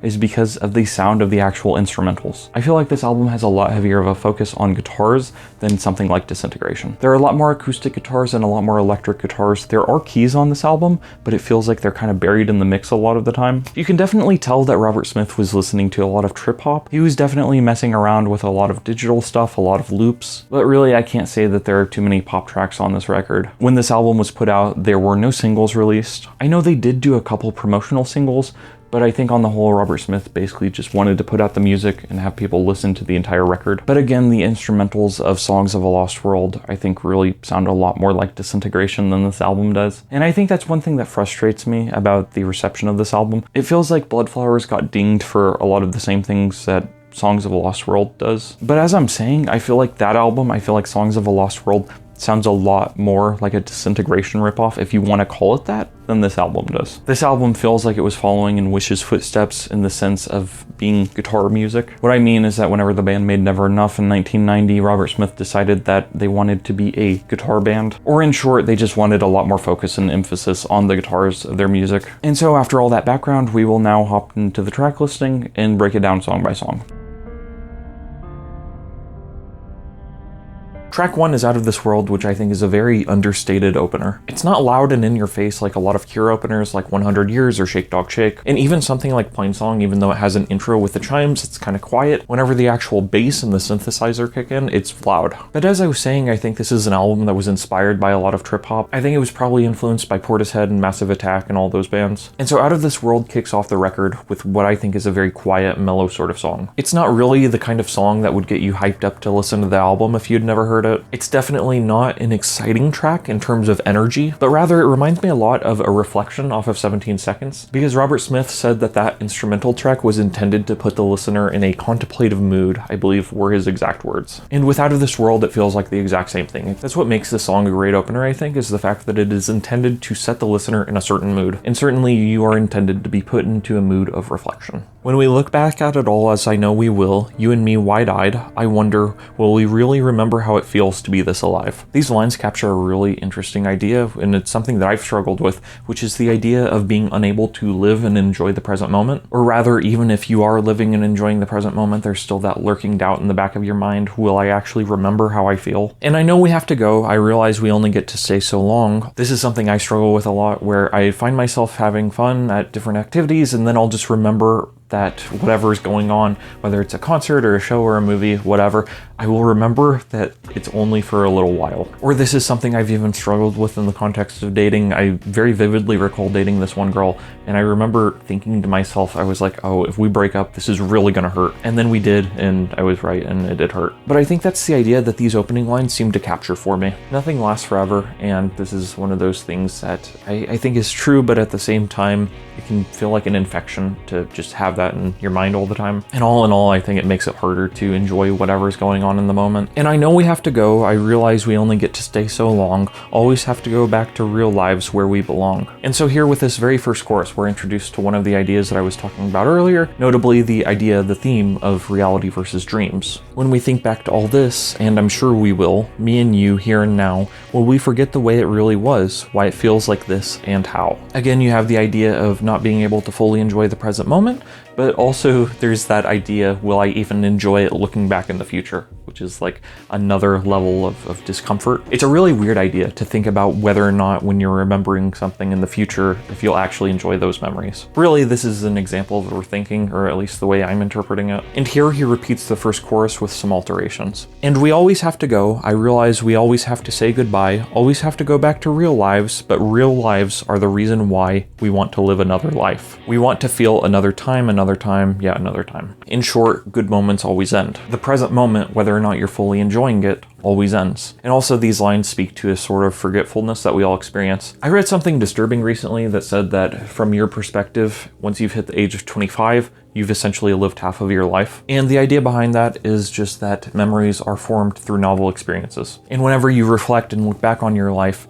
the novel experiences are what stand out, and so that's what causes some weeks to feel long, that's what causes some days to feel longer than certain weeks. If a lot happens in a single day, then you might remember that one day better than you will remember an entire month. Memory is flawed, and every time we access our memories, every time we remember something, that memory gets altered a little bit. And that's not me making some crap up, that's like science. And so I see this song as largely being about memory and about the flaws of it, and this is something I've definitely experienced more and more as I've gotten older, and I'm sure this is a common thing, where it just feels like time is going by more quickly. And the reason why is because you fall into a certain groove. If you're not doing new and interesting things, then it will be like your life just disappeared. And so I think that's why it's really important to be active and to go out and do things and be social and whatever. And really, I think that you have to try to hold on to as much life as you can. I realize we always have to turn away, always have to go back to real lives, but real lives are the reason why we stay. For another dream, another day. For another world, another way. For another way, one last time before it's over, one last time before the end,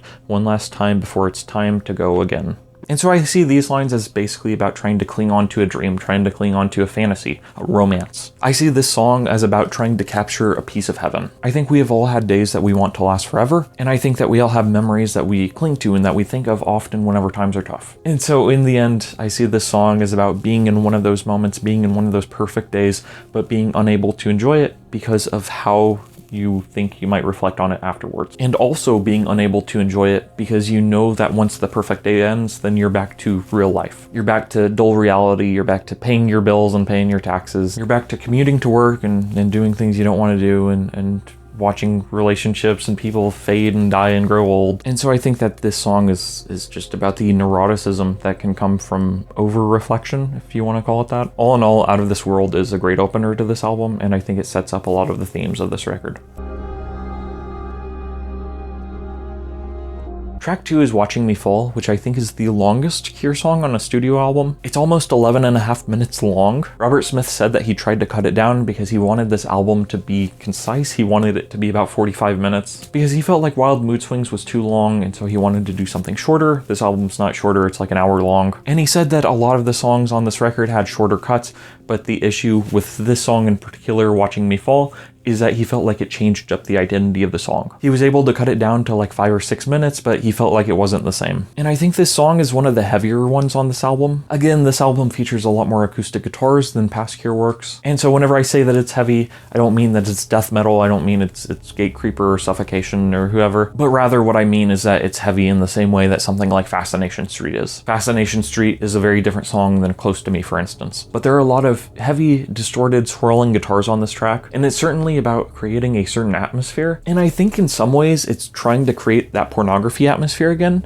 but in a different way. Because this doesn't sound like a Pornography track, but some of the lyrics remind me of songs off that record. Yeah, I've been watching me fall for what seems like years. Watching me grow small, I watch me disappear. Slipping out my ordinary life, out my ordinary eyes, slipping out the ordinary me into someone else's life. And so I see this song as basically being about losing yourself in drugs or in sex. It actually reminds me of the Nine Inch Nails song Into the Void off the Fragile. On that album, Trent Reznor sings the lyrics, I tried to save myself, but myself keeps slipping away. And it feels like something similar, or it even reminds me of a track like Open off of Wish. Just that idea of losing yourself to drugs and substances and making bad decisions. And within the context of this record, particularly those earlier lines, slipping out my ordinary world, out my ordinary eyes, it's an escape. This is an example of what I consider to be the primary theme of the album, dreams versus reality, because really it's almost as if the speaker is having this dream of being someone else, but in the reality of things, he's not someone else, he's himself. There's a thin white cold new moon and snow is coming down, and the neon bright Tokyo lights flicker through the crowd. I've been drifting around for hours, and I'm lost and I'm tired, when a whisper in my ear insatiable breathes. Why don't you follow me inside?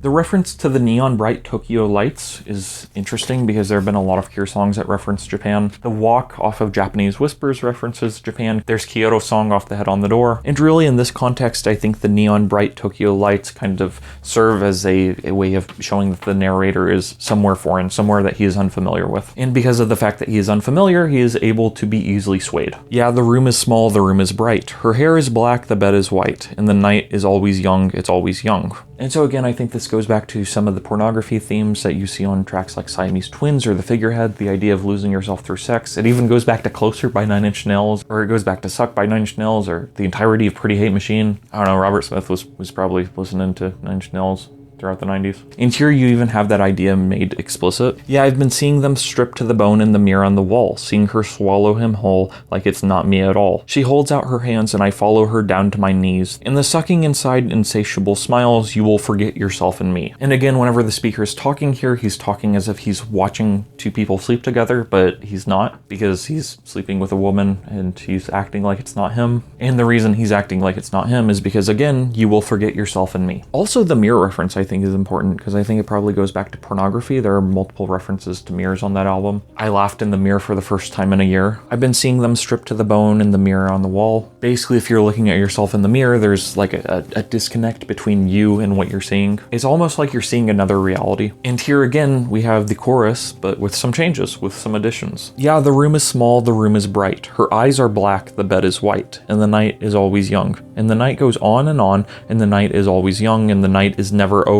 and over and over and over and over, and then it's gone, and then it's gone, yeah, then it's gone. I think that's an interesting change because in the first chorus he goes, her hair is black, but then in the second, her eyes are black. In other words, he can't see anything in her eyes, and eyes are the gateway to the soul. And I like these additions to the back half of the chorus. The idea that the night is always young, it's always young, and it's still young, and then it's over. And all of a sudden, the way that things were in the night are gone and different, and you're exposed to the bright, harsh light of the day. It's a cruel, mean, cold new day, and outside outside the snow is still coming down, and in the blood-red Tokyo bed I watch me coming around. She pulled him down for hours, deeper than I've ever been, and as I fall in the mirror on the wall, I'm watching me scream. And so in some ways, the lyrics, and especially with the Tokyo references, they remind me of Kyoto Song. Just the idea of beds and sleeping with someone. The bed becomes blood red, whereas before it was white, implying that it's stained. And really, there are just all these ideas about becoming tainted, about changing as a person, about losing yourself in substances or sex. And so up to this point in the song, it seems like we've recounted one specific experience,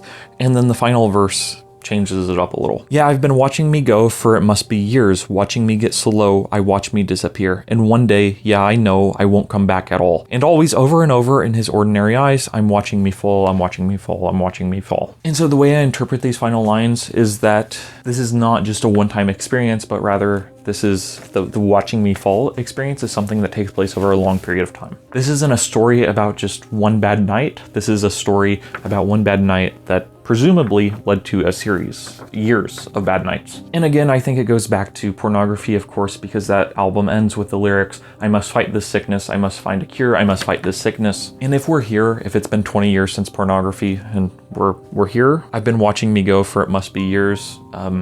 The fighting the sickness isn't going very well, I guess. And so I think if you look at that song, minus the lyrics, the final lyrics that talk about it going on for years, then I think you might be tempted to say, okay, this is just a Pornography ripoff. But really, as I'm saying, I think it's a continuation of some of the themes on Pornography. It goes back to the idea of being fundamentally the same person as who you were. It's just a really depressing idea, the idea that you can struggle with something for years and years and years and years, and still, despite all the struggle, despite all the fighting, you're no better off. I think it was a very bold move to stick this one as the second track on the album, and I really wonder if the album would have been received differently if not for this track, because I like this track a lot, but again, it's just long. It's 11 minutes long. And so if you took it off the album, then the album would be closer to like 45 or 50 minutes. So it would be shorter, so I don't know, maybe people would like it more, I'm not sure. As it stands though, I like this track a lot. Track 3 is Where the Birds Always Sing. Basically, I interpret this song as being about the idea of heaven. Robert Smith considers himself an atheist. There was an interview I was reading from the 80s where someone was accusing him of promoting Satanism, and Robert Smith's response was something along the lines of, I don't believe in God or the devil, so I'm not. And so I think it's important to consider that perspective, consider the perspective that as an atheist, Robert Smith doesn't believe in an afterlife or anything more than this life. And that is explicitly what the song is about. It's about the speaker talking about how some people desire for a heaven and they desire for a paradise. They want a world where the birds always sing, but ultimately we have this world. The world is neither fair nor unfair. The idea is just a way for us to understand, but the world is neither fair nor unfair, so one survives, the others die. And you always want a reason why. But the world is neither just nor unjust. It's just us trying to feel that there's some sense in it.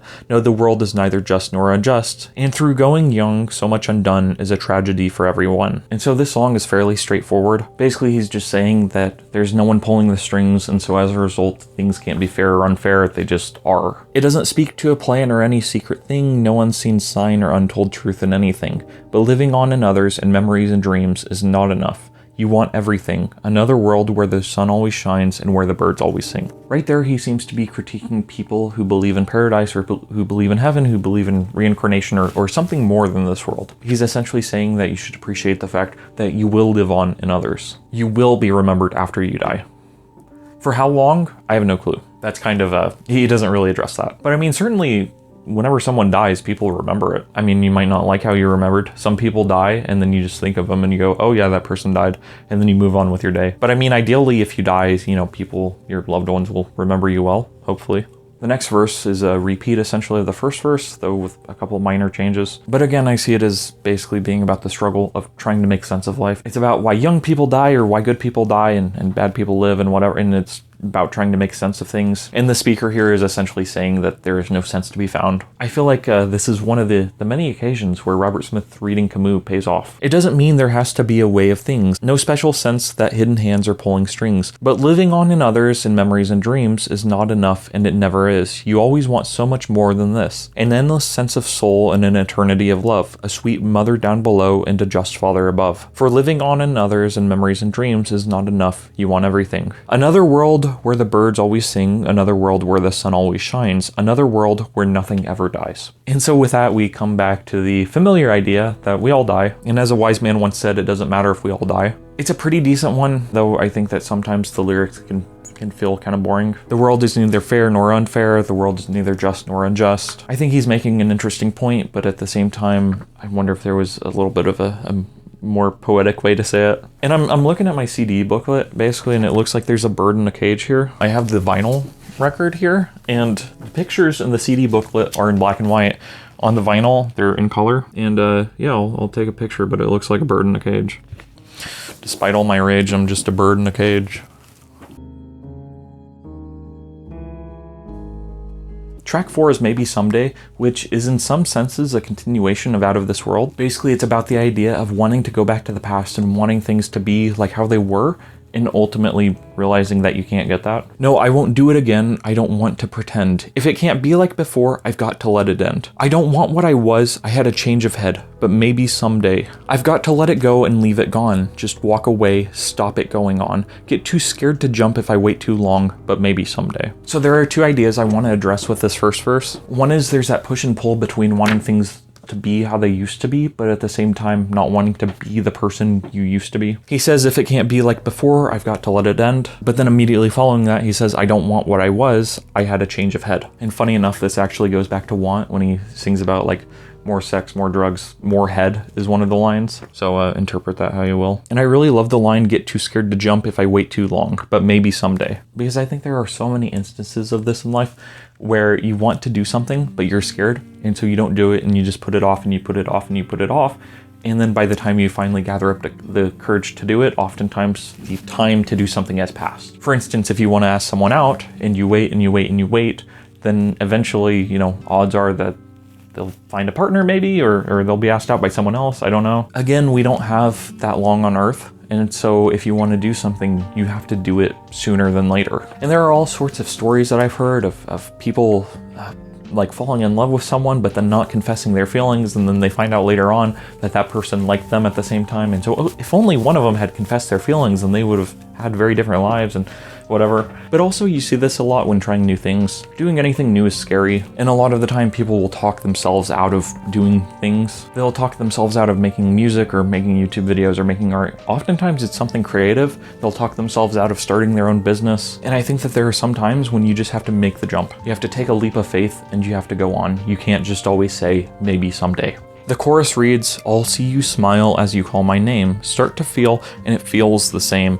And I know that maybe some days come again. The way I interpret this line is as if the speaker is getting another chance to do something he wanted to do. Or actually, I don't even think he's getting the chance. I think that he's sort of dreaming it. He says, I'll see you smile as you call my name. He's saying, I'll see you. So he's not saying, I see you smile and call my name and I feel good. It's almost as if the speaker is dreaming about someone who he's in love with. Or you can see it as a metaphor for, again, just trying new things and getting a chance at doing something new again. But ultimately, again, that one line, that one word, I'll see you, that makes me think it's not real. It's kind of like Teenage Dirtbag, which is kind of a funny reference. No, I won't do it some more, doesn't make any sense. If it can't be like it was, I've got to let it rest. I don't want what I did, I had a change of tense, but maybe someday. Here it seems to be that internal struggle between wanting to do something, but also feeling like it's too late. If it can't be like it was, I've got to let it rest, to me, seems to be about attempting to move on. Basically, if I can't act on this love or this interest,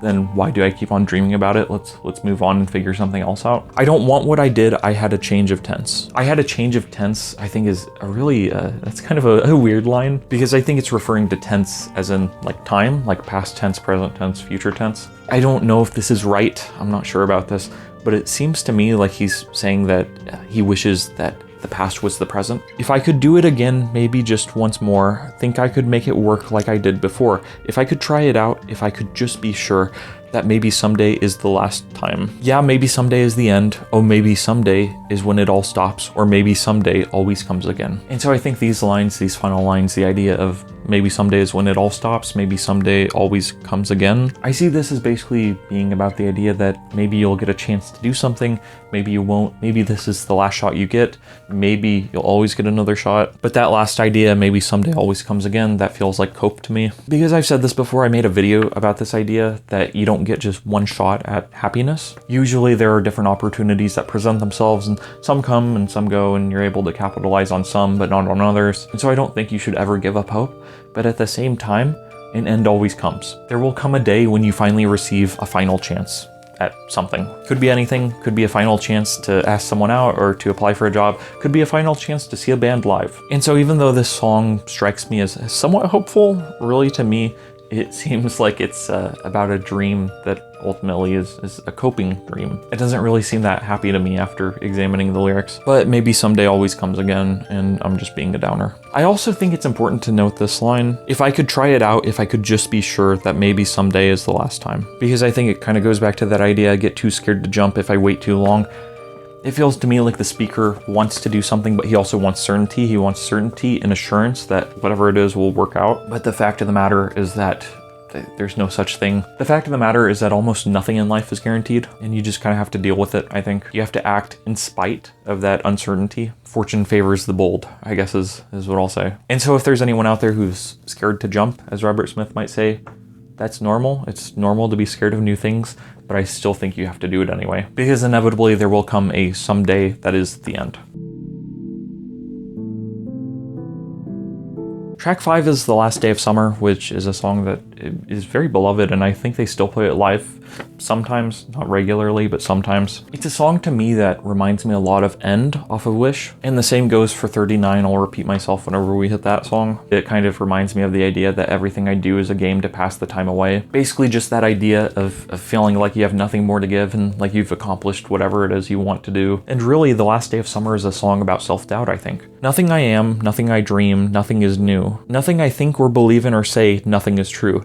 It used to be so easy, I never even tried. Yeah, it used to be so easy. But the last day of summer never felt so cold. The last day of summer never felt so old. These lyrics, I think, just speak to this idea of growing older and also feeling like you're losing things. The idea, it used to be so easy, I never even tried, I think could refer to a multitude of things. I think it can refer to songwriting, to the creative act in general. I think it could also refer to just being happy in life, because I think there are times in life where it's really easy to feel hopeful and happy, but then there are other times when it just feels like the world is against you and everything is turned on you. The world has turned and left me here, as Weezer would say. And summertime, I think for most people is a very joyful season. I hate it in Texas. In Texas, it's freaking like 95 degrees all the time and there are mosquitoes and it sucks. I hate summer. But for most people, and I'm assuming in England, where the Cure are from, I assume it's a pretty happy time because the sun's out and then people are playing and joyful and people are out shopping and doing things and whatever. But you know, again, in Texas, it's just hot. It sucks. It's a miserable experience being in the summer in Texas. All that I have, all that I hold, all that is wrong. All that I feel for or trust in or love, all that is gone. It used to be so easy, I never even tried. Yeah, it used to be so easy, but the last day of summer never felt so cold. The last day of summer never felt so old. And so this song doesn't really tell a story in the same way that something like Watching Me Fall did, but really I think it just seeks to capture that feeling that you feel detached from everything. It reminds me of Fear of Ghosts. And that's a song that I intend to do just a full video on. But in essence, I see this song as about feeling disconnected from yourself and who you are as a person and who you used to be, maybe even. And it's about feeling disconnected from those around you, from your loved ones, and from everything that you love. It's about just feeling a disconnect from everything in your life. And the image here that's used for the last day of summer in the liner notes, to me it looks like snow and autumn leaves. So I think that's kind of fun. Track 6 is There Is No If, which is the shortest track on the album. And also, fun fact, Robert Smith said that he wrote this song around the time he was 19, so it potentially could have been on 17 seconds. And whenever you listen to this song with that in mind, I think it definitely would have fit on 17 seconds. Obviously, the production of the song is very different, but I'm just talking about from a songwriting perspective, I think you could have made it work. And Robert Smith said that they had demoed this song for a bunch of different albums, but it just never made it on. But he said that it seemed to fit really well with this batch of songs. And again, one of the things that he was trying to accomplish with this album is he was trying to make a cohesive record. And so I do have to wonder how much of the lyrics of this song were changed to fit in with Bloodflowers, because I think it absolutely fits. But really, I think this is a solid track that has some some funny lyrics. Remember the first time I told you I love you, it was raining hard and you never heard. You sneezed and I had to say it over. I said I love you, I said, you didn't say a word. Just held your hands to my shining eyes and I watched as the rain ran through your fingers. Held your hands to my shining eyes and you smiled as you kissed me. You sneezed is a really funny lyric to me because it's not poetic. I can't really think of another time I've heard sneezing referenced in a song before. Kind of reminds me of that line from Friday I'm in Love. It's such a beautiful sight to see you eat in the middle of the night. People don't like that line, but I've always found it funny, and same goes for this one, kind of. Again, it's weird, but I think it speaks to a certain amount of realism that this album seems to be going for. Because again, there are more poetic things to talk about than sneezing, and so I think that's what makes it kind of funny. If you die, you said, so do I, you said, and it starts the day you make the sign. Tell me I'm forever yours, and you're forever mine, forever mine. If you die, you said, so do I, you said, and it starts the day you cross that line. Swear I will always be yours, and you'll always be mine. I basically see these lyrics as basically saying that once you fall in love, that's kind of when you're done for. Because whenever you're in love with someone, then you worry not only about yourself, but also about that person. And especially if you have kids or a family or someone else to attend to, your life is completely different. Because it feels like from that point on, if you're in love with someone and they're in love with you, then you kind of have to worry about who's gonna die first. This is an idea I've heard talked about before and it's really sad. But usually couples don't die at the exact same time. Usually they don't die in a plane crash or something. Don't die in a plane crash. Usually it's one of them dies and then the other grieves and then the other dies. And sometimes it could be a matter of weeks or months. Other times it's a matter of decades. And so that first verse was the first time I told you I love you. And then the second verse is remember the last time I told you I love you. It was warm and safe in our perfect world. You yawned and I had to say it over. I said I love you, I said. You didn't say a word. Just held your hands to your shining eyes and I watched as the tears ran through your fingers. Held your hands to your shining eyes and cried. If you die, you said, so do I, you said. But it ends the day you see how it is. There is no always forever, just this, just this. If you die, you said, so do I, you said. But it ends the day you understand. There is no if, just and. There is no if, just and. And so the idea there is no if, just and applies to the line in the chorus, if you die, you said, so do I, you said. And so if there is no if, just and, all of a sudden that line changes into and you die, you said, so do I. Basically, once again, referring to the idea that we all die. And so even with what seems to be a love that's lasted a lifetime, there's a great sadness to it. The worrying starts the first time you tell someone you love them, and then the last time you tell someone you love them, there's that realization that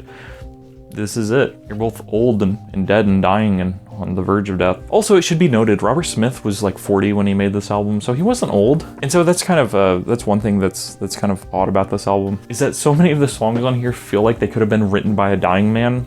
But I mean, I guess we're all dying technically. But I mean, the dude was 40, you know, and he's lived, again, like another 25 plus years. So he's like chilling, he's like still happy, but I mean, he wrote songs about death, you know, before a lot of his fans were even born. In the second verse, it says it was warm and safe in our perfect world. And so in that part, it feels like reality is crashing down. It was warm and safe in our perfect world. And then we remembered that we're both gonna die. Also, I want to point out that in the first verse, rain ran through your fingers. And then in the second verse it says, and I watched as the tears ran through your fingers. Therefore, it is my theory that in the first verse, the speaker is actually crying. It is not actually rain. But you want to know the reason why Robert Smith wrote that it was rain and not tears? Because boys don't cry. Anyways, this song's pretty good. I like it.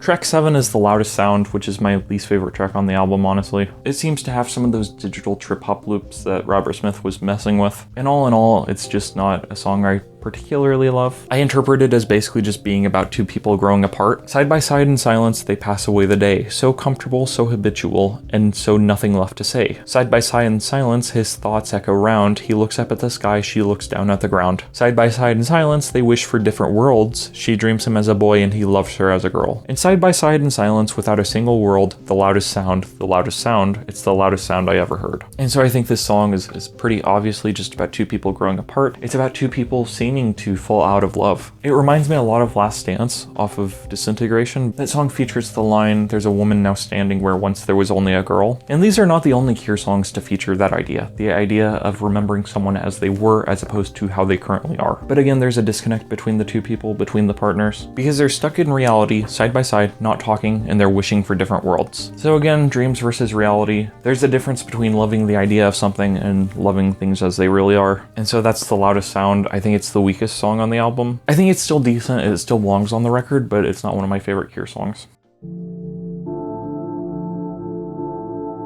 Track 8 is 39. I consider this to be a standout on the album, but a lot of people don't like it because they don't like heavy Cure. As I was saying earlier, it kind of fits in with Watching Me Fall, and I love this song, but at the same time, I think it kind of foreshadows the direction they would go with their self-titled record. Because certainly a lot of songs on there, like Us or Them, are a heavy Cure, but that record isn't particularly wonderful. 39 also reminds me of End off of Wish. It seems to be about writer's block, or rather the feeling of just feeling like you have nothing left to give. I did read where someone said that writer's block isn't a particularly interesting subject for them, and so as a result, they don't like this song. And yeah, I think you gotta be insane to make something about writer's block.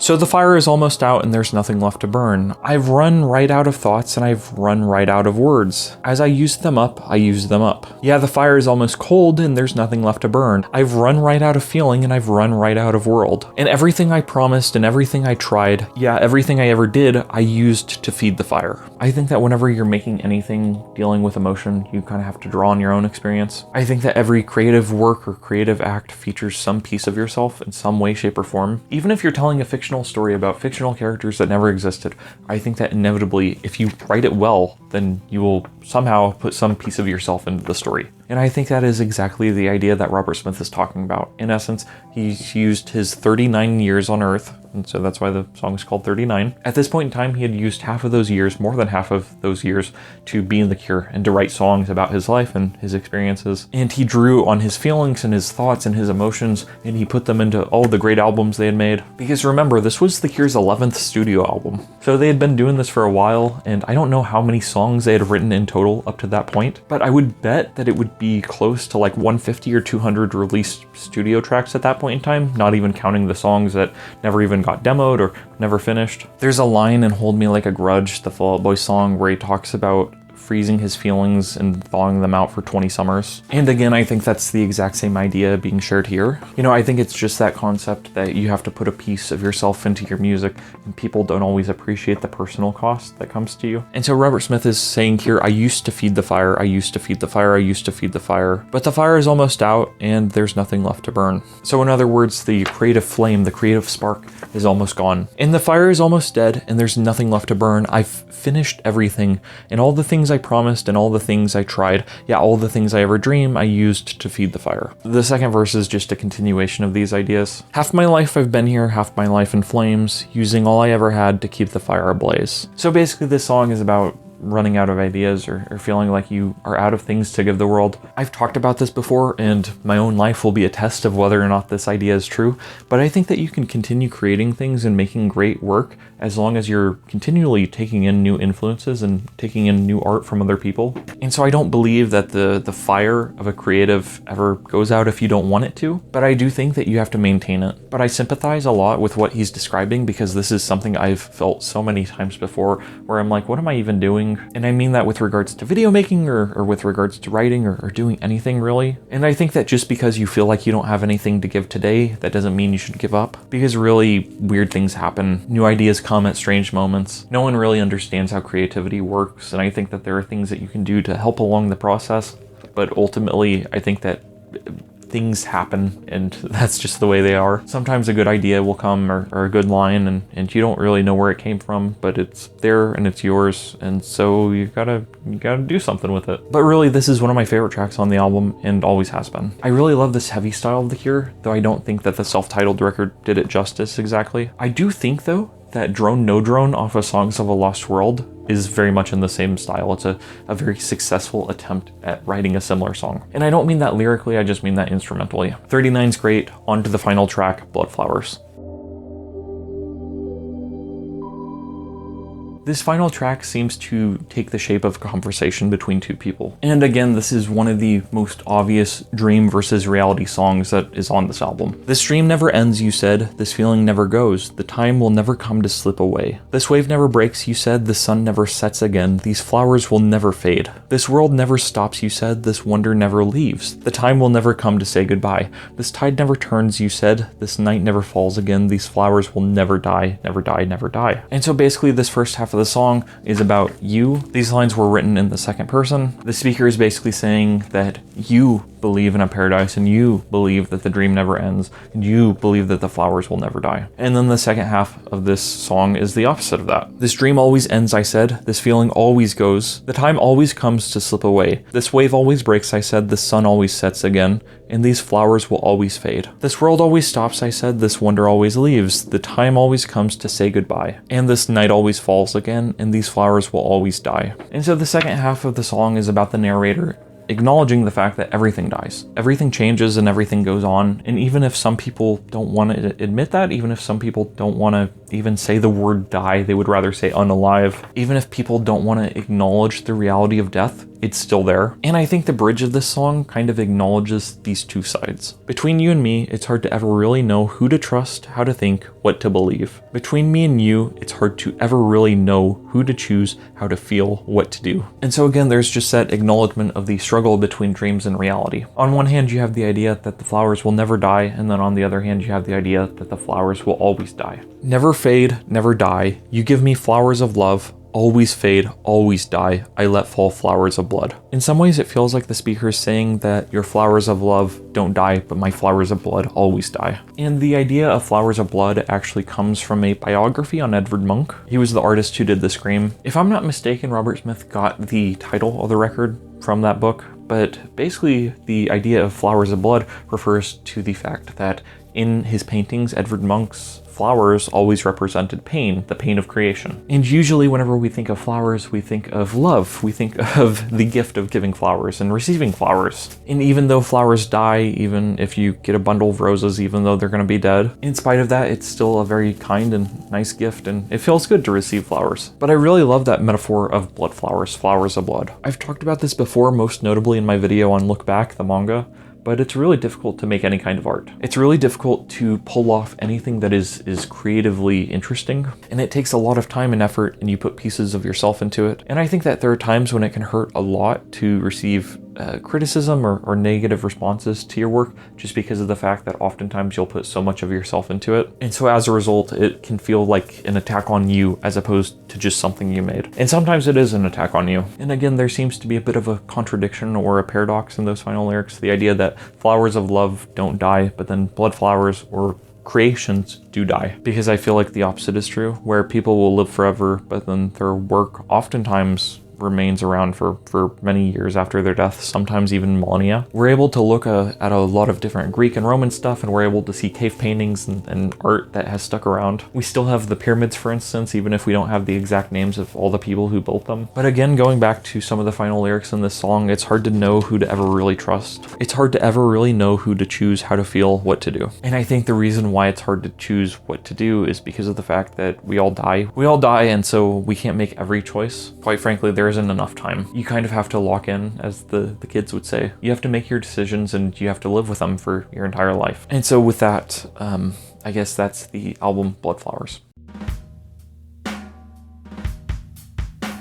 Some quick B-sides to talk about. The song Coming Up is on the vinyl version, and it's also on non-American versions of the album. It fits in a lot with Watching Me Fall and 39 in terms of style. It just strikes me as a song about drug use. It's a Snow White original mix, and she's fixing me. And the heartless thing she does is everything I love. It's all I ever need. Yeah, it's a skin-tight, sensational strip, and she's stripping me. And the shameless way she turns is all I ever dream. Snow White original mix, I think, just refers to cocaine. And this is not the first Cure song, and it won't be the last one to talk about cocaine. Look at Icing Sugar. Also, look at the real Snow White on 413 Dream, which I think is probably about cocaine. I mean, I can't prove it. You ask me why I use it. It could just be a way to pass the time. I never really choose it. It's just another play to lose my mind. I'm okay with it being left off the album just because the album is so long already without it. But at the same time, I don't mind it being on the vinyl release of the album because I think it's a solid track. Another favorite B-side of mine is Possession. This one has more of a bouncy, dancey feel to it. It feels like a lot of remixes that The Cure released in the 90s. Apparently this was going to be the original sound of the album because in 1998 they were doing a bunch of drugs and they were making a bunch of songs like this, and they thought it was the future and they thought it was so awesome. And then Robert Smith said that he had a road to Damascus moment, a come to Jesus moment, where basically he realized that it was all crap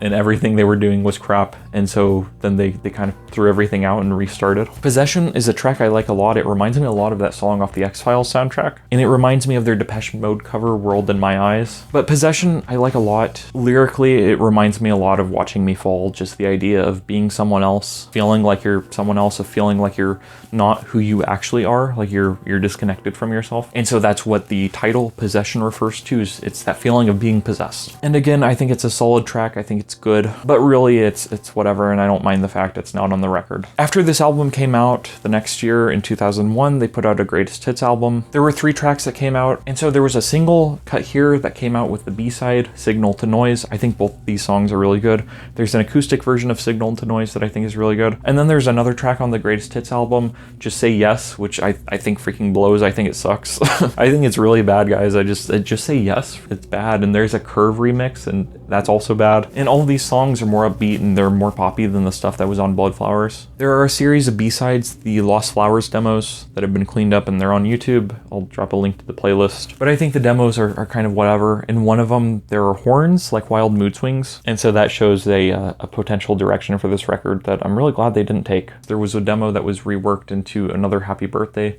which is a song that the band played on the Songs of a Lost World tour. Ultimately, though, it has not made it onto an official studio release at this point in time. There's a track called Spilt Milk. I think it was on digital versions of the album, and I don't really have anything to say about it other than it's fine. Really, I think with this track listing, I think they did it right. I think that they picked the right tracks from this batch of songs.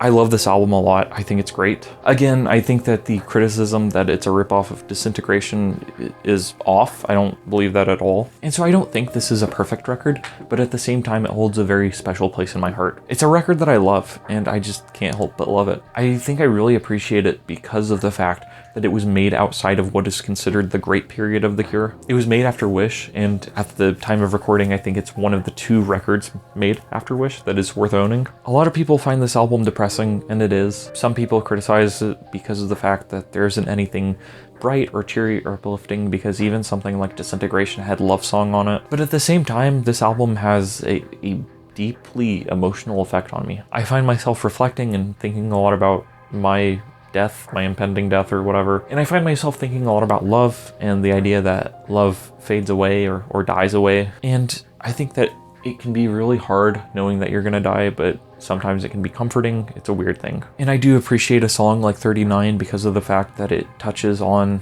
like End, it touches on the idea that you might feel like you have nothing left to give. You might feel like you're dead as an artist or as a creative. And so I think it helps you to feel not so alone whenever you're in those periods, whenever you feel like you've had writer's block. But as I've said, I don't think that there is such a thing as being creatively dead unless you want to be. I think there is such a thing as giving up and saying, well, I'm done. This is my best work. I've done all I can. But at the same time, I just, I don't know. I think as long as you keep on trying, you'll figure it out. And at least that's what's worked for me so far. But we'll see. This album is awesome, and I anticipate that there will be a good number of people who disagree with me or who see it as a ripoff of Disintegration or a cheap knockoff or whatever, and that's okay. Hopefully, if you don't like this record, at least you understand where I'm coming from, because that's the one thing I've always said, is that I don't care if people agree with me, I just want to be understood. And honestly, that might be asking for something more than for people to agree with me. Regardless, my ranking of Bloodflowers is that it is my 3rd favorite Cure record. It's not as good as Disintegration, it's not as good as Pornography,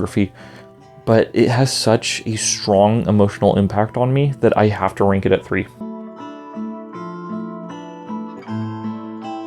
But I think it's really weird because it feels like this album was made in the middle of like some of the worst work The Cure has ever done. And it feels like they like just made a great record and then they immediately forgot everything they learned. This album came out during the time when nu metal was getting big. And so for their next record, The Cure's self-titled album, they worked with a nu metal producer. That record came out in 2004, 4 years after Bloodflowers. And as I had mentioned, it feels like they tried to lean into some of the heaviness of tracks like 39 and Watching Me Fall, but it just doesn't really work on that album. I actually made a video talking about that album 2 years ago. That was the first time I ever talked about music on this channel, the first time I tried to make a video about music. And so if you've been watching these videos as they've been coming out and you haven't seen that one, go and check it out, because I'm not gonna do another video for it. I think it was only like my 3rd or 4th attempt on shooting on a green screen, and so I experimented with just using my bedroom light, and so I'm very orange in that video. I did briefly consider remaking that video to make it more in line with the ones I'm doing now, but I just don't want to listen to that record again. I was listening to it earlier today, and there are some really good songs, and there are some really bad songs on the self-titled record, and that was the last album made by this lineup of the band that made Bloodflowers and Wild Mood Swings. So a few years after making that album, Robert Smith fired 2 of the members of this band, and he brought in Pearl Thompson again. And so the band were a 4-piece for a few years, and they made the record 413 Dream, which is what we'll be talking about next. So again, check out the self-titled video. I'll leave a link in the description if you want to watch it. And so thank you for watching my video on Bloodflowers. I hope you enjoyed the video, and I also hope you like the album. If you don't, or if you don't like it, that's fine, but it'd be cooler if you did. If you have any strong opinions on this album or the Cure records following this one, feel free to drop them in the comments down below and I'll try to respond. Other than that, thank you for watching, have a nice night, and goodbye. So The Cure is one of my absolute all-time favorite bands, and they're one of my favorites for a lot of different reasons, really. I love the fact that they're masters of all kinds of different styles. You know, they have crazy, you know, silly, poppy, let's go to bed type stuff, and then they have moody, dark, post-punky, gothic stuff. And they're able to create songs that are super catchy and get stuck in your head, and they're also able to create songs that are atmospheric and lush and just sound like an experience, basically. So if you've never listened to The Cure before, it's not really fair to label them as a goth rock band exclusively, but at the same time, they're not just some poppy alternative band. They lie somewhere in between. Or rather, it might be more accurate to say that they jump back and forth between different styles as opposed to just staying in one spot. And I'm not talking about simply evolving and moving from one place to the next. I'm talking about literally just going back and forth between different styles and experimenting a lot. This isn't a Susie and the Banshees situation. With Susie and the Banshees, I feel like they kind of started off as post-punky and gothy, but then they kind of evolved past that and they became more of an alternative pop band, if you want to call it that. But with The Cure, I feel like it's almost wrong to label certain albums as more gothy and certain albums as more poppy, because oftentimes they're mixed together. If you look at Wish, for instance, you have poppy tracks such as Friday I'm in Love and Windy Time doing the Unstuck, but then you also have darker, sadder tracks like Trust or To Wish Impossible Things. I mean, the very first song on the record is Open, which is about alcoholism. And so I think The Cure are very good at exploring a wide range of moods and encompassing a lot of different feelings in one package. And I feel like that's kind of what they do on their self-titled album from 2004. This record is something of a novelty, I feel like, because you have The Cure, which are one of the greatest alternative rock bands ever, and they paired with Ross Robinson, I believe is his name, who is a nu metal producer. He produced the first Korn album and the first Slipknot album, and basically nu metal is what he's known for. And so it's a very odd pairing to pair The Cure with him. And I think just because of the fact that the pairing is so strange, it was always bound to yield interesting results. And I think that's what this album is I think it's interesting. Is it a great album? No, I don't think so. The Cure self-titled album is not one of my favorites, but again, I think it's interesting and I think it's worth taking the time to look at. I looked into the reception of this album a bit, and I found it very interesting because if you look at reviews from whenever it first came out in 2004, it got pretty positive reviews. You know, people liked it, you know, and if you read any kind of message boards or anything from back then, people dug it. People enjoyed the self-titled record. But if you look at it now, 20 years later, people don't like it. People don't care about this album. Some people act like this album is completely trash, and quite frankly, I don't think that's fair. But also at the same time, looking at the old reviews from 2004, I don't think that it's as good as some of the people were saying it is. And so what makes this album stand out from other Cure albums? What makes it special or distinct? The production, really, I think is what it boils down to. And like I said, I think the pairing between the nu metal producer and the Cure is what makes the album interesting and worth looking at, because it's not a nu metal record, you know, not by any means. But I don't think this album really can be confused with any of the Cure's classic stuff. It has a very distinct sound. In an interview about this album, Robert Smith, the lead singer of the Cure, described it as Cure heavy as opposed to nu metal heavy. And I think that's right. You know, basically it is a heavier version of the Cure. This album isn't heavy in the same way that something like doom metal is, for instance, but I think that it is heavy in its own special way. So The Cure is an interesting band because they've been a 3-piece before, but at this point they're a 6-piece, and so they just have all these different instruments playing at any given moment. But really, I think the dominant sound on this album is the sound of the guitars. And you know, this is a rock album, right? Like, so that's not anything surprising. But this album is mixed in a really strange way, to my ears at least, and the keyboards sound very suppressed. They're very, very low in the mix, you know, whereas the guitars and the bass are very high up, and they're very loud and they're very noisy. I think that the poor mixing of this album, and I do think it is or mixing is apparent most readily on the very first track on the album, which is Lost. Lost was actually one of my favorite tracks on the album, but the mixing of it has always bothered me because it starts off kind of slow, you know, with only a little bit of guitar and vocals, and then it kind of explodes into a full band playing. But the problem is that the instruments on this track don't blend together. They don't mesh together nicely. They sound like they're clashing together. And I feel like they sound like they're fighting for dominance almost. And I don't know what it is, but like the mixing isn't as bad on the rest of the album as it is on this one song. There's just something about it that's super confusing to me, and it makes the song hard to listen to. With that being said, I still like the song, actually. I still enjoy it. And honestly, I have mixed feelings about the song because, like I'm saying, I feel like the mixing on it is very bad, but also I wonder if that was purposeful because it seems to mesh really well with Robert Smith's lyrics about feeling lost and not being able to find himself. And it kind of feels a little bit disorienting, I think. Because like I said, by the end of the song, the entire band is playing and it just sounds like a mess. And that kind of works with the lyric. But with that being said, even if that were the case, even if the mixing were purposefully messy because of the lyrics, I don't know that that makes it a good song. I mean, it's a song I like, but at the same time, it's kind of hard to listen to. And I don't mean that in a good way. And I don't even mean it in a way where sometimes you'll hear a new album or you'll hear a new style of music and it's completely foreign to you and it takes some adjusting to get used to. I don't even mean it like that. I just mean that it just sounds like a mess. The next track on the album is Labyrinth, which sounds to me like something off of Bloodflowers almost. The song lyrically is very interesting because Robert Smith basically divided the song into two parts almost. In the first part, he sings about how things are the same. For instance, it's the same sun spinning in the same sky, the same stars streaming in the same night. And so you just kind of hear that this is the same, the house is the same, the boy is the same, the bed is the same, and he goes through all these things that are all the same. But then by the end of it, it kind of turns into a thing to where even though everything seems familiar, it's not as it seems, and it's actually quite startling and weird, and some of the imagery is really interesting. And so this song isn't one of my favorites, but I kind of respect it for just doing something interesting. To me, it almost feels less like a song and more like a story is being told. So like I mentioned earlier, I feel like a lot of Cure albums are kind of a split between the sadder, darker stuff and the more upbeat poppy stuff, and I think that's what this album is. I think the first two songs, Lost and Labyrinth, that I was just talking about, fall squarely into the darker, sadder stuff, or whatever you want to call them.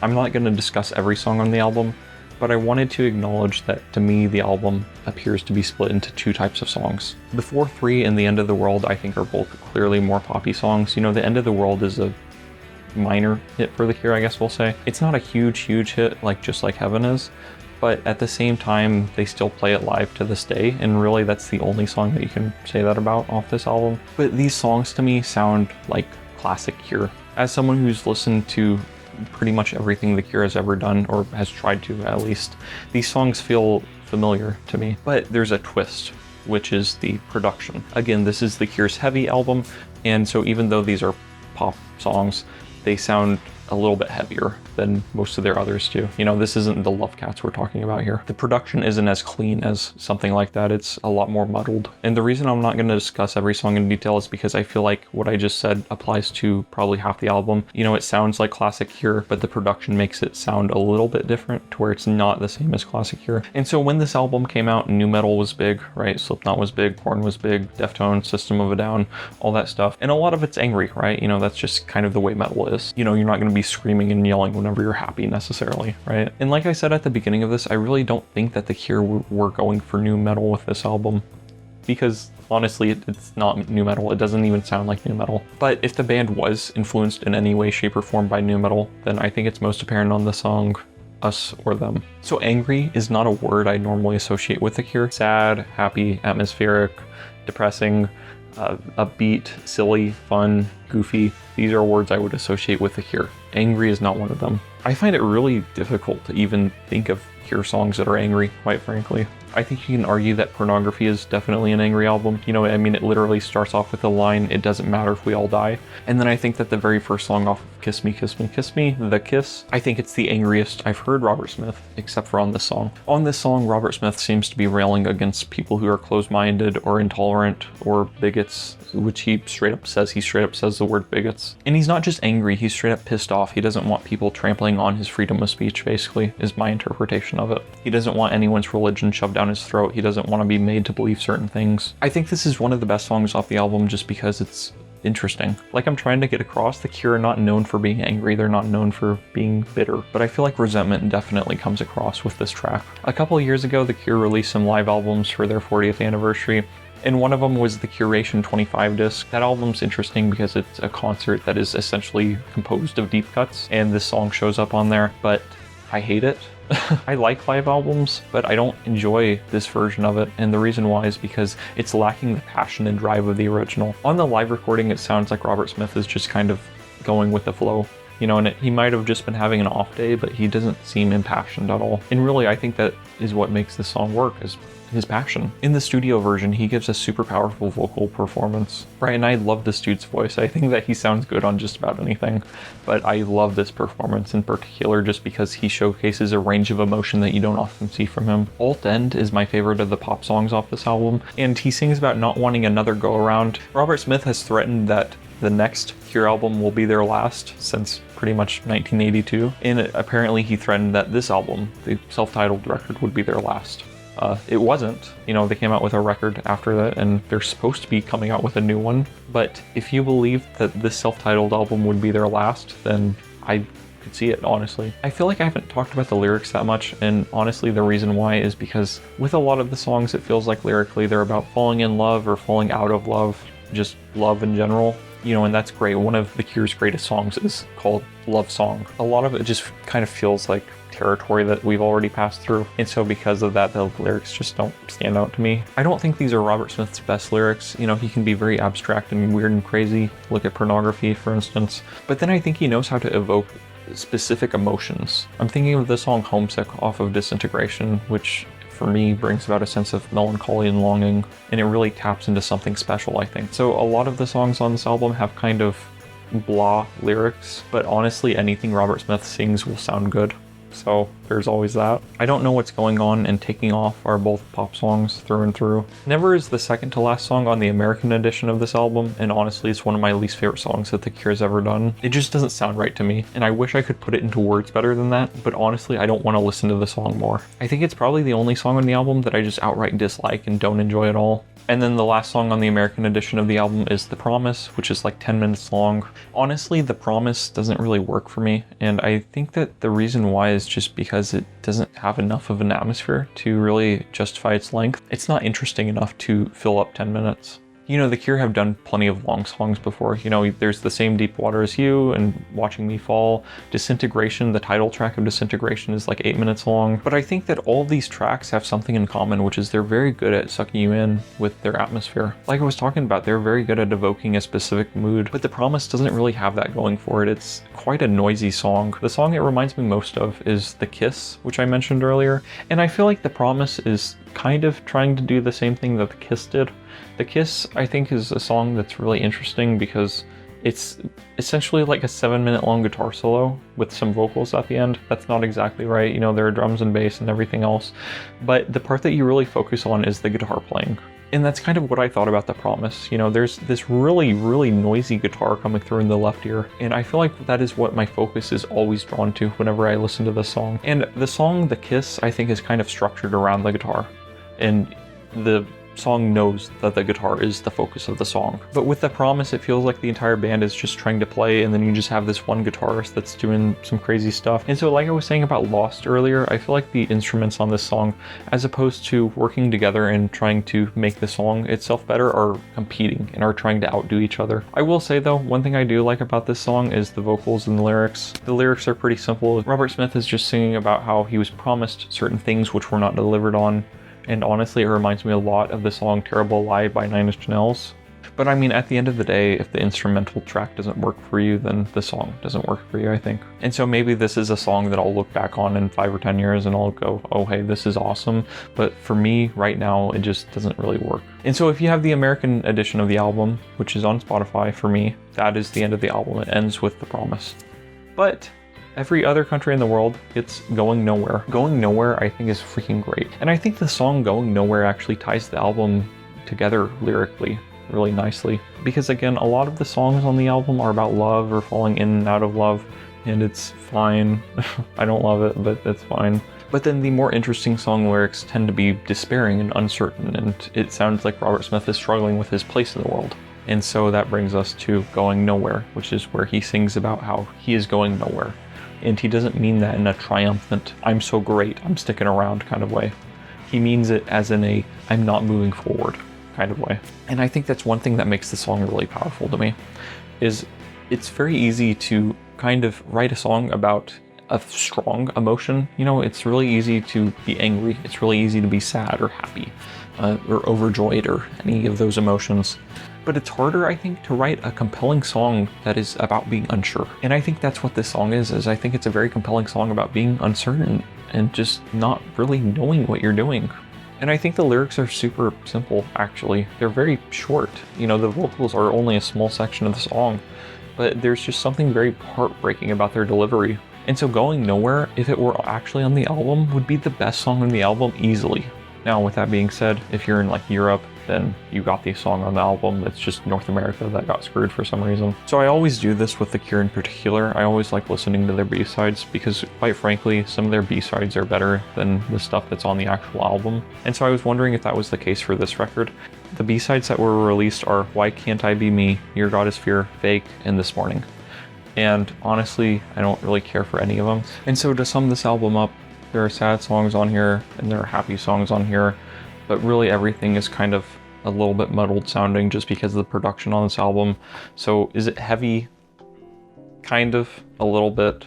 It's heavier than a normal Cure album, but again, I don't think it's a heavy album. You know, you're not going to be headbanging to this or anything. But I do think this is a very interesting record in The Cure's discography. You know, most of all because they tried something new. They teamed up with a nu metal producer, and that brought about a different sounding Cure album. This is a really weird thing to say, but I feel like this is, in a lot of ways, The Cure's Saint Anger album. And I like this album more than Saint Anger, but still I feel like the comparison is somewhat valid. Both records are albums that were released by major 80s artists, kind of trying to stay hip with the times to a certain extent. Again, I think Metallica did that more than The Cure did. And so in conclusion, is this a good record?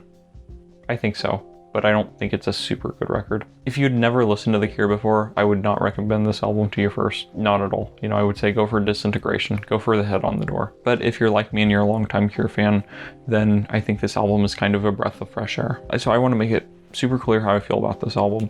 Is this my favorite Cure album? No. Is this in my top 5 favorite Cure albums? No. Is this in my top 10 favorite Cure albums though?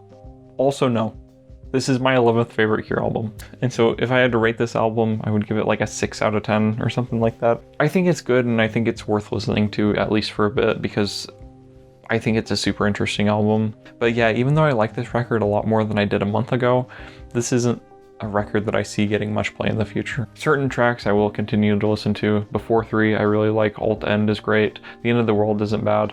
Going Nowhere is something I will definitely keep on listening to. But yeah, the album I think is just a bit of a mess, and that's what makes it interesting to me. But yeah, thanks for watching this. No one's gonna watch this. Like, I have no illusions about this. This is a weird freaking review, and I'm still not sure why I did it other than just I wanted to. Because let's be honest, like, who is supposed to be watching this video? Because let's be real about this.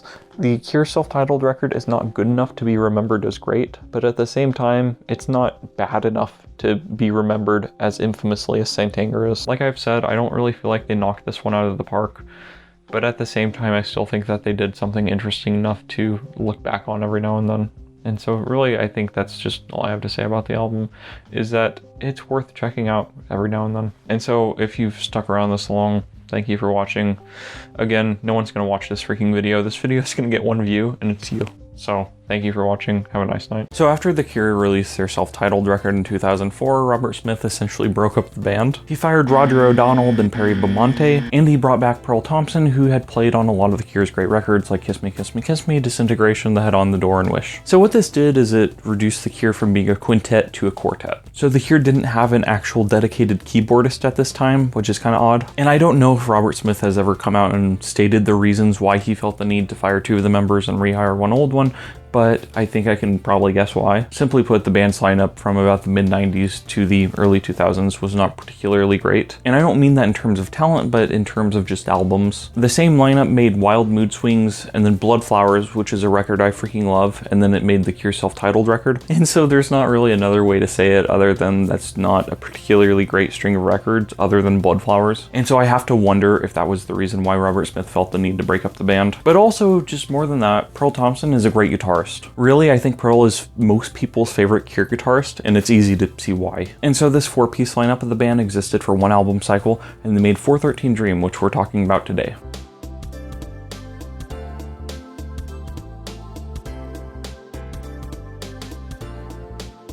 I'm gonna be real with you guys and say that 413 Dream is an okay record, but that's kind of my major problem with it, is that I see it as just okay, it's fine. Really, I see it as having the same problem that a lot of later era Metallica stuff does, specifically 72 Seasons, which is that whenever I hear the record, I feel like I'm listening to a band trying to imitate their younger selves. Just in the same way that there's nothing incredibly remarkable about 72 Seasons, I feel like there isn't really that much that's remarkable about 413 Dream. It's definitely a pop record through and through. There really isn't that much darkness on the album. There's a little bit of thought and reflection, but really I think for the most part the tone of the songs is akin to what you would find on stuff like Kiss Me, Kiss Me, Kiss Me, or the aforementioned Wish. And really, I think that this record is kind of a sequel to Wish in a lot of ways, and I say that because of the way that the guitar is handled. Pearl Thompson is a great guitarist, and Robert Smith is also a great guitarist, and so I think that the both of them are just kind of soloing all throughout the entire album. And for the most part, I feel like the record can kind of be divided into two types of songs. The first type of song on this record is kind of slow and thoughtful and reflective and dreamy. I'm talking about tracks like Underneath the Stars or Siren Song. I feel like The Only One fits into this, and This Here and Now With You also fits into this. These are songs that kind of live up to the album title of it being a dream. It's beautiful. And then most, not all, but most of the other songs are more rock and roll, and this is really where the Wish comparison comes in. Songs like Freak Show or The Real Snow White or Sleep When I'm Dead really kind of have this Guitar Hero style feel to them. And I think it's important to keep in mind some of the backstory with this album, because this is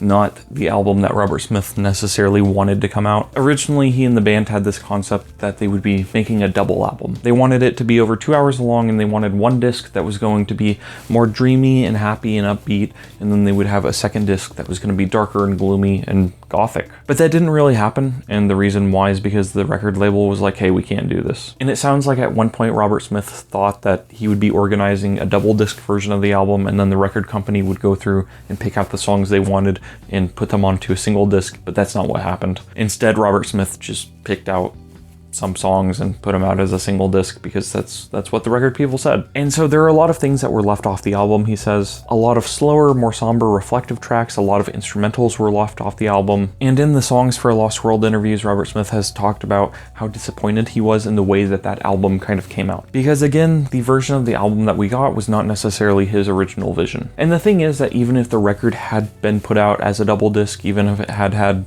26 songs like I think Robert Smith originally wanted, even if it had come out exactly the way that he had wanted it to, I don't know if it would have been a great Cure record. I worry that it would have had a lot of the same problems that I have with the album right now, particularly with the production and mixing of the album. Really, it feels like most of the tracks on the album are just too noisy for my ears. And noise is not necessarily a bad thing if that's what you're going for, but rather it has a lot of the same problems that I feel like their self-titled record has. Because I think that record is very noisy, and I think that you can tell that there are a lot of different things going on, but nothing fits together on that record. And I don't think it's quite as bad on this album, 413 Dream, as it is on their self-titled record. But certainly I think that there are a lot of tracks that just, where everything feels like it's clashing. One of my favorite songs is actually NY Trip, which didn't even make it onto the record. It was a B-side to a single they put out. And I think there's a really good song there, but it definitely feels like there's just a lot of stuff clashing. And again, that track really has an issue with just guitars going off all the time. It just feels like Robert Smith and Pearl Thompson are doing their best Jimi Hendrix impressions on this album. And that can be fun if it's the focus, but I feel like too often the guitars are actually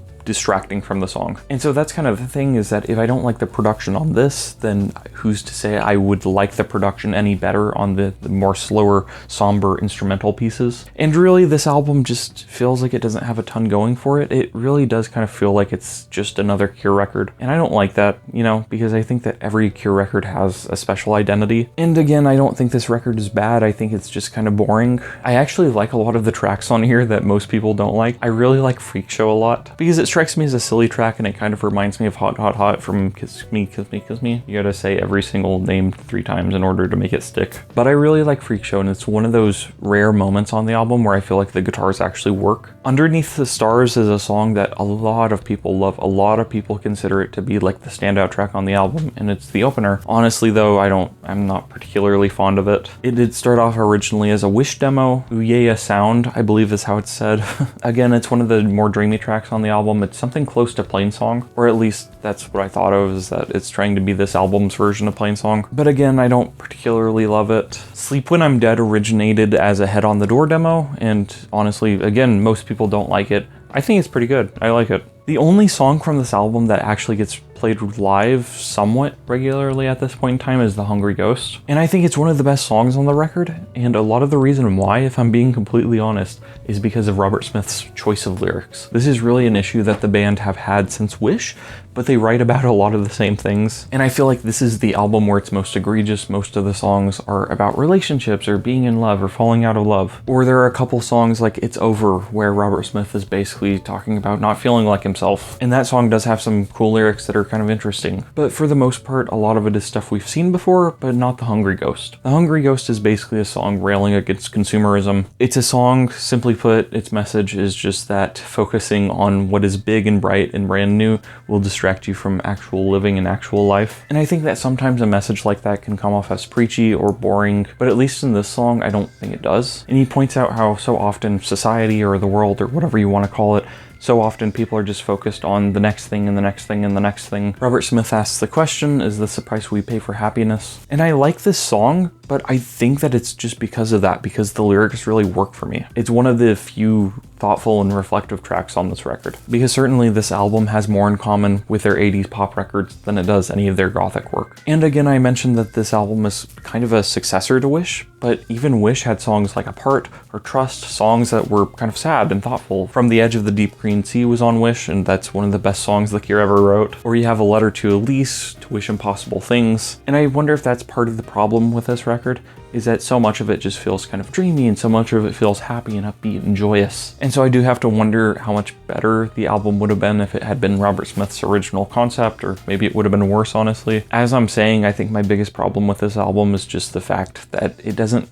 do enough to separate itself and to make it a unique Cure record. It's a decent album. I have gripes with it, but honestly, I mean, it's a Cure record, you know? That's what I can say about it. It is one of the Cure records of all time, certainly. It's just kind of sad to me because it feels like this is the point where the Cure weren't experimenting or weren't trying anything new, and they just kind of made a perfectly content, mediocre record. And again, there's decent stuff on here, but for the most part, I'm kind of apathetic towards a lot of this record. And so I know this album has some fans, and again, there are some really good songs on here. But I'm doing this video because yesterday, whenever I was listening to this album, I just found myself thinking, like, I don't want to listen to this anymore. And so that's not a good sign. So far as rankings go, I think that this is my least favorite Cure album other than Wild Mood Swings, because again, this record does have some decent tracks on there, but it just feels very complacent. And it does have moments that are interesting, like the Scream, for instance. And I really love a lot of Robert Smith's vocal performances on this, because he really leans into the craziness and the silliness that a lot of his other stuff has had. But all in all, this is just not a record I love. And so boom, it's at the very bottom, except for Wild Mood Swings, which I consider to be the worst Cure record. There's an EP called Hypnagogic States that was put out in 2008. It was a remix EP. Robert Smith just grabbed a bunch of like emo artists and had them remix songs. I don't know why, but Gerard Way and Julian Kay did a track together. I like that one, but really my favorite one is the one that Fall Out Boy remixed. They remixed The Perfect Boy, which is a track that I think is okay. It's whatever, but they remixed it, and so it essentially sounds like a Fall Out Boy song, but with electronic elements instead of guitar. And I really like it a lot, actually, but also I love Fall Out Boy. So what happened after this album came out? The band toured it, and the very next year, Pearl Thompson quit the band. Robert Smith has called this the most acrimonious split of the band ever, and judging by the fact that 3 of the 4 people are still in the band to this day, I'm going to go ahead and say that Robert and Pearl probably something happened there. And so shortly after this, Roger O'Donnell rejoined the band, and The Cure just played shows for like 15 years straight. Like, seriously, like, that's what happened. Like, seriously, I'm barely exaggerating. Robert Smith did have some guest performances. He did have a solo song that was on the Alice in Wonderland soundtrack. I don't particularly love it, but if you like 413 Dream, you might dig it. He did that song with Crystal Castles, which I think is freaking great. But really, the band just kind of played their old stuff. They did the Reflection shows where they played Three Imaginary Boys, 17 Seconds, and Faith back to back to back, along with a bunch of B-sides. They headlined a bunch of festivals, and they went on tour, and they just played everywhere, and they just kept on playing live, basically. And so from the period of 2008 to 2019, there really isn't much to say about The Cure. Arguably the most notable thing in their career happened during that time period, though, which was that was when I got into them. I got into The Cure in 2014, 2013, something. And so obviously that is the most important date, was whenever I first listened to Disintegration. And I'm sure Robert Smith would agree with me if you asked him. He would go, "Hey Robert, what's the most important date in the band's history?" And he would go, "Oh, it was whenever Noel got into the band." And that's Australian, that's not right. Anyways, I got into the band during that period. But it's kind of weird to look at a band's history and just say, oh yeah, over the course of 11 years, nothing happened. But really, no, they just played a bunch of live shows. They put out some live albums. I was listening to Festival 2011 the other day. I think it sucks. I don't like it. The set list is good, but I feel like just as a live album, it doesn't pack a punch. And so I feel like the 2018 live albums, particularly the 40th anniversary show, I feel like that's a much better Cure live album. Throughout the years, Robert Smith has promised that we would hear the tracks that got left on the cutting room floor from these sessions. That has never happened. At one point he said he was going to release an album called 414 Scream that had all the darker tracks. That hasn't happened. The closest we got is that whenever he hosted the Meltdown Festival in 2018, the band did this really cool set, basically, where they played one song from each album going in order, and then they played one song from each album going in reverse order. But at the show, the band played 2 unreleased tracks. I believe both of these songs are from the 413 Dream sessions. Step Into the Light is kind of whatever, but It Can Never Be the Same is freaking phenomenal. It's certainly a great Cure track, and I know that it's one of the songs that was floated around for potentially being on Songs of a Lost World. Ultimately, it didn't make it on. Robert Smith has said that it will be on the next album after Songs of a Lost World. We'll see what happens. But that song's excellent. That song's great. There's another song, A Boy I Never Knew, which I believe was demoed for the self-titled sessions. It didn't make it onto that album, and it didn't make it onto 413 Dream, and Robert Smith, in a more recent interview, said that he's also considering that one to be on the next Cure record. We'll see. That one's really good, though. They performed that one live a few times. And really, going back to the 2018 Meltdown Festival, apparently that was kind of what kicked Robert Smith's butt into gear about recording a new album. Reflecting upon this period from 2008 to 2024, when Songs of Lost World was released, Robert Smith has said that he just didn't really feel the urge or the drive to make new music, and he was perfectly happy just playing songs from their back catalog because they have a very expansive back catalog. And so even though they were performing live throughout all this time, he never felt like they'd run out of stuff to play. But Meltdown wanted Robert Smith to curate that festival over in the UK, and so Robert Smith had to listen to a bunch of new music to figure out who all he should put on the festival. Nine Inch Nails was on there, Deftones was on there, it seemed really cool. I did not go, though I wish I could have. But he said that diving into new music really made him want to make music again. And so that was when he started hyping up a new album, and I guess this is kind of where we'll leave off for now. And so I'm sorry, I wish I had more to say about 413 Dream. I wish I liked it more, honestly. And I will see you next time when we talk about Songs of a Lost World. So thank you for watching. I'm very tired. I'm going to bed now. I think it's a little after midnight. But yeah, thank you. Have a nice night. Goodbye. It was when Noah got into the band. It was when Noah got into the band. It was when Noah got into the band. That sounds too posh. It was when Noah got into the band. It was when Noah got into the band. I don't know, I'm not very good at accents. So back in 2019, Robert Smith organized the Meltdown Festival. He curated it, he chose a bunch of different bands to play, and he listened to a bunch of new music in the process. It was this act of listening to new albums that made him want to make another Cure record. He saw what everyone else was doing, and then he kind of said, oh man, I want to do that too. And then of course, Robert Smith is one of those people that just yaps. He's kind of a yapper. Robert Smith told a bunch of different press outlets to expect a new Cure album by the end of 2019. He promised it, he said it would come to pass. It did not. And so for the next few years following that, we heard all these different things. We heard that The Cure's next record was going to be their darkest, it was going to be their most gloomy, it was going to be the saddest thing they had ever made. And then different players in the band would say different things, and they would talk about how they were working on like 20 or 30 songs. And the entire time The Cure were touring, and they were still playing festivals, and they were playing these big shows and these big long dates. And I don't think it was until 2022 that we actually got a taste of the album whenever The Cure started playing new songs live. Whenever I saw them in 2023, they played 5 of the songs from this record at that show, and again, the record hadn't even been released. And there were all kinds of jokes that people, myself included, were making during this period, because Robert Smith was still saying that an album was going to come out, but no one actually believed him. First we were told that the album was going to be called Live from the Moon, and then it became Songs of a Lost World. And then whenever they started promoting the album without the album actually being out, people were calling it Shows of a Lost Album. But then finally at the tail end of 2024, the album dropped.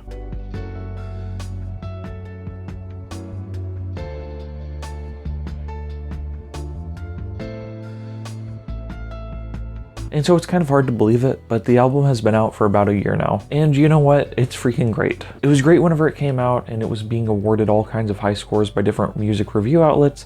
And you know what? It's still freaking great. I think that sometimes pieces of media, or really anything, can suffer from a sort of newness bias. People like things that are new. I think people will sometimes look back on things that they rated highly whenever they came out, and they will go, you know what? That wasn't as good as I thought it was. But that's not really the case with Songs of a Lost World. I thought it was great then, and I still think it's great. And really, I don't know that this album is what we were promised. It's not the gloomiest Cure record. It's not the darkest Cure record. It's not the saddest thing they ever made. But it is great. And really, one of the best compliments I can pay this album is by saying that it feels effortless, and I mean that in the best way possible. It feels like an album that simply is. Sometimes things feel forced, sometimes they feel unnatural. This record is not that. This record feels like a fully formed piece of art. And in order to promote this record, Robert Smith did a multitude of interviews. He did a lot of really long interviews with different radio show hosts. And you know that this album was not effortless. It took a lot of work. There were all kinds of different arrangements for different songs. There were all kinds of different track listings that he had come up with. He said that at one point the album was 12 songs long, and it was all of the darkest songs they'd ever written. And his wife said, hey, this is too much. And there are different songs on here, like I Can Never Say Goodbye, and it sounds like that was also the thing with this song. At one point it sounds like this song was like 12 minutes long, and it was just so dark and depressing. And so whenever I hear the record, like I said, it sounds effortless to me,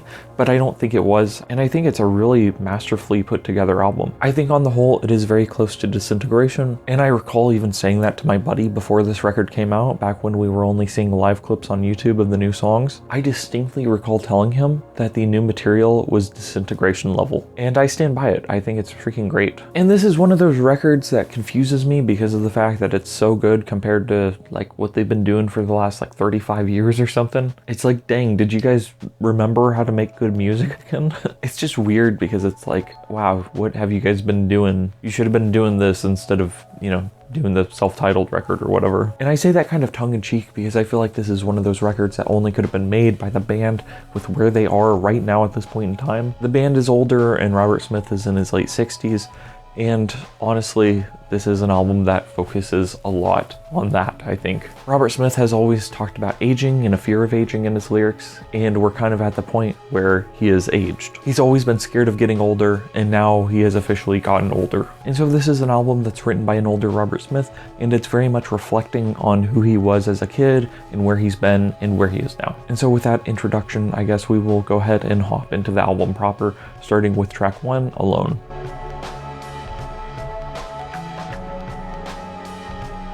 Just the title of the song alone, I think, sets up the album in a really great way. It immediately tells you that this is not going to be a kiss me, kiss me, kiss me kind of record. It's not going to be the head on the door. It's not going to be a pop record. I mean, if you're starting the album with a track called Alone that starts with like a 3.5 minute or 4 minute long instrumental introduction, you already kind of know that it's not going to be an upbeat record. And this album has a lot of references to older Cure songs. I don't think I'm going to be able to pick up all of them because I'm sure that there are some hidden that aren't immediately obvious. But this song has a lot of lyrics that were inspired by previous Cure works, and even there is a sound in the song where it was a piece of percussion that was pulled from The Drowning Man. And it's one of those things that you kind of have to listen for, but I do think that I can pick up on it. I do think I can point it out and be like, hey, that's faith right there. This is the end of every song we sing. This is a lyric along with end song that makes a lot of people think that this is The Cure's last record. Spoiler alert though, it's not. It sounds like they've been working on a follow-up to this record, so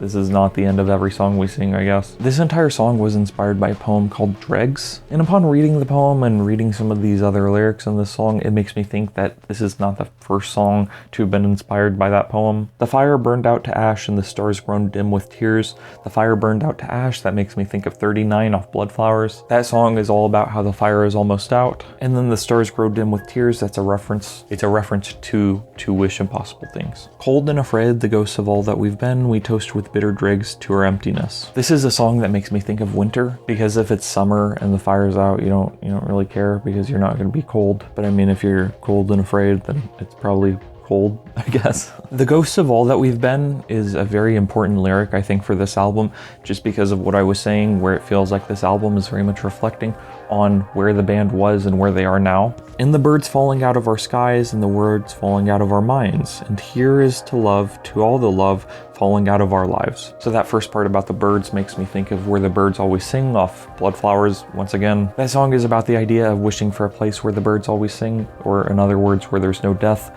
And so if the birds are falling out of our skies, that is a reminder that there is indeed death. And I will say, I think this record is really heavily influenced by Bloodflowers. The second part of this stanza and the words falling out of our minds, that makes me think of Disintegration, because he sings all throughout that record about being unable to find the right words. And then the final part of the stanza about the love falling out of our lives, that's just kind of a Cure lyric, I guess. That's kind of a familiar theme that you always see cropping up in Cure songs. Just the idea of losing love, or of things not working out, or two people falling out of love. Once again, the loudest sound off of Bloodflowers, this is a great example of that. But really, again, it harkens back to stuff like Disintegration and Last Dance. I think you could kind of make a connection there.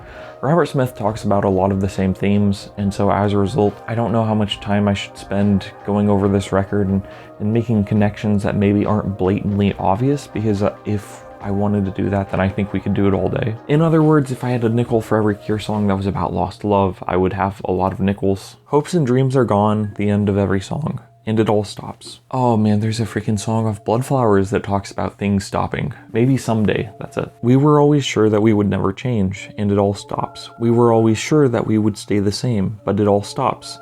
And we close our eyes to sleep, to dream, a boy and a girl who dream the world is nothing but a dream. There you get a little bit of solipsism, and again, the idea of a boy and a girl who dream the world is nothing but a dream. That harkens back to basically every love song that the Cure has ever written. Once again, the loudest sound, or Boys Don't Cry, or There Is No If. Where did it go? Where did it go? Broken voiced lament to call us home. This is the end of every song we sing alone. Talking about the instrumental of this track for a minute, it just sounds so ephemeral and ethereal and so beautiful. I feel like the live version and the studio version of the song are very different, but I think both are freaking great. But I do think that this studio version of Alone is beautiful in a way that you can't really replicate in a live setting. There's just so much layering with each of the tracks, and it's just freaking gorgeous. And so this was released as the lead single for the album, and I really just appreciate this song. I think it's a great start to the record, and it really kind of shows that the Cure are back on the right track once again. And so with that, we will move on to track 2, and Nothing Is Forever.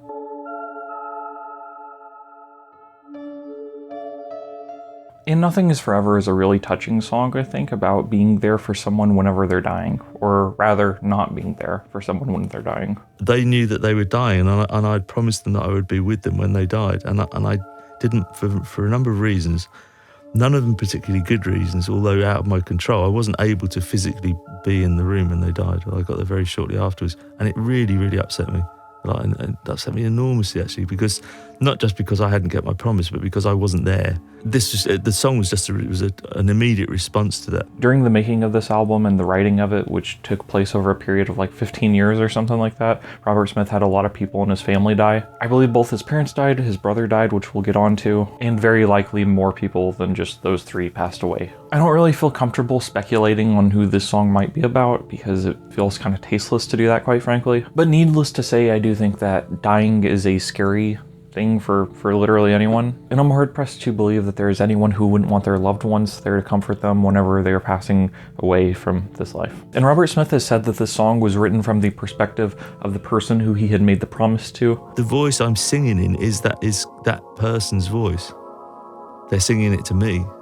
So it's not quite what it seems when I sing it. The first person isn't really me, so I'm singing from their perspective, it was difficult. And he wrote it as a way of sort of dealing with the guilt or the unhappiness that he was feeling for not being able to be there for them. And whenever an interviewer asked him, do you think that this person would have been comforted knowing that you had written a song about them, Robert Smith said that he thinks that yes, the song would have helped them to feel a little bit better. Promise you'll be with me in the end. Say we'll be together, that you won't forget. However far away, you will remember me in time. This reminds me of Love Song, no matter how far away, I will always love you. Promise you'll be with me in the end. Say we'll be together and with no regret. That line right there, and no regret, I interpret that as basically saying that if Robert Smith had been there for that person, then he wouldn't feel regret for not being there. And so basically that would have been the happiest ending, but unfortunately that's not how real life played out. And slide down close beside me in the silence of a heartbeat, and wrap your arms around me with a murmured lullaby, as a memory of the first time in the stillness of a teardrop, as you hold me for the last time in the dying of the light, which of course is a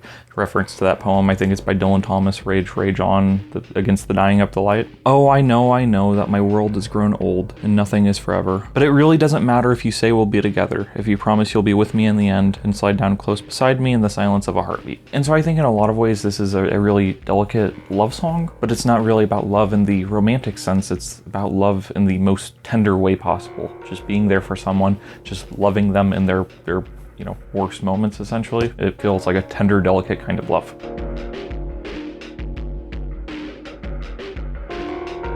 Track 3 is a fragile thing, which Robert Smith has described as being the love song on the album. And this was released, I believe, as the second single off this record, and it was one of the 5 songs that they were playing off this album before this album came out, and it's one of my favorite songs on the album. There's just something about it that's very tender and catchy, and it gets stuck in my head all the time. It has kind of a looping melody that reminds me a lot of is it Eric Satie? Is that how you say his name? It's like Gymnasio .1 or something. I'm not French. I don't know French. Bonjour, bonjour, baguette. But it reminds me a lot of that. Of course, this song is more upbeat than that one, but it reminds me of that one just in terms of how it keeps on looping and going and how there isn't...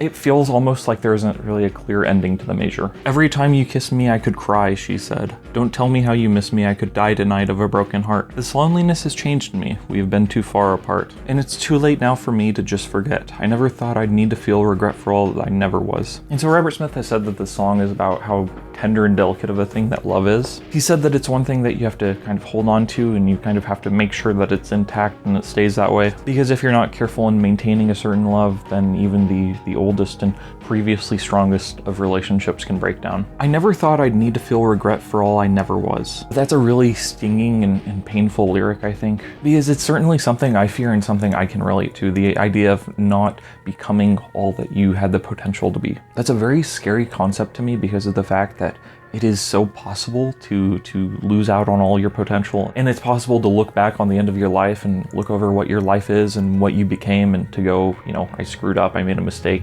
People die every day who feel that way, and it makes me think of all the regrets that people have before they die. There are like 5 regrets that some nurse came up with. Basically, people just regret not being there for the people who they care about and who matter to them, and they regret not paying attention to the things that matter most. No one regrets going after a dream and chasing it and taking a risk. No one regrets trying to better themselves or trying to go after a decent relationship or something. No one regrets trying to leave a bad situation. You might regret how things turned out, you might regret the way that things went down, but especially whenever I look back on my own life, I don't regret taking the risks that I've taken, even if they haven't paid off. I don't regret starting a YouTube channel and making these freaking Cure videos. I don't really regret taking a risk and majoring in English whenever I went to school, and I'm fortunate enough to be in the position where whenever I look back on past relationships, I don't really regret the fact that none of them worked out, you know what I mean? Like, there were girls I asked out, and I'm glad I asked them out, but I'm also glad that things didn't work out with them. And there are many things like that where it's like, I wish that maybe things had ended up better,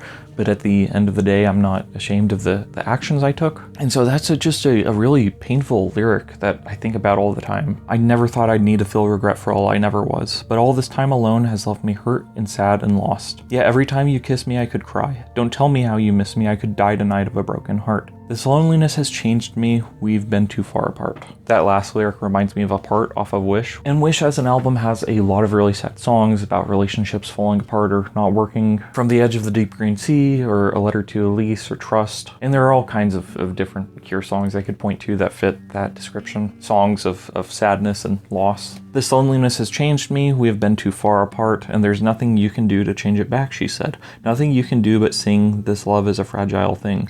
Nothing you can do but pretend again. And I interpret this chorus as basically just saying that there is no way to repair a love that's been broken. If you have two people and somehow they've hurt each other, then there's no fixing that. And I think you see this all the time where people will date each other and then they'll break up and then they'll get back together and then they'll break up and then they'll get back together and break up. And you should know after the first time that you break up with someone that it probably isn't right. I don't really believe in going back to people or things or jobs or whatever that have hurt you, but I think that's certainly what this song is about. It's about the impossibility of repairing a broken or lost or a damaged love. Every time you leave me is a lie, she said. You make believe you need me, but you try too hard and it feels so wrong. You promise me forever and you say it won't be long. Those two lines, you promise me forever and you say it won't be long, are really interesting. You promise me forever reminds me of a song that my mom used to sing, like a lullaby. I'll love you forever, I'll like you for always, as long as I'm living, my baby you'll be. That's kind of what it reminds me of, is just the idea that you can say things like that when you're in love, that you'll love someone forever or you'll always be there for them. And you say it won't be long makes me think of dying, honestly. I don't know if that's the way that the line is supposed to be interpreted, but it kind of makes me think of the idea. I talked about this actually in a My Chemical Romance video. I talked about the idea of Romeo and Juliet, where they are lovers who are seen as being together forever because of the fact they died while in love. And so if you die while you're in love with someone and people know that you two are in love together, then I think people will just kind of imagine and believe that that love would have lasted forever, even if maybe that isn't the case. Yeah, this is not a very happy album. This is not the bleakest thing The Cure has ever written. I think that Pornography and Faith are both bleaker albums. And I think even Bloodflowers might be bleaker because of the fact that that album has a certain anger to it. But at the same time, this is very much not a pop Cure record. A Fragile Thing is probably the most poppy track on the record. And still, as I'm explaining, it's a song about like love falling apart and not lasting. And then the song ends with the lyric, no, nothing you can do to change the end, implying a sort of fatality to things, or rather a sort of fatalism to things. That's what I was trying to say, but I guess fatality also works since we all die. I was trying to say that it implies that certain things are predestined and won't be changed, but also death is forever written in the stars, so make of that what you will, I guess. On to track 4.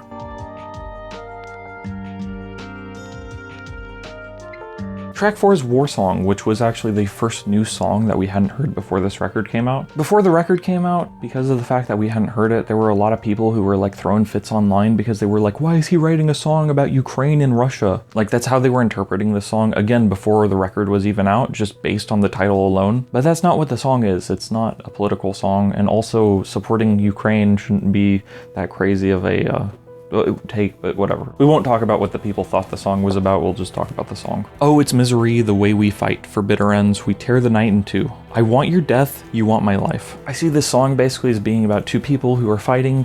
Obviously, it's called War Song, so if someone is at war, there has to be someone they're warring against. I want your death implies that the speaker of this song, whether it's Robert Smith or not, wants a certain someone dead. And then you want my life is a twist on that, because if you want to take someone's life, then you want them dead. But if you want someone's life, that typically means that you want to be in their position, you want to be in their place and their spot and have their status, you want to have their success or their fame or their fortune or blah blah blah. To use a biblical term, it's essentially you coveting someone's life. But if it is Robert writing from his own perspective, then it seems to make sense that someone would want his life. Because of course, with The Cure, he's achieved a lot of success and he's had a marriage that's lasted for 30 or 40 years. And he's still releasing massive hit records and he's still selling out stadiums. And he's still making art that people care about. And that can't be said for most of the people who he came up with. I can't really think of another band from that same era, from that same post-punk era, who is still together, who's making stuff that's worthwhile. Certainly there are solo acts and stuff from that era, like David Byrne is still putting out stuff. Sting went solo decades ago, but a lot of other great bands from that era are just gone or stopped making music. You know, I love Susie and the Banshees, but their last record came out, I think, in 1995, and then they haven't toured since like 2002. It's just been Susie herself. And so that line makes a lot of sense to me if you consider that this song is written from Robert's perspective, which I don't know if it is. We tell each other lies to hide the truth, and hate ourselves for everything we do is shame. Wounded pride, vengeful anger, burning deep inside, poison in our blood, in pain, broken dreams, mournful hopes, for all we might have been, all misunderstood. Again, that for all we might have been goes back to what I was talking about in A Fragile Thing, the idea of not living up to your potential. No way out of this, no way for us to find a way to peace we never found before. However we regret, all we will ever know is bitter ends, for we were born to war. I'm actually reminded of a Health Perturbator song, Body Prison, that has the line, we should have been enemies, it would have been better than this, because I interpret this song in the end as basically being about a rival, maybe? Someone who you should have been friends with, someone who you should have been at peace with, but instead you're at war with them. And I see this song as basically being about regretting that and sort of wishing that things were different. And then, as is my custom of saying, that is the end of side A of the record, and so if you have the vinyl disc, then you flip it over. And we'll move on to track 5, Drone No Drone.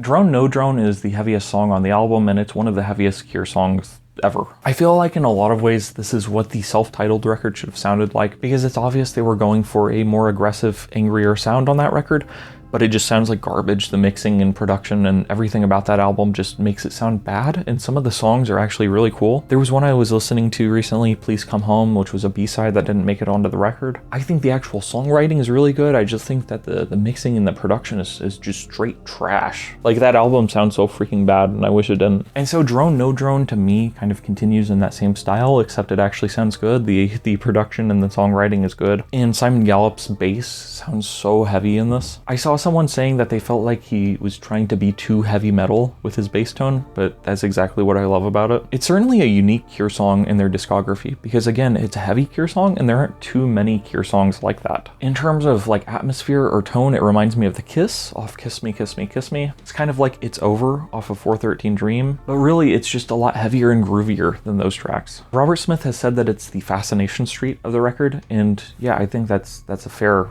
description. Just like in Fascination Street, the bass line in the song is the driving feature of it. And Robert Smith said that this song was written after he saw a drone above his house, and he was realizing that he was feeling disconnected from the world. My first experience of a drone flying over where I was and hovering and obviously filming, and I felt so vulnerable in a bit, just I'm not threatened, but just like there's nothing I could do about it. And I thought, this is really, was at that moment was symptomatic of all I hate about the modern world. I'm coming to terms with the end of what's been a very chaotic life in many respects.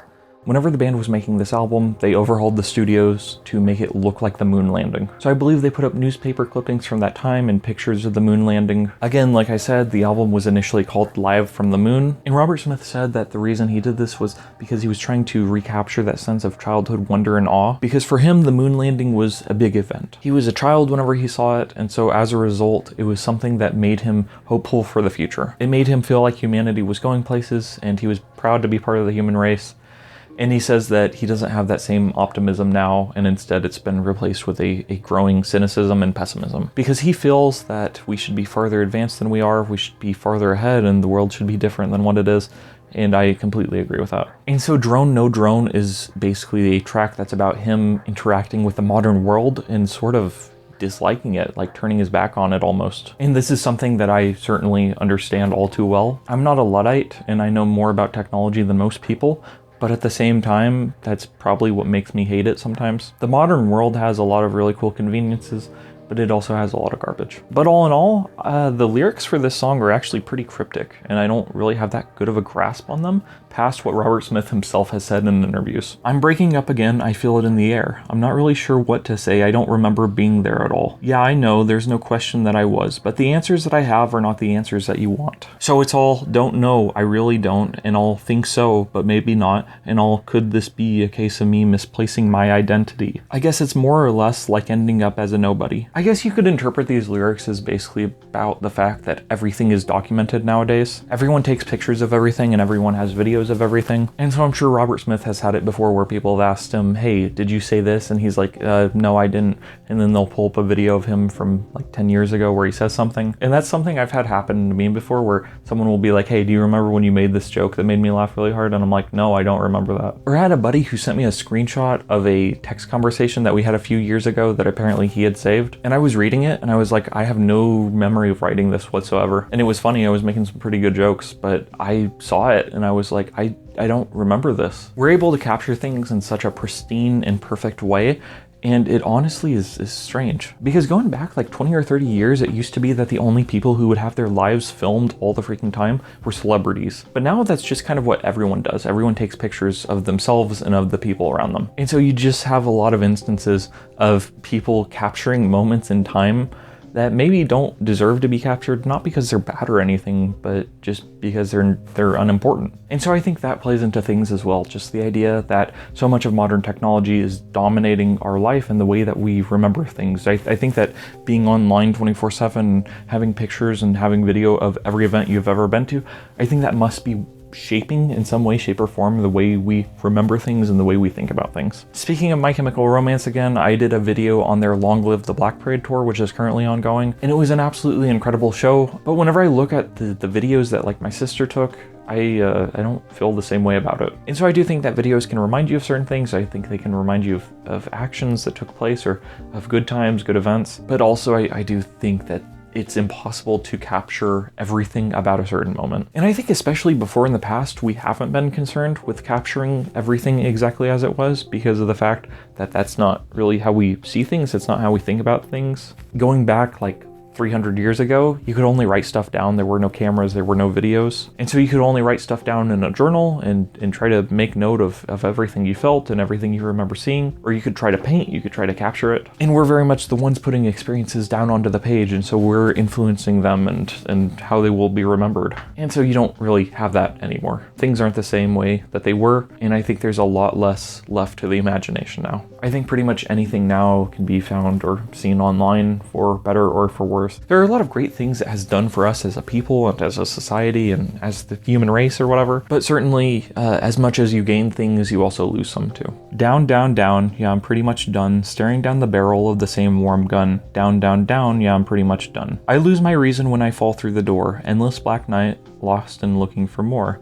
At least I know now how I lose it before. One last shot at happiness. These lyrics kind of remind me of Open off Wish, just the idea of being led around by alcohol almost. I don't know that for a fact. I don't know if this song is about alcohol or anything like that. But again, I'm just trying to make sense of the lyrics because this is maybe my favorite song on the record, but it's also the one I understand the least. And the line, one last shot at happiness, is something that I think about a lot because personally I've struggled with this feeling before, that sometimes you just feel like you screwed up and that's it. You have no more chances at happiness. There was an entire freaking video I made where it was about the idea that you have more chances in life, I have more chances in life. Just because a relationship or a job or a career opportunity or some kind of creative venture, just because these various things that we engage with don't go well, that doesn't necessarily mean that is the end. And I think you can see that pretty clearly with bands. You know, the band The Cure has been around for like 46 years or something. But before that, there were other bands that Robert Smith was in. And just because those bands ended, that didn't mean his career as a musician ended. And so I think you don't have just one shot at happiness. I think you have many shots at happiness. And so I think that's actually kind of a hopeful take on that lyric. I know there's something up, it's also hit and miss. I'm trying to make some sense of it. I guess the explanation is I can't anymore if I ever really could. Kind of strange to think it takes this long to get misunderstood. It's talking about not being able to make sense of things anymore the way that you used to be able to. And so I think that's the connection to the rest of the album. It's kind of a then versus now sort of thing. Who have I become? And the person that I have become is not able to make sense of the things that I used to have been able to make sense of. And so really this, like I said, it's one of my favorite songs off this record, but I don't really know what to make of it. Certainly though, I don't like drones. I don't like the feeling of being watched 24/7. And I am a guy who goes and I record myself on my camera in front of a green screen and I post these videos online. But at the same time, I don't really like the feeling of being on camera. I don't like the feeling of just taking pictures of my life or just taking pictures with people. It just feels kind of strange. And I've never really liked it. And the only reason I'm able to do this, the only reason I'm able to talk in front of a camera is because I see it as something creative. It's a necessary part of making videos. And so I do it. But at the same time, I really connect with and resonate with what I think Robert Smith is talking about. Just that disconnect between what you feel and how you feel about certain things, and then how the world is changing and what the world is choosing to embrace.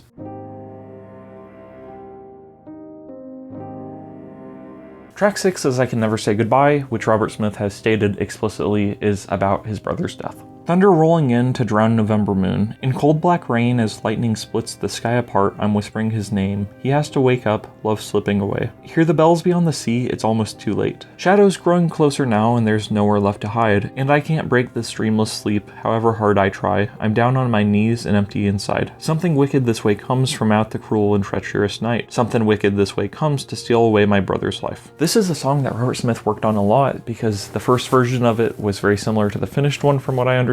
But then Robert Smith felt like he needed to go in and add more details, and he basically, by his own admission, it sounds like he kind of overwrote it. And so the song ended up being like 12 minutes long or something, and it just ended up being this funeral dirge. And it was just him talking about his brother, and it had many verses. But then as he continued working on the song, he felt like it was too much, and so he went back to the way that it initially was whenever he began writing it. It's more vague than some of the things he had written, and it's more poetic. But as a result, he feels like it's a better song. Certainly, this is one of my favorites on the album. And I think this is a very touching song because he wrote it about his brother's death. And he said that this is the one song that whenever they play live, the band all kind of look to him and make sure that he's all right. I find it very touching that he would write a song like this that's so beautiful and loving towards his brother. I told my mom this, that if I wrote a song about my brother's death, then it would go woohoo! Like, I think she got the joke. I think that she got I was referencing Song 2 by Blur. But I don't think she liked it. Also, that's very much a joke. I don't hate my brother, and I've supported him and worn his band's shirt on this channel, and well, it was a joke. Don't find me in the comments. Something Wicked This Way Comes is a Ray Bradbury novel, and I believe Robert Smith said that his brother introduced him to the works of Ray Bradbury. I think he said his brother, this particular brother, was like 10 years older than him, because I think Robert Smith is like the youngest of his siblings or something like that. And he said that his brother showed him a lot of cool stuff, and he has a lot of good memories with his brother, and so this is just a very loving and touching tribute to him.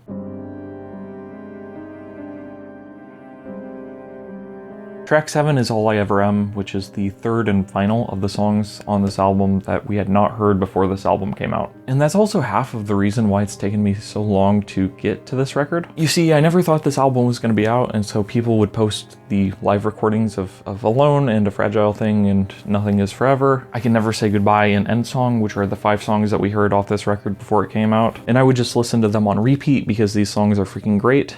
But at the same time, I didn't think we were ever getting an album. And so by the time the album finally came out, I was like, wow, I feel like I've listened to this before. Because I basically I'd been listening to it for the last like year or so before the album actually came out. And so that's part of the reason why it's taken me so long to actually do this one. Because I love this record, but I'd listened to it too much, I think. All I Ever Am is yet another track about Robert Smith reflecting on who he was and who he's become. And it's basically about the idea that you are different people throughout the years, but at the same time, you're still you, but the way that you 20 years ago might have acted is not the way that you right now would have acted. Like your sense of right and wrong, your whole moral code, it's like it's all tied up with who you are. And it's like, so at what point you become that person, and whether you stay as that person, whether you like, and of course you change through time, but you still have this sort of like hankering, this nagging sense that there is an essence of you somewhere, like this sort of kernel of meanness. It doesn't bear much scrutiny though. It's like one of those things, it's trying to kind of like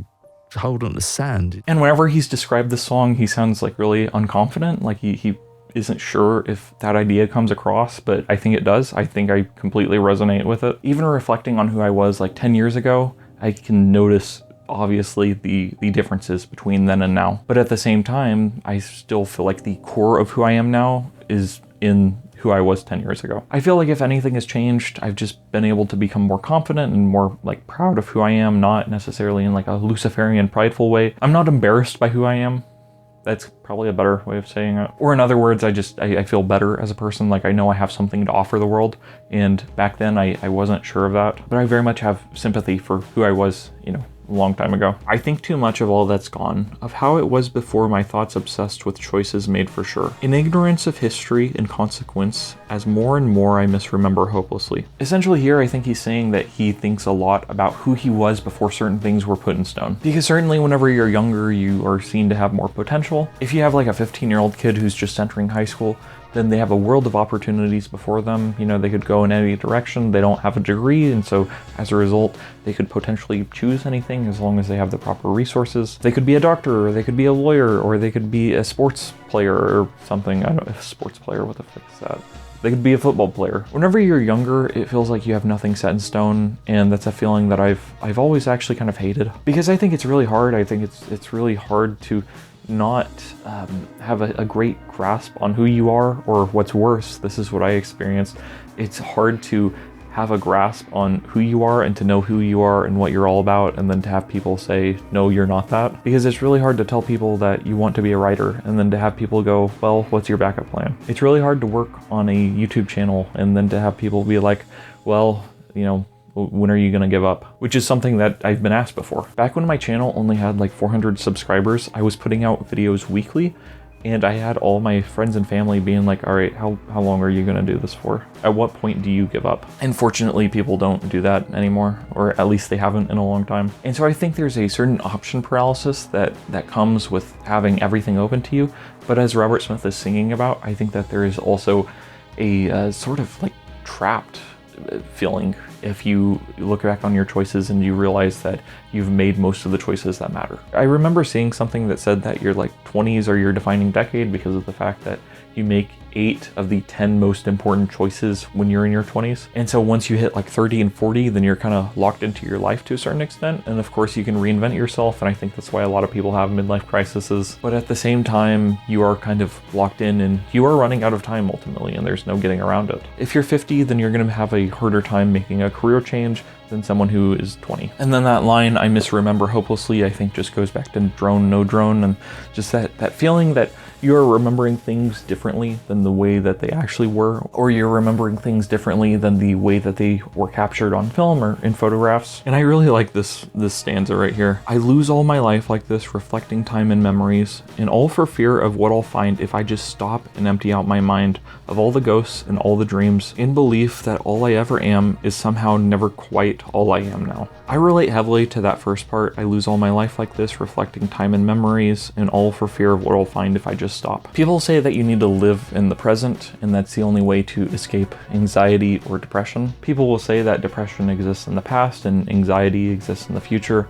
And I don't necessarily agree with that, because I think depression is actually something that very much exists in the present, but that may be a discussion for another video. Regardless, people say that you need to focus on the present, but I find it really hard to not overthink, and it sounds like Robert Smith does too, especially if he's reflecting on who he was and he's not really considering who he is now. Because my interpretation of it is that whenever he's talking about empty out my mind of all the ghosts and all the dreams, all I hold on to in belief that all I ever am is somehow never quite all I am now. Basically, I think one interpretation of that is that I think that we have these wishes, I think we have these dreams, I think we have these hopes and these ambitions, and especially for me, there's just this sort of go, go, go to things. And it can be really hard to just stay in the moment and to just appreciate the present. Especially for someone like me, it feels like I'm just constantly focused on the next thing. I'm focused on the next video or the next book I'm trying to write or the next, literally anything. I'm focused on the next day. I'm focused on whatever is coming after that one. And I think that all plays into things, and I think that plays into your conception and your idea of who you are right now. You are very much defined by your dreams and your hopes, I think, and I just made a Chainsaw Man video that sort of discusses this. But really, this song is about overthinking. That's what it's about. I think too much of all to come, of how it will be after I give up. My weary dance with age and resignation moves me slow towards a dark and empty stage where I can sing of all I know. And so right there, he's singing about dying, and he's singing about thinking about dying, and he thinks too much on how things will be after he dies. And where he talks about that he's being moved to a dark and empty stage where I can sing of all I know, That reminds me a lot of Alone, because if it's a dark and empty stage, then you're the only person there. And as he said, this is the end of every song we sing, alone. And I think that's what a reference to, just the idea that like we're born alone and we die alone. And especially that plays into In Nothing Is Forever, because that was someone who wanted Robert Smith to be there for them whenever they died. And Robert Smith wasn't there, and hopefully they had other people around them, but certainly he wasn't there. And so I could certainly see how with that in mind, Robert Smith would reflect on that and feel like maybe that person passed away alone, like he wasn't there to support them or to be there for them, and so they approached a dark and empty stage, and that was that for them. But certainly this is something that I think about a lot, just the idea that I'll die one day and you will die one day, and I think about how I'll be remembered, and I think about how this YouTube channel will be remembered because of the fact that everything that's online is kind of immortal in a sense. Anything that's on the internet is going to stay on the internet, and it's very hard to take something off the internet once it's been up. And I have backup copies of all my videos, and I've gotten comments where people have said that they've downloaded some of my videos, and that's kind of odd knowing that I exist on someone's hard drive. And so I think a lot about legacy and what I'll leave behind, and I especially think about it a lot in the context of a writer and in the context of a creative. There are all kinds of books and stuff that I have read and will read and continue to read by people who are dead. You know, I have my copy of Paradise Lost here, and this was something that was written like 400 years ago, and I'm still reading it and I'm still appreciating it, and I wonder if people will do that with my work and my art and the stuff I make. And it sounds like that's what Robert Smith is going through. There are a lot of people who have looked at this record and almost seem to be hoping that it's the last Cure record,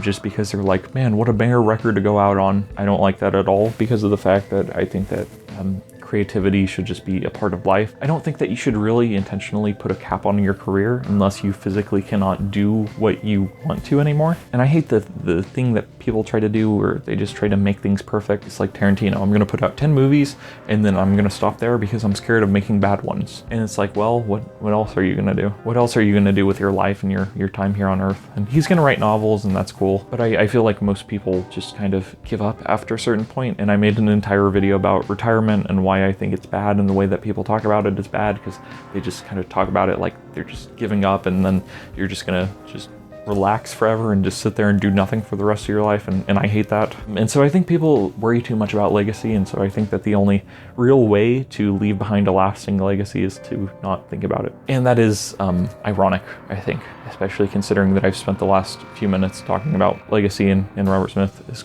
going to leave behind a lasting legacy, and he's sitting here writing about it, and whatever. Yeah, the irony is not lost on me. And so with that, we will move on to track 8, End Song.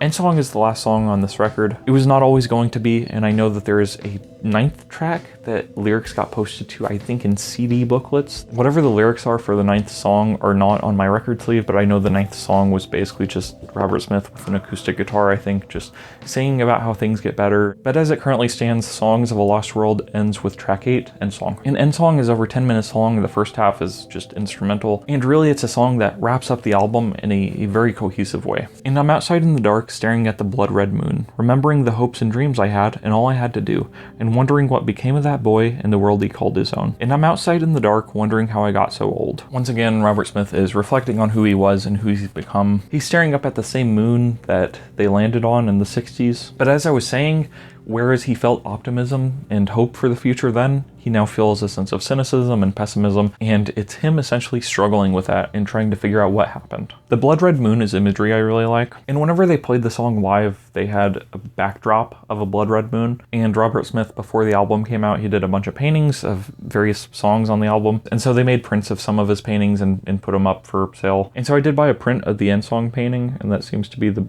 best angle. You can see my lighting umbrella here if I hold it like this. But anyways, the painting for this song depicts a blood red moon. And so this is just a really sad conclusion to the record, because there isn't really anything that's been accomplished, it feels like. And this is a complaint I've heard about this album, is that it doesn't feel like we went anywhere almost. The first track begins with the idea this is the end of every song we sing, and then the last track on the album is called End Song, and it has these lyrics: it's all gone, nothing left of all I loved, it all feels wrong, no hopes, no dreams, no world, no I don't belong. And some people feel like the album didn't really go anywhere because it feels like we're ending at the exact same place we started at, which is that there's nothing and this is the end of every song we sing and everything sucks and everything's dying. And I get where people are coming from, but at the same time, I don't think that just because we end up as the same place as where we began, I don't think that necessarily means that we didn't go anywhere. And what I mean by that is that if you heard someone say, yeah, everything is dying and everything sucks and I'm old now and I don't have the hope that I used to have, then you might try to cheer them up and you might try to be like, no, things aren't so bad, things are great, and you have people who love you and care about you. And so that's kind of your initial reaction whenever you hear something really negative. And so it feels like the preceding 7 songs are kind of an argument against that, and they're ways of being like, okay, look at all these ways that things suck and things aren't as good as they used to be. I'm having people around me die and I'm feeling out of touch with the modern world and I feel alone and I know I'm dying and I think about dying a lot. And so it almost feels like the album is an argument in favor of pessimism, and it feels like End Song is just the summation of that. Because Disintegration, I think, really starts and ends in 2 different places. I think Pornography starts and ends in 2 different places, because the beginning of Pornography is, it doesn't matter if we all die, and then the end of Pornography is, I must fight this sickness, I must find a cure, I must fight this sickness. But I do think that just the idea that the album starts and begins with the idea that this is the end of every song we sing, I think sometimes that's just the way life is, and there's not really any getting around it, there's not really any changing. I think sometimes it is the end, and this is kind of where we are. It's all gone, I will lose myself in time, it won't be long. Left with nothing, the end of every song, left with nothing, nothing, nothing, nothing. And I will say the drumming on this song actually reminds me a lot of Pornography with how tribal it sounds, and so I have to give Jason Cooper props for that. But in the end, we're left alone with nothing. So that's how the album ends. It's very happy and uplifting and should make you feel good. There's a snippet of a poem by John Keats that's printed on this record sleeve. And when I feel, fair creature of an hour, that I shall never look upon thee more, never have relish in the fairy power of an unreflecting love, then on the shore of the wide world I stand alone, and think till love and fame to nothingness do sink. But I interpret this John Keats poem as basically saying that death is scary, dying is scary, being alone and fading away to nothingness is scary, but at the end of the day, everything kind of fades away and goes to nothingness. Fame and fortune die and fade away, and I regularly think about the fact that the sun will explode and that everything I know and love, and if it's not already gone by then one day the sun will consume everything, and that's scary. And so I think about it a lot whenever like I get a book and then I accidentally like tear a page or I bump it or I hit it weird. Everything dies and fades away, and what you do with that knowledge is kind of up to you. Because you can sit and mope and you can be sad about it, or you can just kind of accept it and say that we all have a limited amount of time on this earth. The oldest person on earth is only going to live to be like 120 or 130. We are all mortal, and so as a result, we're all leaving Earth sooner or later. And so I guess all you can really do is love those around you and care for them and try to make things as best as they can possibly be for now.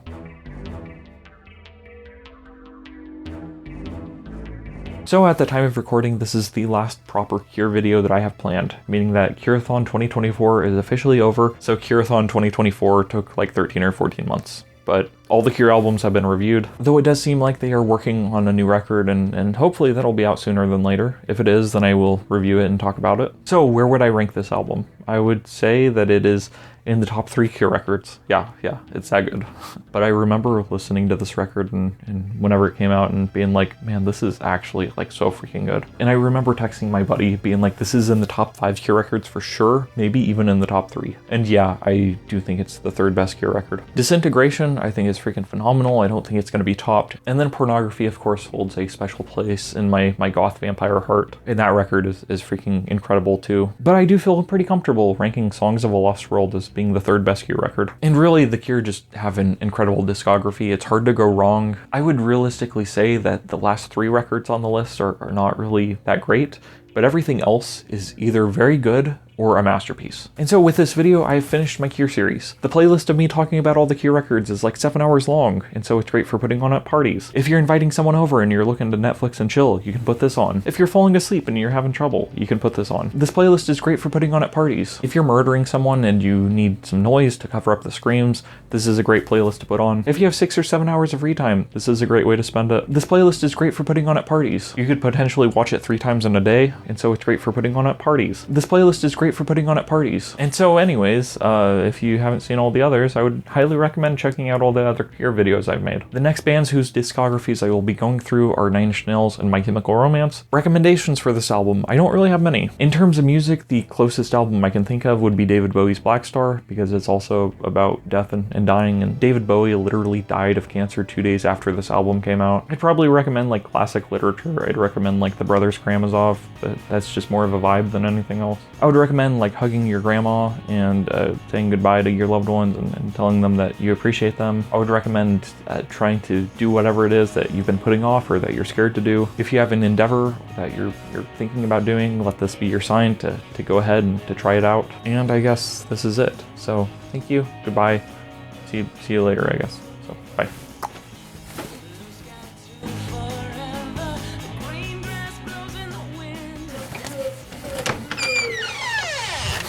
I'm trying to film, so could you stop yelling football stuff or whatever the frick you're doing? Alright, thank you. I had to go tell my brother to shut up because he's yelling.